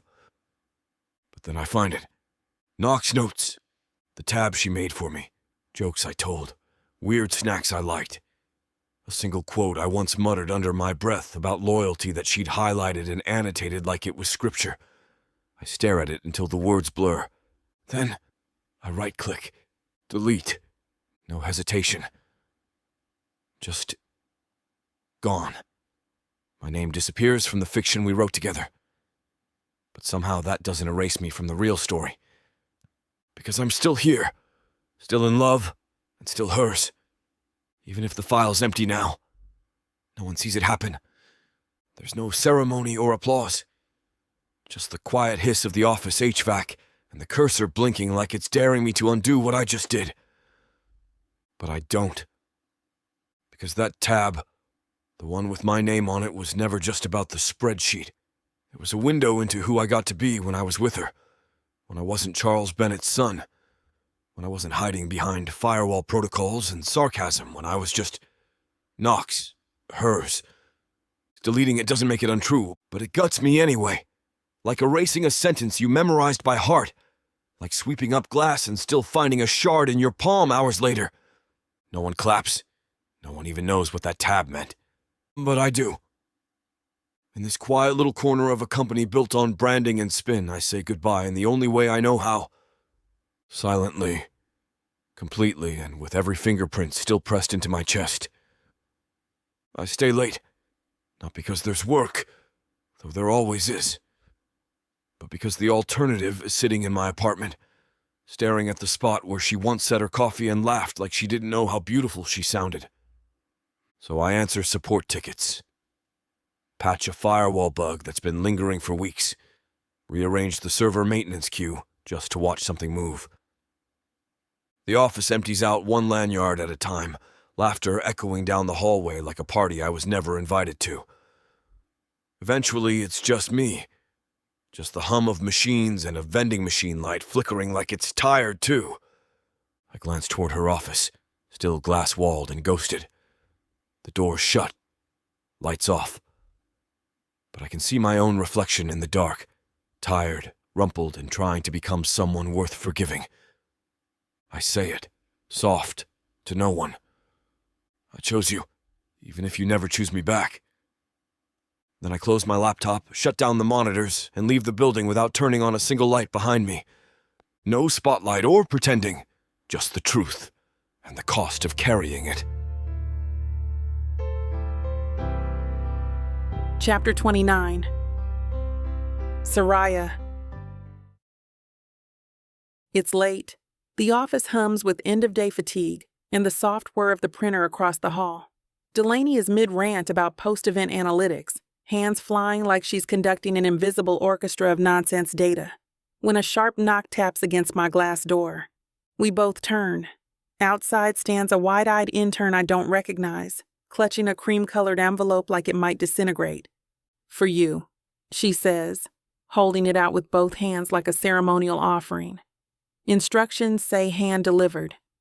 My name is written on the front in smooth, confident script. No return address, no logo. Delaney arches a brow. Is this how horror movies start? I take it slowly, my fingers already tingling. I laugh.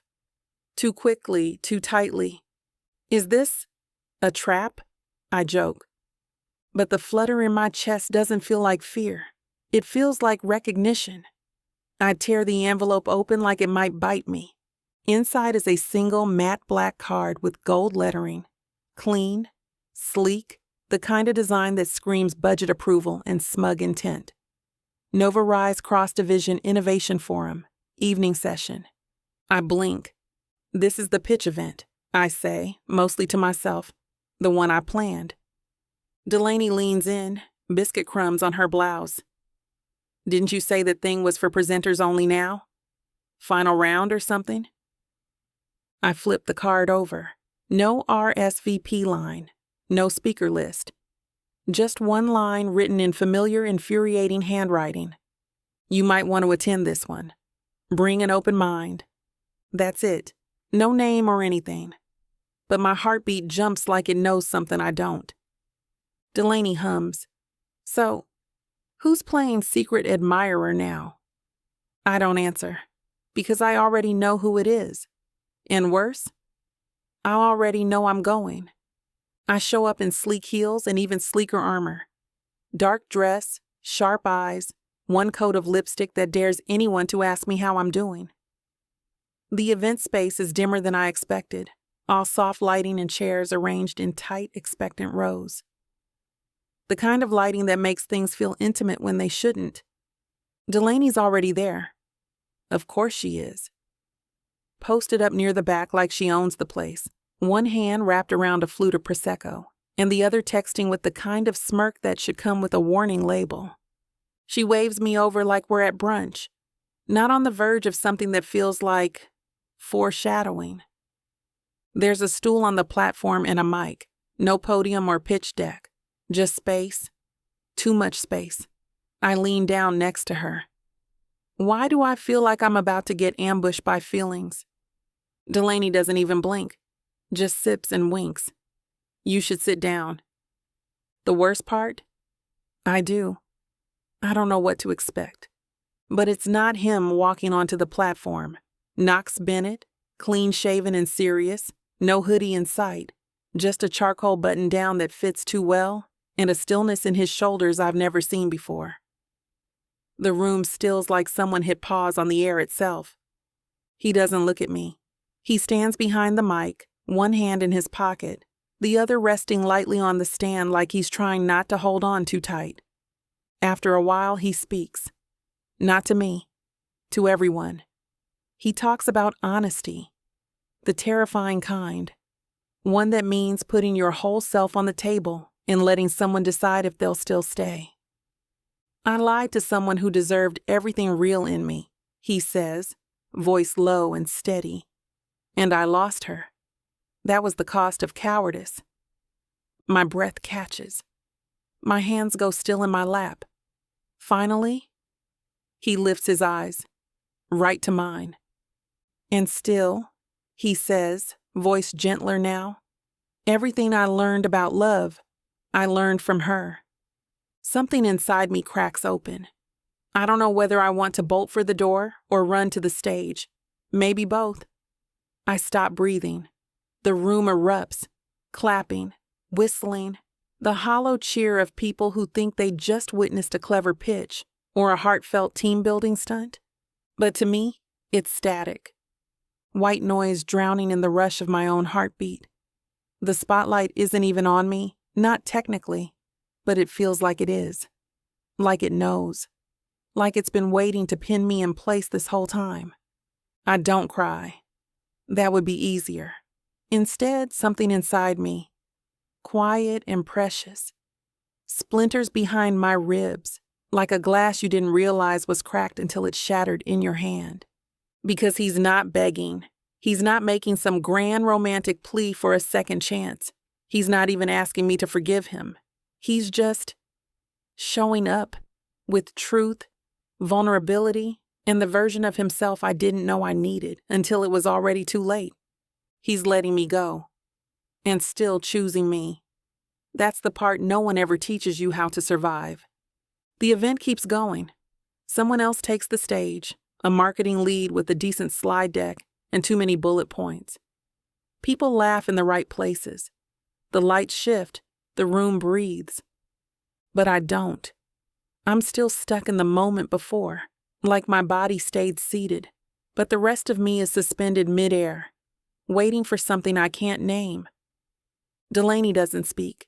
She just slides a tissue into my hand like a secret handshake. I haven't cried yet. Probably won't. But the gesture lands somewhere deep. I nod once, grateful. The applause dies down. The evening moves forward. But his words? They stay and echo.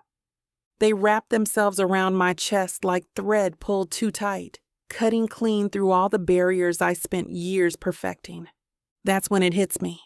Not with tears, just quiet, final. I'm not afraid of falling anymore. I'm afraid I already have. I'm not sure how to undo it. Chapter 30. Knox.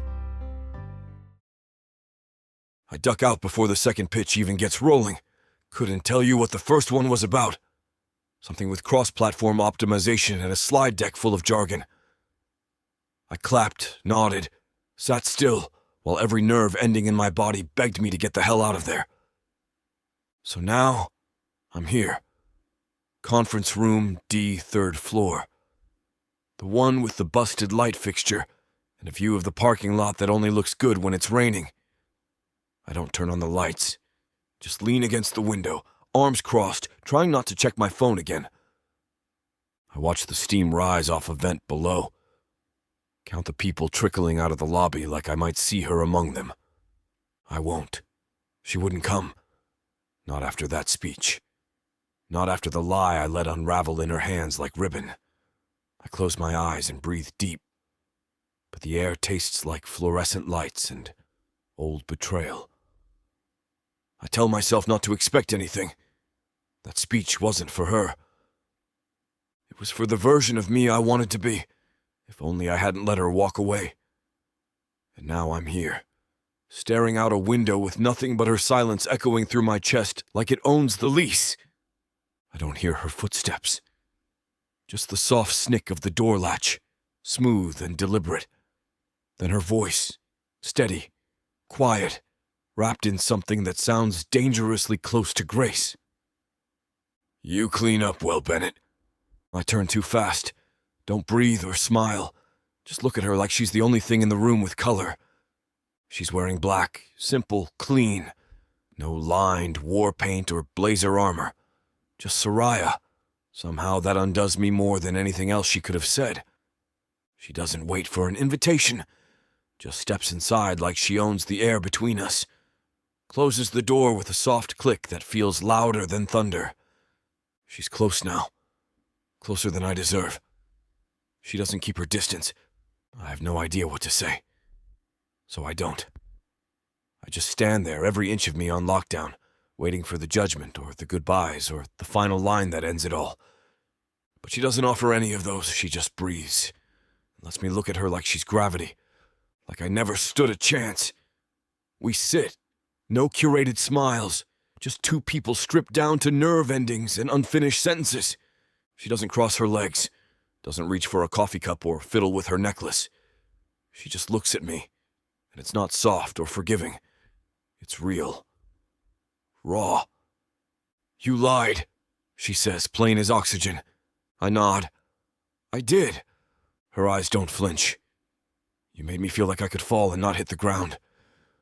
My voice is low, but I don't look away. I wanted to be the one who caught you. The silence that follows isn't heavy. It's suspended, fragile, and absolute. A minute passes, maybe more.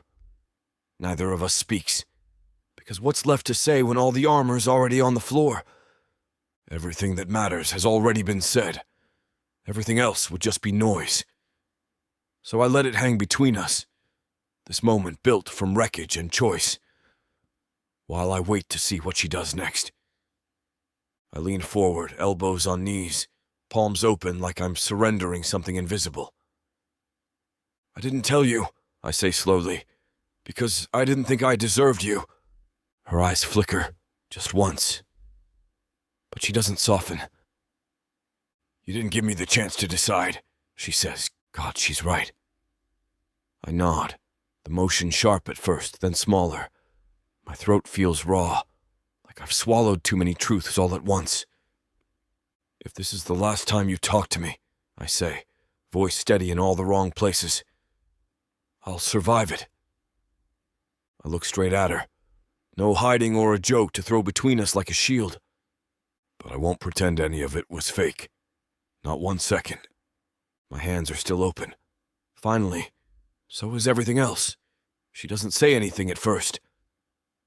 Just reaches into that oversized tote bag she always hauls around like it's holding classified intel and broken dreams.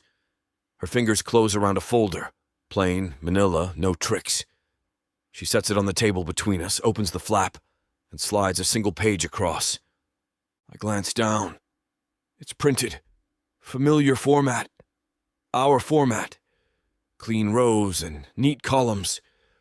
But the title in the first cell stops my breath cold. Project Romance Rebuild. I blink. Once. Twice. Then I look up, and she's watching me, not guarded or performative, just steady, strong yet soft in that terrifying, steel beneath the silk kind of way that only she can manage. "Let's write a new one," she says. A pause. Together. It's not an apology or a plea. It's an invitation. I swear if my heart had a cursor, it would be blinking on a blank line, waiting for whatever we write next. I stare at the spreadsheet like it's a love letter, because it is, not flashy, just cells and columns and a second chance spelled out in Arial. A blank document with her name on it and mine. This time with nothing to hide behind. I reach for her hand across the table, no rush or pressure, just the steady certainty of contact. She doesn't pull away. I don't ask for anything more than this moment. "Yeah," I say, my voice thick with emotion. "Let's..." Just like that, we begin again, for real. Chapter 31. Soraya. I don't mean for it to feel like anything. It's just coffee. Just a Sunday morning and a pour-over kettle, and the sound of Knox humming under his breath like the silence didn't break us once. He's barefoot in my kitchen, reading the back of a cereal box like it holds the secrets of the universe. Hair messy, sleeves pushed up, talking about absolutely nothing until the nothing turns into a kind of steady hum. A presence, a choice. The steam from my mug curls between us like a question I'm not brave enough to ask out loud. He doesn't look at me when he says, "You always make coffee like it's a ritual." I don't look at him when I reply, "Maybe it is." The silence falls again, but this time, it's not awkward. It's weightless. He's here. Not out of guilt, obligation, the spreadsheet, the lie, or the fallout.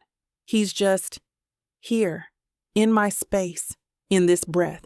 And that realization sinks under my skin like warmth I forgot I was allowed to feel. We sit on the sofa like we've done this 1,000 times, knees brushing, hearts tiptoeing. There's no color-coded PDA matrix or agreed-upon banter, just two people suspended in the soft ache of rebuilding. Knox rests his elbows on his thighs, hands folded, like he's bracing for something. Or maybe he's not. Maybe this is just what stillness looks like, when it's shared instead of survived. I reach out slowly, deliberately, and rest my hand on his thigh. His gaze flickers down to it, then back up to my face, and I swear I stop breathing somewhere between the glance and the question I finally managed to ask. "You can stay," I say, voice barely above a whisper. No expectations. It's true, and it's a lie. Because my pulse is hammering. Because I need to hear him to say yes. Because I want this. Whatever this is to mean something. My want isn't loud, but it's here. Unapologetic, intentional, and alive. Later, in my bedroom, the air feels different, weighted, full of all the things we haven't said but have chosen anyway. I stand near the edge of the bed and unbutton my shirt, slowly, quietly, not to tease or to seduce, just to let him see me, all of me. Knox doesn't move at first. He watches with a kind of reverence that makes my chest ache. His hands don't reach for me, they wait. Like he knows this isn't about permission, it's about presence. When he does touch me, it's not greedy. His fingertips graze my waist like a promise. His mouth finds my collarbone and lingers, soft and deliberate, like he's memorizing it for later. There's no rush, just layers falling, fabric and fear. But honesty, that stays. It roots itself between us and holds. Because this time, it's not about surrender. It's about choosing.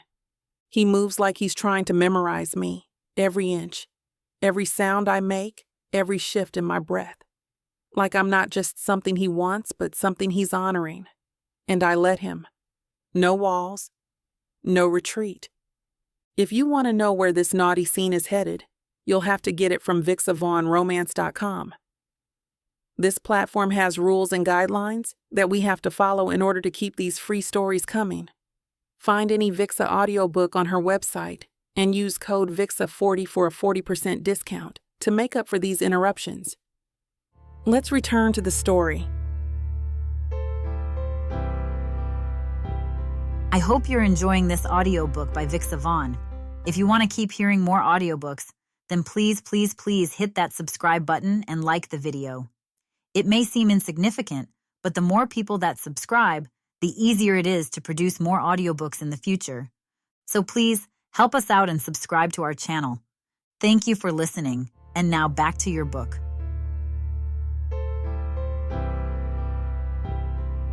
Chapter 32. Knox. I wake before the alarm, though I'm not sure I ever really slept. The light spilling through the bedroom window is pale and golden, striping across her duvet like something sacred. She's tucked against me, one leg thrown over mine, her hand splayed across my chest like it belongs there. Maybe it does. I don't move or breathe too hard. She's warm and soft and entirely real. There's no audience here. Just her, me, and the quiet hum of a morning that feels less like aftermath and more like beginning. Her fingers twitch once against my ribs. I wait for her to pull away, for the spell to break, but it doesn't. Not yet. I let myself believe this might be something we get to keep. I make the coffee like I've done for years. Scoop, pour, wait. I know where she keeps the mugs now. Second cabinet from the left.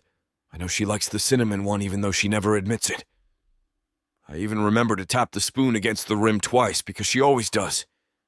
No idea why, I just like the sound. She appears in the doorway in an oversized tee and socks that don't match, her hair a glorious disaster. She blinks at me, then at the coffee, then smiles like the whole scene is tipping towards something she's afraid to name. "You're dangerous," she murmurs, accepting the mug from my hand. Her fingers brush mine. "This feels like habit." I laugh, but something inside me stutters. This soft, reverent click like a lock sliding into place. Because she's right. It does feel like habit, and I've never wanted anything more. We're sitting on her balcony with paper plates balanced on our laps, bagels, fruit, a container of cream cheese that neither of us wants to admit we double-dipped. Her knee rests against mine under the table, solid and warm. The silence is easy. Full. But I break it anyway. "I want to do this differently," I say, not looking at her. I slice a strawberry instead. My career and life. No more legacy handouts. I want something that's mine. She doesn't jump in right away. Just chews, swallows, and watches me like she's hearing every word behind the words. Then she leans in slightly, her voice calm and steady. "Then let's do it." I look up. Her gaze is sharp but soft, that impossible mix she wears like armor and invitation all at once. "You don't need his name," she adds. "You've already made your own." Just like that, I breathe a little easier. Because I believe her. Because I want to.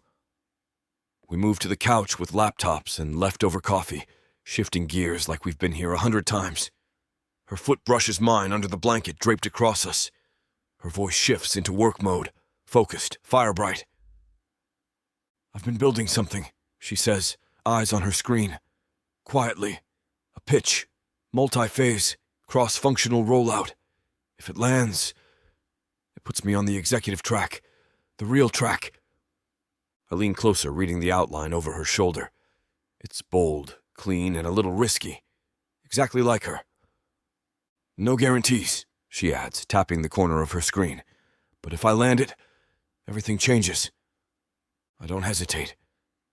"Then let's make sure you land it." She turns, eyebrows raised. "We?" she echoes. I nod. "Team effort. I bring sarcasm and bean dip. You bring world domination." She laughs, but she doesn't argue. And something electric pulses under my skin. Because this isn't just romance anymore. It's alignment. She's in her zone now. Legs folded under her like she owns the morning, hair a little wild, skin still kissed by sleep.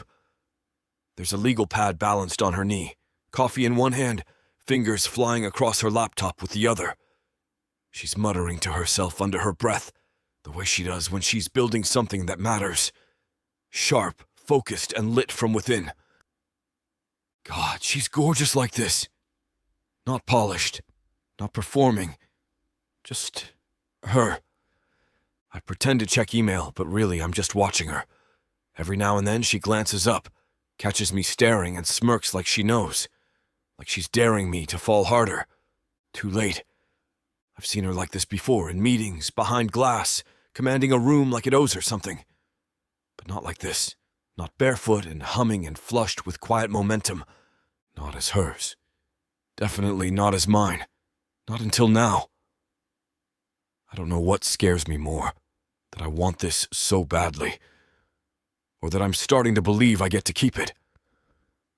I'm about to head to the shower when she catches me by the hem of my shirt. Gentle, intentional, and I stop. Look down at her. She's still cross-legged on the couch, laptop to the side now, eyes serious under the softness. She tugs once and I let her pull me close. I'd let her pull me anywhere. "Whatever happens next," she says, voice quiet but unshakable. "We do it without a script. Agreed?" It hits me harder than I expect. Because at last we're not pretending, not managing optics, not reading lines we wrote to protect ourselves. This is us, raw and real, ridiculously unfiltered. I cup the side of her face and lean in, forehead to forehead, breath to breath, before I kiss her, to promise. "Agreed," I murmur against her mouth. And this time, no edits. She smiles into the kiss like she's sealing a deal, And maybe she is. Because now, we're not co-stars in a bit. We're partners. That feels like the safest thing I've ever said yes to. Chapter 33. Soraya. I don't announce it. One look at the way Knox walks me to the elevator, hand light on my lower back, head tilted slightly like he's listening just to me. Novarise goes silent in the loudest way possible. Slack pings triple. Chairs squeak as heads subtly turn. Somewhere near the espresso machine, someone gasps like they've just spotted Bigfoot with a name badge. Tina stands from her desk like she's witnessing a holy event. Both eyebrows shoot up so high they practically wave at the ceiling tiles. Delaney doesn't even try to pretend she's surprised.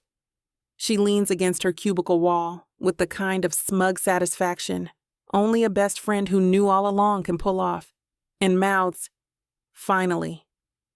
I don't look down.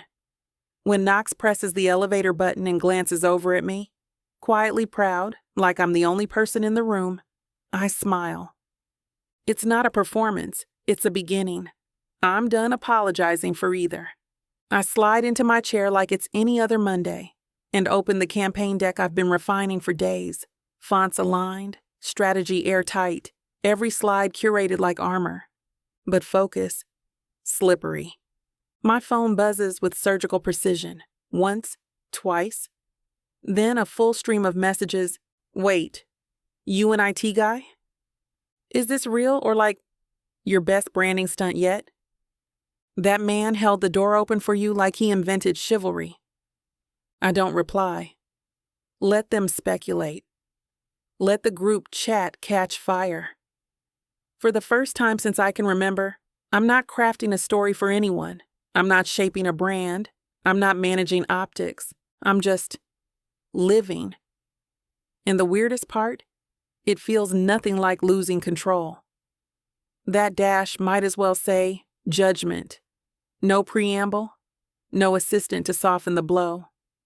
Just Charles, summoning me like a medieval king ready to inspect the troops. My stomach flips once, sharp, instinctive, but I don't cancel or request to reschedule. I don't even pause. I click accept, retouch my lipstick in the reflection of my black screen, and smooth my blouse like armor. I stand up, straighten my spine, and walk toward the elevator like I already own the floor he thinks he's standing on. Charles doesn't bother with pleasantries. He doesn't even look up right away, just slides a folder to the side like it's offended him and says, "Personal entanglements with internal staff can be compromising." Not a threat, more like a scalpel wrapped in silk. A test. I cross my legs slowly, deliberately. Only if you let them compromise your standards, I say, voice calm as cold brew. Mine haven't changed. That gets him. Just a flicker. Barely a twitch at the corner of his mouth, like he bit into something more bitter than expected. He expected nerves. He got steel. I let the silence stretch just long enough to make him uncomfortable. He leans back like he's settling into a throne, steepling his fingers like they're props in some executive stage play. "You understand how this looks?" he says, voice smooth as scotch and just as manufactured. "I do," I reply, hands folded on the table with deliberate stillness. No tremor. It looks like I've tripled my department's ROI in 2 quarters. It looks like our highest value clients have renewed early, twice. And it looks like your boardroom finally includes someone whose last name isn't Bennett. His jaw shifts, just slightly. A tick most people wouldn't notice. I file it under. Soft spots for later. He's quiet for a beat too long. Calculating. So I add, just to twist the knife gently, "It also looks like I didn't need your approval to get here." There it is again. The flicker. A tiny ripple in his otherwise glacier-like demeanor. "You're involved with someone who isn't your concern." I don't raise my voice, don't harden my tone. I don't need to. Knox isn't your legacy. He's mine. The words land sharp, but they don't scream. They hum, and the silence that blooms after them feels like justice. I rise slowly, smooth, intentional. The chair doesn't screech. It slides back in one fluid motion, just like I rehearsed in my head 100 times before walking into this office. He stays seated, watching, but not speaking, because there's nothing left for him to say. I straighten my blazer, take a breath, not to brace, but to ground. Then I walk out like the hallway is a runway and my reputation is already waiting at the end of it. Halfway to the elevator, I pull out my phone and thumb out a text. Meeting went well. Don't wait for a summary. Just bring lunch. Send. I catch my reflection in the chrome panel of the elevator doors. I don't see doubt. I don't see damage. I see a woman who was never afraid to lead. She just finally stopped asking permission. Chapter 34. Knox. Charles picks the kind of place that serves judgment with your filet. Dim lighting, dark wood, waiters who probably have better job security than half of Nova Rise. It's where powerful men make quiet ultimatums over rare steaks and overpriced scotch. I get there 5 minutes early, not for him. For me. Because showing up on time means stepping into his rhythm, and I'm done dancing to his beat. He's already seated in a corner booth, of course, back to the wall like a general surveying the battlefield.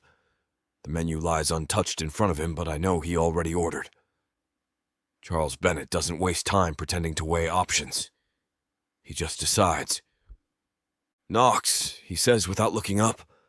Like my name's a formality he has to acknowledge, not a person he has to see. Charles. I take the opposite seat, smooth and calm, adjusting the napkin across my lap like we're here to discuss mergers and not bloodlines. Silence stretches for a beat too long. He finally glances up, studies me the way someone checks if a mirror is cracked. This wasn't a meeting, he says. This is a courtesy. I smile, just a little. Then, I hope you're feeling generous. Because I didn't come here for approval. I came to prove that I don't need it. He doesn't bother with pleasantries, doesn't ask how I've been or how the retreat went. He just cuts into his fillet with practiced precision, like the knife in his hand is doing the talking. There's still a seat for you, Knox, he says, casual, measured, like he's offering a glass of water and not a chain. I don't ask which seat, I know. The one carved out decades ago in boardrooms lined with ambition and indifference. The one built for a Bennett, not a man. It's a throne. If you're willing to sit with your spine straight and your voice swallowed. I lean back, fold my hands, let the silence stretch. The seat means power, sure. A salary that could drown guilt in luxury. But it also means I play the game by his rules. Sit when told. Speak when summoned. Smile like the family name is still a gift instead of a wound. You always did want to build something, he adds, slicing another piece of steak. Why not build it where it counts? I look him straight in the eye. I am. Because what he doesn't understand, and maybe never will, is that power without freedom isn't legacy. It's just inheritance with handcuffs. I set my fork down, slow, deliberate. Not a clatter. Just enough sound to make the silence between us shift. I used to think standing in your shadow was the only way to matter, I say, voice even and measured. The truth, finally spoken aloud, sounds less like confession and more like release. Charles doesn't react, not visibly. He just lifts one brow like he's reading a report he's already decided to ignore. I keep going anyway. But I've already built something outside of it, I add. Something that doesn't need your name stamped on it to be worth something. His fingers drum against the table once, twice. It's the only tell he ever gives when he's losing ground. I'm not interested in shrinking to fit back in, I finish. That part. God, it feels good. Like finally taking off a suit that never fit and realizing I was never the wrong size. Just in the wrong room. He leans back, steeples his hands like always. Classic Charles. Meant to intimidate, meant to convey superiority without having to raise his voice. But I don't flinch, because what he doesn't know is that I've already said the hardest thing. To myself, to Soraya. I've already made the real choice. This is just paperwork. Lunch ends the way all our conversations should have. Quiet, tense, unbending. He doesn't offer a handshake. I don't pretend to wait for one. There's no good luck, no we'll be in touch. Just silence, so thick it hums. The kind of silence that happens when two people finally stop pretending they understand each other. Charles returns to his steak like I'm already gone. Maybe for the first time I am.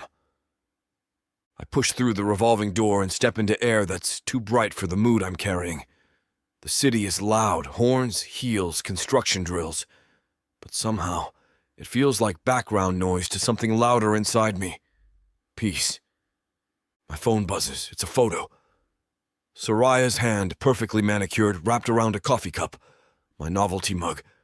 404, social life not found, sits beside it on her desk like it's always belonged there. No caption. Just that. Just us. The message is clear without needing to be said. I still see you. I still choose you. I exhale. The breath is shaky, but it's clean. And maybe I don't need to win my father's approval to feel like I've won something worth keeping. I feel her presence, her support. Not with fanfare. Not with some cinematic swell of music or some big final mic drop. Just quietly. Right there on the sidewalk, surrounded by people glued to their phones and crosswalk signals, I realize I didn't just walk away from a promotion. I walked towards something better. Not power. Not the kind of leverage you inherit like bad furniture. But peace. A life I get to build. Maybe more importantly, I get to build it with someone who sees all of me. Not the name or the shadow I used to hide in. Just me. Messy, bare, and real.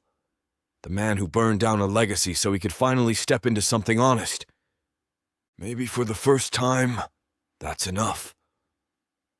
Because she's not with me for what I might become. She's with me for who I already am.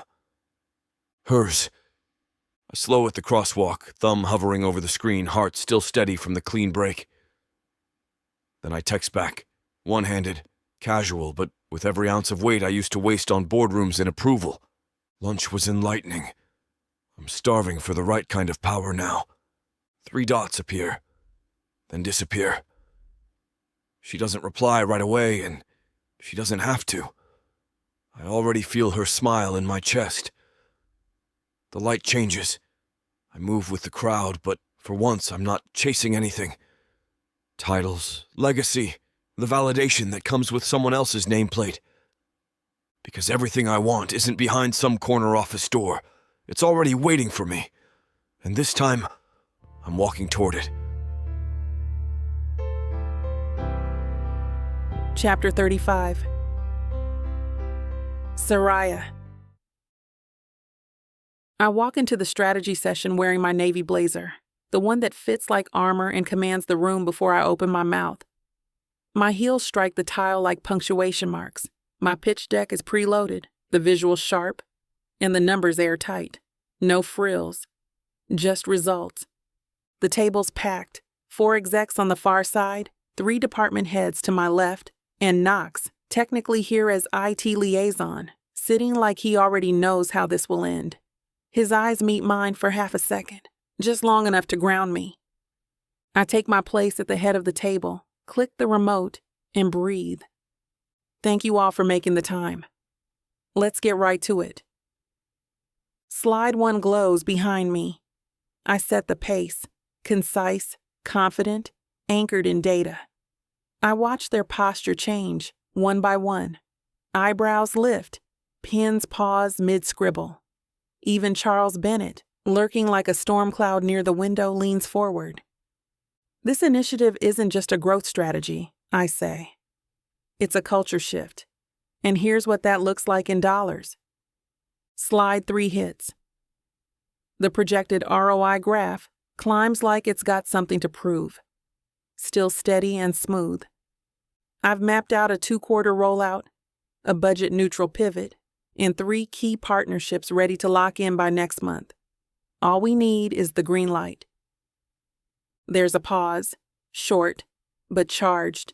Then comes the first nod, followed by a, "That's impressive."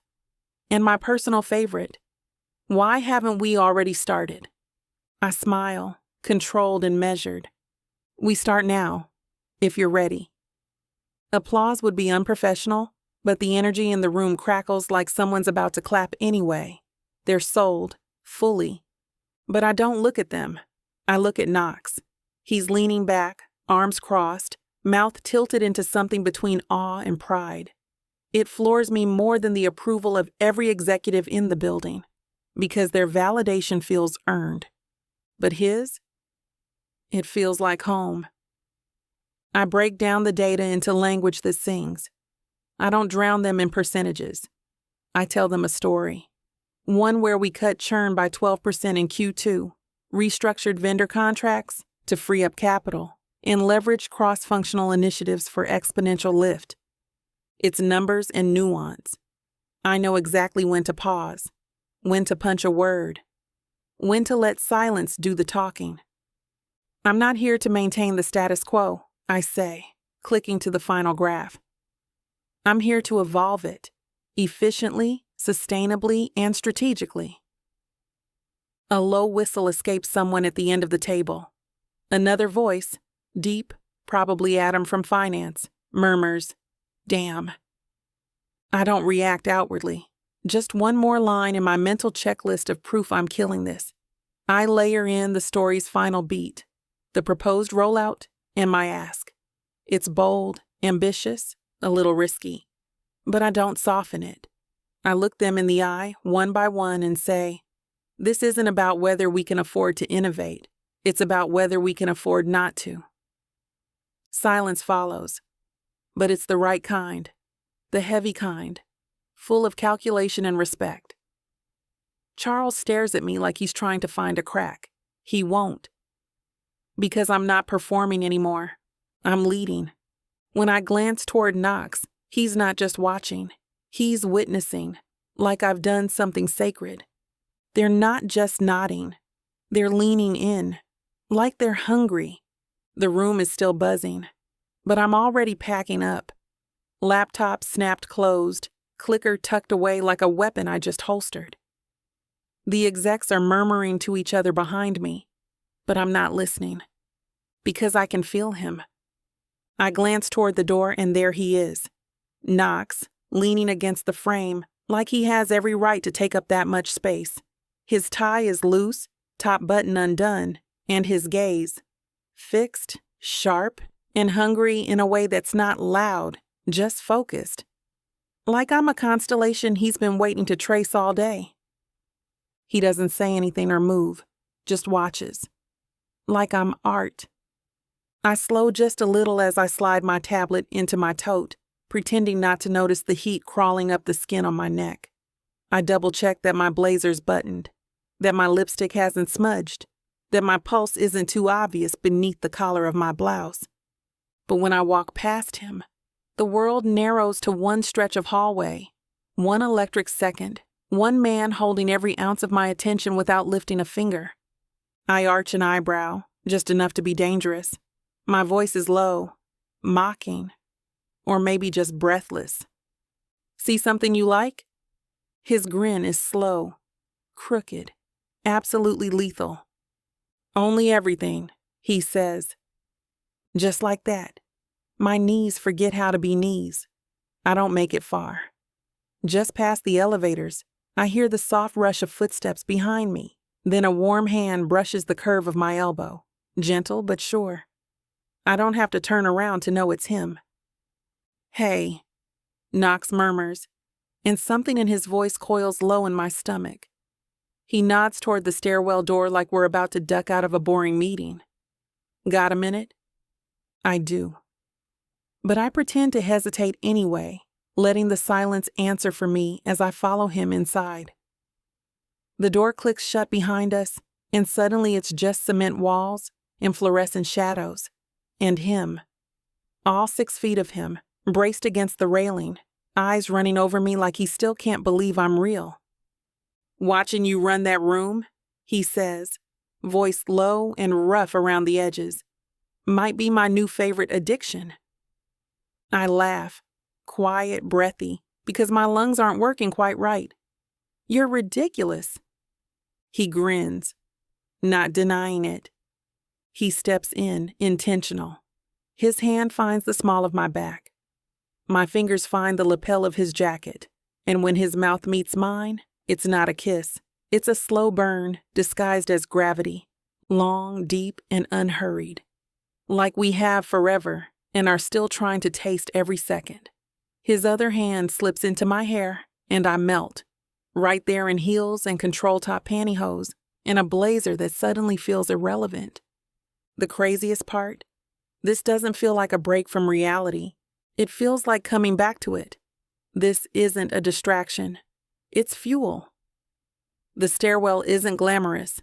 There's chipped paint on the railing and a faint smell of whatever industrial cleaner they use on Mondays. But when Knox presses me gently against the wall, one palm flat beside my head, the whole world narrows down to heat and breath and skin. This isn't office drama anymore. This is sacred. His hands find my waist like they've done it 1,000 times.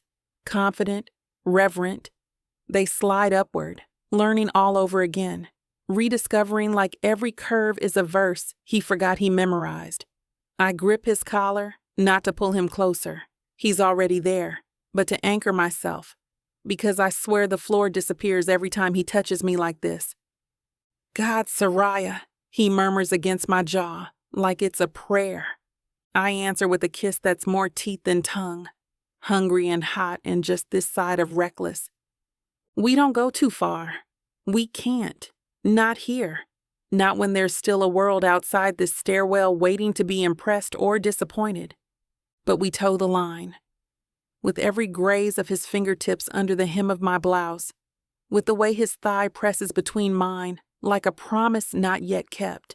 His breath hitches when I kiss that soft spot beneath his ear. My own moan is muffled against his neck. When we finally pull apart, I'm gasping like I ran 10 flights. My lipstick's probably gone. My control is definitely gone. And the only thing I can think is, this man, this moment. I want more. Not just of the heat, of him. We break apart slowly, like we're afraid to shatter whatever just happened. I press my palm once to his chest before stepping back, steadying me. His smile is lopsided, still a little wild. My blouse is wrinkled, my pulse a percussion line under my skin, but somehow I feel more composed than ever.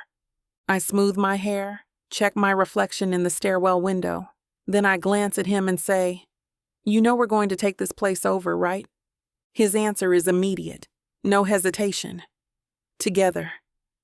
It doesn't feel like a line. It feels like a contract. A vow. A blueprint drafted in breath and heat, and the kind of ambition that doesn't demand you sacrifice love to lead. It's not a promise. It's a plan. We step out of the stairwell with matching strides, his hand brushing mine for half a second before falling away. On the surface, we're just 2 co-workers returning from a hallway check-in. No lipstick smears or disheveled clothing, just good posture and practiced calm. But inside, we're molten. My steps feel sharper. His glance lingers longer. When we pass Tina at the coffee station, she does a full-body blink, like she can feel the shift radiating off us. She's not wrong. We're not pretending anymore. Not hiding SND downplaying what this is. We're not just playing the game. We're rewriting it. Together. Chapter 36. Knox.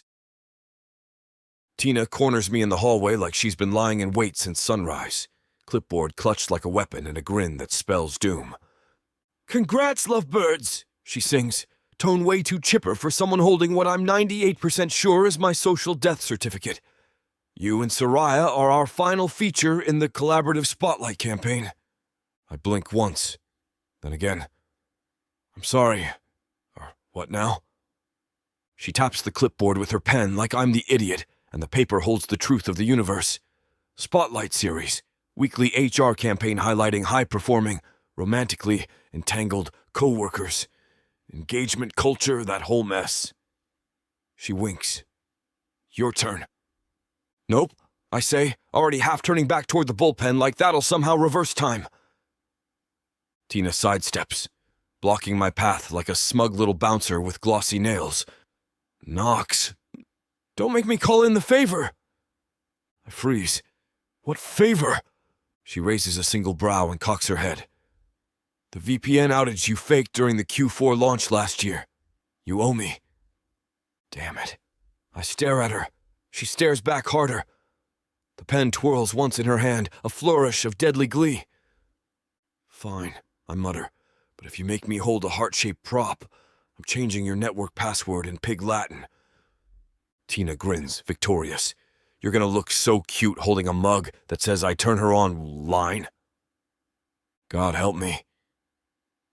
I spend the next hour pretending to debug a code stack while actually spiraling into a full-blown mental tailspin. This wasn't the plan. We're barely out of the fallout, just finding our footing. This thing between us is real now, yes, but it's also ours. Private. Sacred. Not something I want airbrushed and slapped on the company Slack like an HR-approved rom-com. The idea of posing for a glossy campaign called Collaborative Couples makes my skin itch. I picture staged candids, forced smiles, some weird caption like, they optimize each other's bandwidth, and immediately want to crawl under my desk and become part of the cable infrastructure. Still, I do the responsible thing. I message Soraya. Me, hey, Tina wants us in the HR romance circus, can say no, just let me know. I hover a second before sending it. Tell myself she'll shut it down with her usual efficient flair. But 30 seconds later, the reply pings back. Soraya, I'm in. Let's give them something to post about.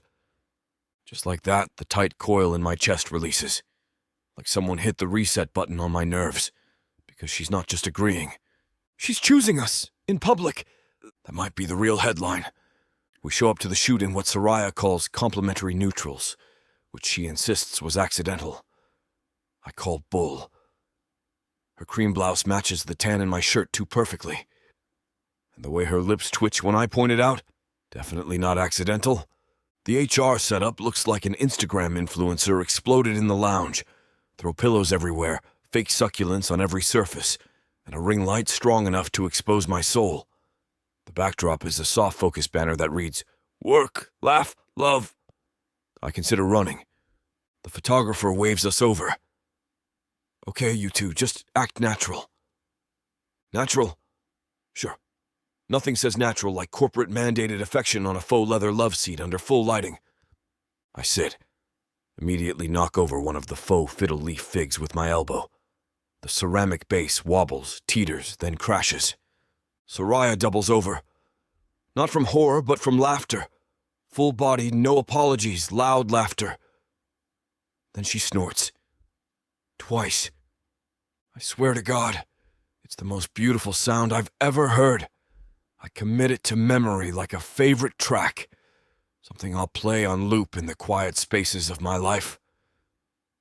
They start us off stiff, seated side by side like a holiday card from a startup founder and his terrifyingly efficient wife. The photographer keeps saying things like, now let's try one that feels spontaneous, which immediately makes it not. We cycle through poses, her standing behind me with her hand on my shoulder, power couple vibes, both of us laughing at nothing, corporate joy, and some weird mid-conversation shots where I'm told to look engaged but relaxed, which I think means don't blink like a serial killer. But the magic doesn't happen until they stop directing. She leans in and tugs at my collar. You look like you slept in this, she mutters. I did, I say, on your chest. Worth it. Her eyes widen just before she swats my chest. Knox. Just being authentic. She rolls her eyes, steps closer, and then, without thinking, kisses me. Quick. The flash goes off mid-kiss. I hear someone say, "That's the one." They're right, because I want to be seen like this, with her, all in. Let the whole damn company know. The last setup is simple. A couch, some natural light, and us, sitting like we've done it 100 times before. Soraya's hand rests on my knee, light but certain. My arm slips around her shoulders automatically, fingers curling near the curve of her collarbone. "Hold it," the photographer says, stepping back for the wide shot. We do. I glance sideways. Her profile is calm, focused on something out of frame. But the way she leans into me, just slightly, like her body trusts mine more than her mind remembers. That's real. That's not for the brand kit or the internal newsletter. That's ours. I don't feel the urge to crack a joke or fill the quiet. I just breathe her in. The faint scent of citrus and certainty. The rise and fall of her breath in sync with mine. This isn't a campaign. It's comfort. I finally understand what it means to be safe, not because I'm hiding, but because I don't have to anymore. Later that night, I'm brushing my teeth when my phone buzzes. A message from Soraya. No words, just a photo attachment. I open it. It's us, mid-laugh. She's tipping slightly toward me, eyes almost closed, dimples deep and unguarded. My head's thrown back, mouth wide open, that rare kind of laugh that doesn't feel rehearsed or polite, the kind that feels like it starts in the ribs. I sit down and just stare, not at how we look. Though, yeah, she's stunning. We're a whole damn campaign in motion. But what gets me is the light, the joy, the fact that we weren't performing. That photo caught something real. For once, I'm not wondering when it's going to slip away. Because this is ours. This isn't the end of a story I didn't think I deserved. It's the beginning of one I finally believe I do. Chapter 37. Soraya. My phone pings while I'm halfway through a roasted veggie grain bowl I didn't even want. My fork stills. My thumb hovers. Subject line: Leadership Consideration Update. No exclamation point or fluff. Just those 4 words, taut with meaning. I open it slow, pretending I'm unbothered. But my pulse is already thumping in my ears like a marching band in 4-inch heels. The body of the email is crisp, concise. I've read compliance policies that were warmer. You are being considered for advancement to Senior Strategy Director. Further steps will be communicated by end of quarter. This message is confidential until formal decisions are made. That's it. No congratulations. Just an announcement that I'm on the radar, but I feel it all the same, like a fuse lighting behind my ribs. I reread it once, then again, then one more time, not because I missed anything, because I need to feel it. Let it land. A slow smile tugs at the corner of my mouth. Not smug, not relieved, just real. I don't mentally draft a new KPI list. I don't run simulations about who else might be in the running. I don't even open my notes app. Because at last I don't feel like I need to earn it. I already have. By 3 p.m., the air is thick with something other than recycled HVAC and ego. It's buzz. Soft whispers, side eyes. Tina's barely trying to hide her glee as she walks past my office with a congratulatory wink and a sticky note that just says, Queen. Right then and there, I found her. Kristen appears like a glitch in the Matrix, flawless blowout, pointed heels, and that overly sincere smile she uses like a scalpel. She leans on my doorframe like it's her stage. Big moves, Soraya, she drawls.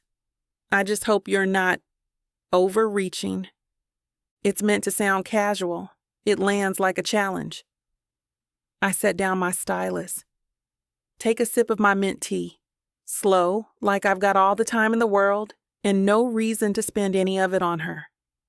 Then I look up and smile, the kind of smile I reserve for PR disasters and quarterly reviews, polished and deadly. If it's reach, I say, locking eyes with her, it's because I built the ladder myself. She blinks, just once. I don't give her a second shot. Click. The door shuts between us with a whisper, not a slam, because I don't need volume to have volume anymore. On the other side of that glass, she knows it. I used to brace for the blowback, for the curated smiles that didn't reach anyone's eyes, the meetings I wasn't invited to, the BCC threads I'd eventually find anyway. I used to walk the halls like I owed something. Now, I finish my deliverables an hour early, proof them twice, then press send with the precision of a woman who knows exactly what she brings to the table and why they'd be foolish to try and seat anyone else there. There's no adrenaline spike, no mental contingency plan, just me. I close my laptop, set my away message for 6 p.m., stand, smooth the front of my blouse. My heels don't clack with urgency as I walk out. They glide, like I'm skating on the power I no longer feel the need to explain. When I pass the glass conference room, a few heads turn. I don't nod or pause, because the thing about poise, it doesn't ask for applause. It just exits, secure in the silence.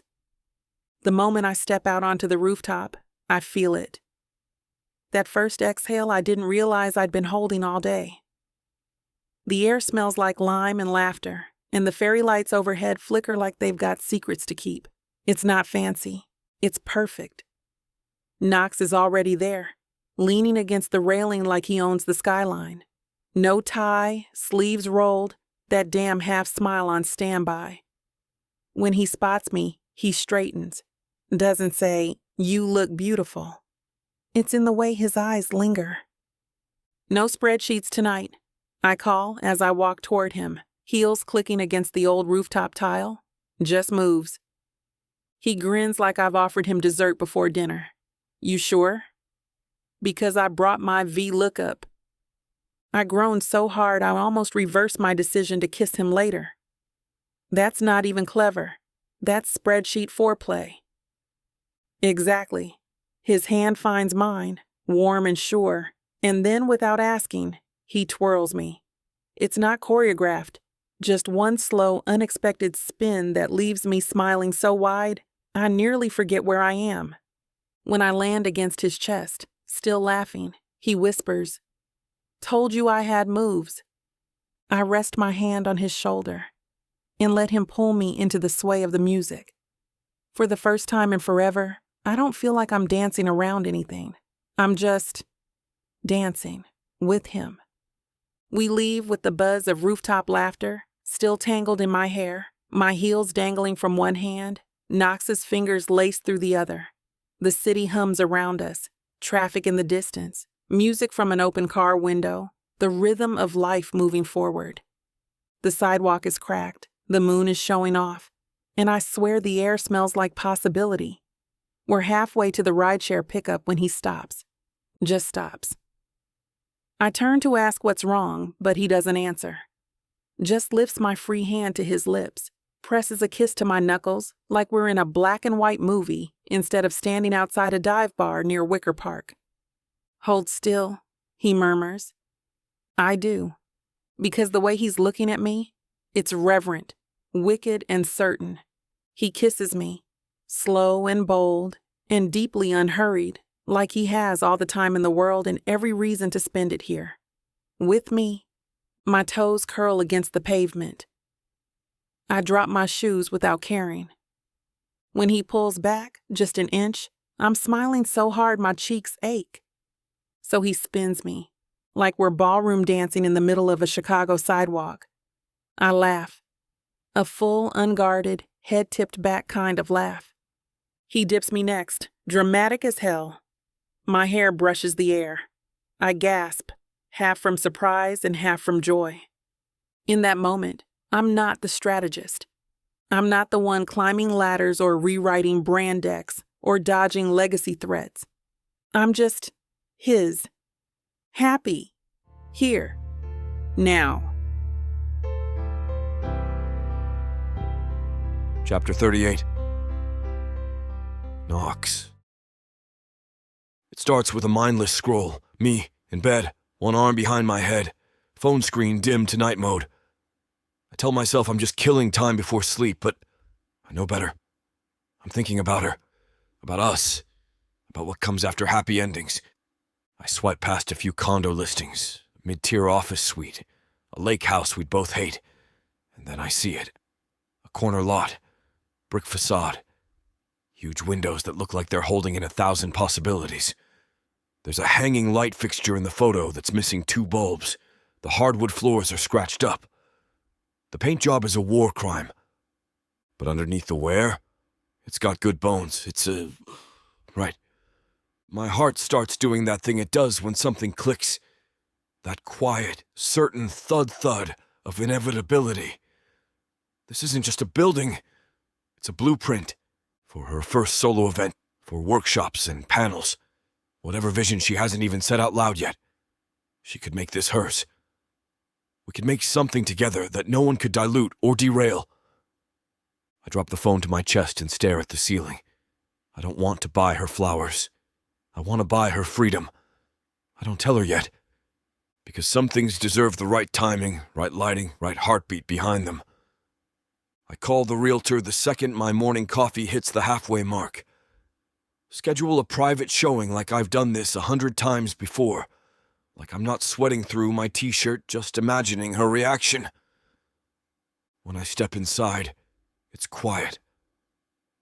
Dusty light filters through the windows like it's holding its breath. The air smells like old ambition and something waiting. I take slow laps around the main floor, every footstep echoing just enough to make me feel like I'm in a movie I haven't seen the ending to yet. After some time, I do it. I picture her here, in detail. I picture her in that sleeveless yellow blouse, walking the room with a clipboard and purpose. I see folding chairs arranged in a semicircle, people leaning in while she speaks, her laugh bouncing off the beams. That fire in her eyes when she's in her zone, completely unbothered by the fact that everyone else has to catch up. My heart kicks. She's already lived here in my head. I'm just trying to catch the rest of the world up. I text Tina, need a second set of eyes on something. Don't tell Soraya. She replies with a skull emoji, and I knew it. Honestly, she's not wrong. This better not be one of those places with exposed ductwork and $19 salads, she jokes from the passenger seat. I grip the steering wheel tighter, force a smirk. No ductwork. Promise, just one quick detour. She side-eyes me, suspicious but amused. When we pull up, she pauses. Is this a... Come on, I say, already halfway out of the car, palms damp. Trust me. The key turns in the lock with a metallic thunk that feels louder than it should. I hold the door open and she steps through, heels clicking on scuffed hardwood, her eyes already scanning everything like she's mentally demowing walls. Then she stops. Right in the middle of the open floor, her breath catches like the air just thickened around her. I don't say anything at first. I just watch. Watch the shift in her expression as she takes it in. The windows, the beams, the rawness, and the promise of it all. What is this? She asks finally, voice quiet but sharp and focused. Her posture has already changed.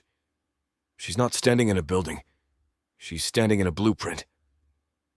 I swallow, hard. It's yours, I say. Ours, if you want it. Her head snaps toward me, eyes wide, impossibility. In that moment, I realize I'm not asking her to move in. I'm asking her to move forward. We sit on the floor like kids in a clubhouse, backs against the brick wall, shoes kicked off, dust streaking the knees of our clothes. The light through the windows is slanted gold, catching in her curls and making her look like something out of a memory I haven't made yet. I'm rambling. Half sentences about venue rentals, branding angles, maybe even building out a small event staff. And you could partner with local vendors, I say, gesturing wildly with the half-empty water bottle in my hand. Feature black-owned businesses. Spotlight underrepresented creatives. Make the whole thing an ecosystem. She nods slowly, thoughtful, but I can already see it happening behind her eyes. That next-level strategist gear turning. Then she reaches into her bag and pulls out a napkin, because of course she does, and starts sketching. "This is the entryway," she murmurs. "Glass doors. Welcome table here. Overhead installed by local artists. And this," she draws a swirl with her finger, "is where the magic starts." I don't say a word. Just stare. Because somewhere between my tangent about CRM software and her napkin manifesto, we stopped talking about a business, but started planning a life. Not a hustle, a rhythm, a partnership. Something that doesn't ask us to shrink, compromise, or perform. Something that tastes like joy. She looks up and catches me staring. "What?" she asks, narrowing her eyes in faux suspicion. I shake my head and smile, heart too full for clever. "Nothing, I'm just all in." I don't rehearse it. I just watch her sketch another idea on the napkin and know I can't let this moment pass without naming it. "I don't want you to move in with me," I say, quiet but certain. Her hand stills mid-line. She looks up, one eyebrow arching. "Okay." I smile, letting it land before I continue. "That's not what this is. This isn't about keys or toothbrushes or splitting the rent." She tilts her head, waiting, curious. "I'm saying let's stop reacting to life and start building it. You and me, drafts and deadlines, shared calendars, sure, but also our own goals. Separate lanes, but going the same direction." She doesn't interrupt. Just watches me like she already knows where this is going, but wants me to say it anyway. "I don't want to merge," I finish. "Merging means someone loses something. This isn't about sacrifice. This is about motion. So either intentional, steady, together." She sets the pen down, covers my hand with hers, thumb brushing the space between my knuckles. For a second, everything inside me stills. Not out of fear, out of knowing. For the first time, I didn't ask her to follow me. I asked her to walk beside me. She doesn't cry, gasp, or throw her arms around me in some movie scene crescendo. She just looks at me. The way she did that night by the fire pit, wrapped in fleece, lit by flame and hesitation. But now, there's no hesitation left. Just this quiet certainty in her eyes, like she's finally seeing the thing she was afraid to want and choosing it anyway. "Let's do it," she says. 2 words. That's it. My entire body exhales. It didn't occur to me I'd been waiting for her yes, the kind that means build with me, bet on this, risk it all. It's not a proposal. It's not a contract, but it's a vow. One I'll spend the rest of my life honoring. I reach over and kiss the side of her head just once. She leans in like that's all the answer she needs from me. Right there in a dusty venue with bad insulation and perfect potential, we become something new. Not perfect, but real. And real is everything. Chapter 39, Rodeo. Saraya. We don't talk much on the drive. Not because we're fighting, because we don't have to fill the silence anymore. It's the kind of quiet that feels full instead of empty.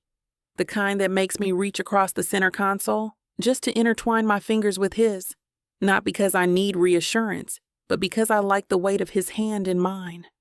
The road narrows the farther north we get. Thick woods pressing in on both sides, like we're being swallowed by something ancient and alive. It's beautiful in the kind of way that doesn't try to impress you.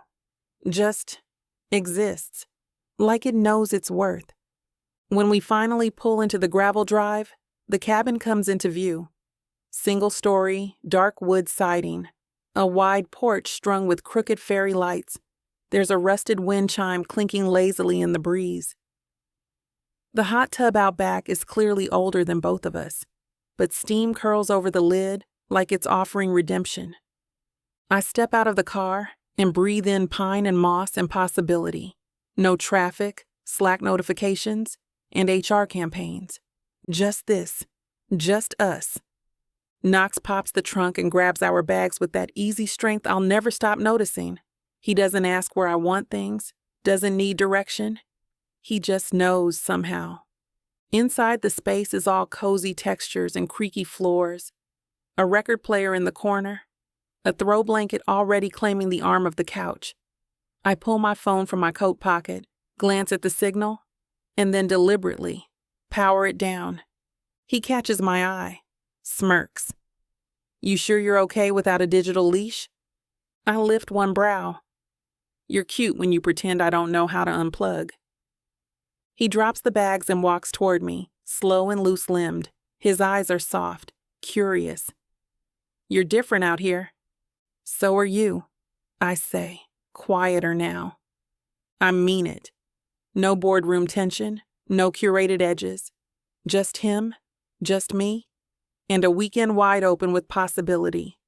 Peace, not performative. Just mine, just his, ours. The hours stretch like honey, slow, warm, sticky in all the best ways. We don't rush. There's nowhere to be, nothing to win. Just a tangle of card games that devolve into flirtatious accusations of cheating, an open bag of kettle chips between us, and a half-finished book in my lap that I've reread the same paragraph of 3 times. Because he's watching me, not subtly. Knox thinks he's being slick, propped on the other end of the couch with a throw pillow hugged to his chest, like it's not ridiculous on a man built like him. But his eyes keep drifting over the rim of his book, like he can't help it. At one point, I say something snarky about his shuffling skills, and he tosses a chip at me. It bounces off my shoulder and lands in the neck of my sweatshirt. Target acquired, he says. I roll my eyes and retaliate by flicking water at him from my glass, except I misjudge, laugh mid-sip, and end up snorting half of it out my nose. He's across the couch in seconds, laughing so hard he wheezes, one hand bracing his knee, the other reaching for a napkin. That was the least dignified thing I've ever seen, and I've worked in IT help desk. I'm mortified, and also blissed out, because when I finally catch my breath, he's still looking at me like I'm art. A little chaotic, a little messy, but exactly right. There's no music, no dimmed lights, no smooth lines. Just him watching me like I'm the whole damn sky. And for once, I don't feel like I need to be perfect to deserve it. There's no slow crawl of tension tonight, no careful dance, just gravity and the soft, steady way we orbit each other now. We don't fight it. We just keep moving closer. The string lights glow low and golden overhead, strung like lazy constellations above the deck. They hum softly, warmth in wire form, flickering gently like they know a secret. I'm barefoot, wrapped in the robe he left folded on the bed, sleeves too long, him brushing my calves like a whisper. The wine in my glass is red and full, but I haven't taken a sip in minutes, because he's watching me. Not the obvious kind of watching. No smug smile, no hungry eyes. Just quiet reverence. Like he's memorizing me under starlight. Like I'm something rare and breakable and already his. The speaker he packed plays low behind us. Some jazzy instrumental I don't recognize, but immediately love. Everything smells like cedar and cold air and him. He steps closer, slow and certain, until I feel his presence before his touch. His hand grazes the back of my neck, bare skin, gentle pressure. His thumb brushes the spot just below my hairline, and the breath leaves my lungs. I don't turn around. I don't need to. Come inside, I say, voice soft but steady. There's no seduction in it, no performance, just a truth I've finally stopped running from. And when I hear his bare feet move behind me, one step, then another, I know we're not walking into fire. This is far more real.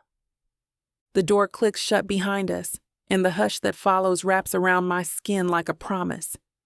The fire's already lit.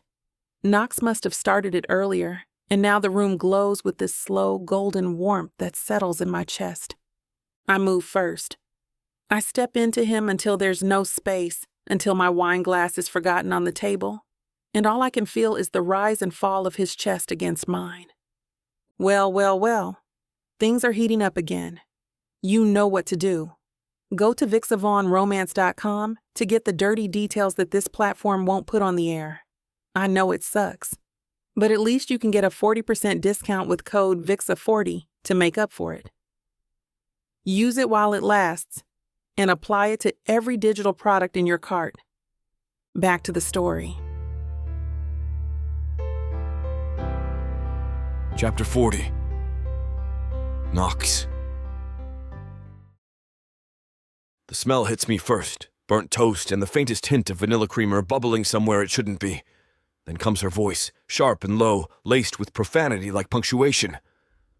"Damn it, you were on medium!" Soraya growls at the toaster like it personally betrayed her. I smile into the pillow, not because it's funny, though it is, but because it's her. Full throttle. Hair half up, robe slipping off one shoulder, one sock on like she gave up halfway through dressing. It's chaos. It's beautiful. I roll out of bed slowly, stretching as I pad down the hall in bare feet.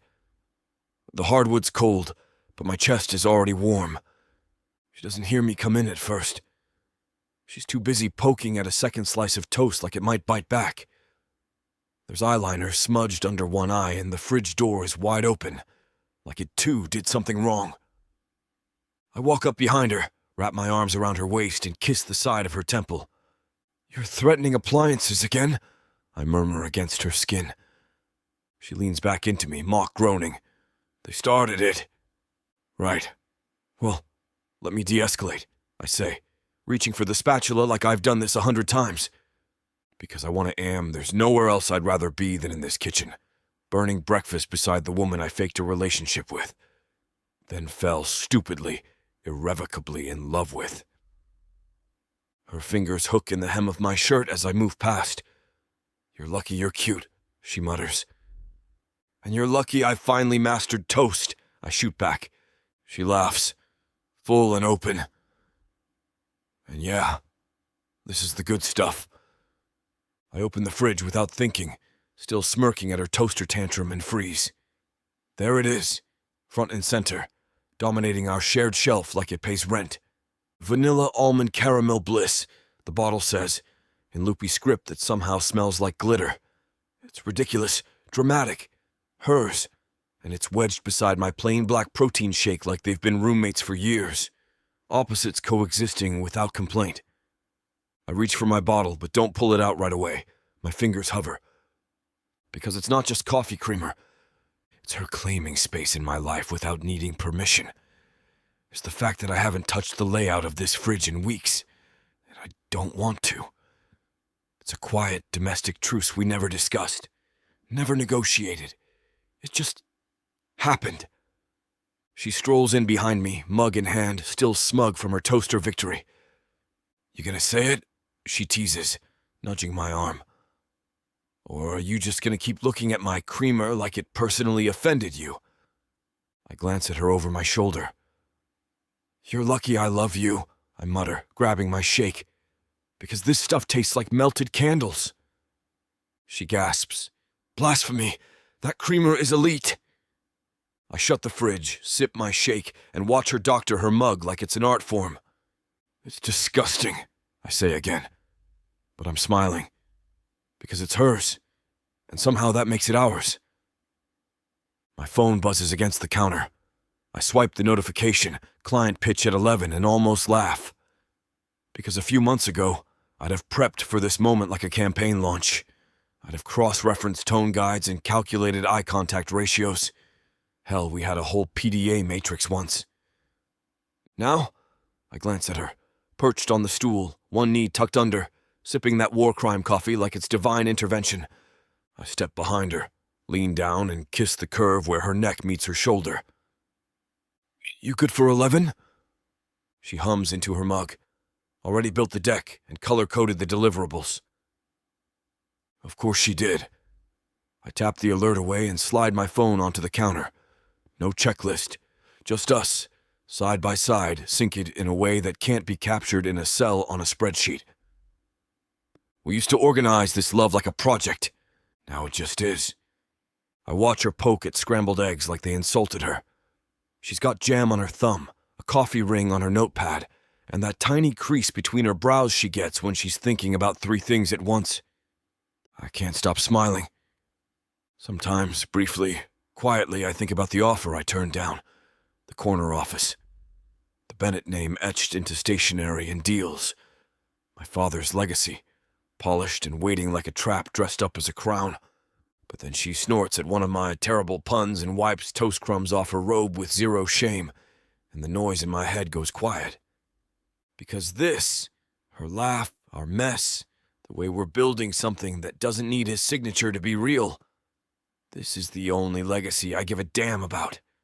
I didn't choose power, I chose peace. Every time she looks at me like I'm already enough, I know I finally won. We eat perched on bar stools like we don't own a perfectly decent table. Her foot nudges mine every few minutes, not on purpose, but not by accident either. She's animated, talking about the guest list for an upcoming launch event. Something about vendor flow and lighting angles. Mostly focused on how the sun's hitting her cheekbone like it's trying to worship her. She takes a bite of a muffin, makes a face. Too dry. You overbaked them. I warmed them up, I protest, mouth half full. Gourmet rehydration is not in my job description. Good thing you're cute, she mutters, wiping her fingers on a napkin. Then casual, like she's asking about the weather, she says, we should probably pick a date. I glance up, heart-tripping. For what? I ask deadpan. To take over the world. She smirks into her coffee. That too. Just like that, the whole kitchen hums with possibility, not pressure or expectation. Just 2 people who built something wild and real, ready to mark the calendar. Together, later, I lean against the doorframe, watching her rinse out her mug at the sink. She's humming something low and familiar. Probably that track she played on loop the weekend we weren't catching feelings. Her hair's up. Her sleeves are rolled. There's a smear of cream cheese on her wrist and she doesn't even notice. God, I love her like this. Just her, moving through the kitchen, we both sort of forgot we ever wanted to share. This life wasn't in the plan.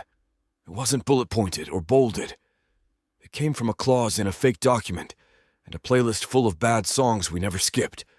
But it's ours. She turns a little, catches me staring. What? I shake my head. Nothing. Just this. She narrows her eyes, but she's smiling. You're being weird. Yeah, I say softly. Weirdly lucky. As she drops the mug in the drying rack and starts humming again, I don't move. I just stand there, grinning like a man who never expected the fake relationship to give him the only thing that's ever felt real. Because this is it. And I still can't believe I get to keep it.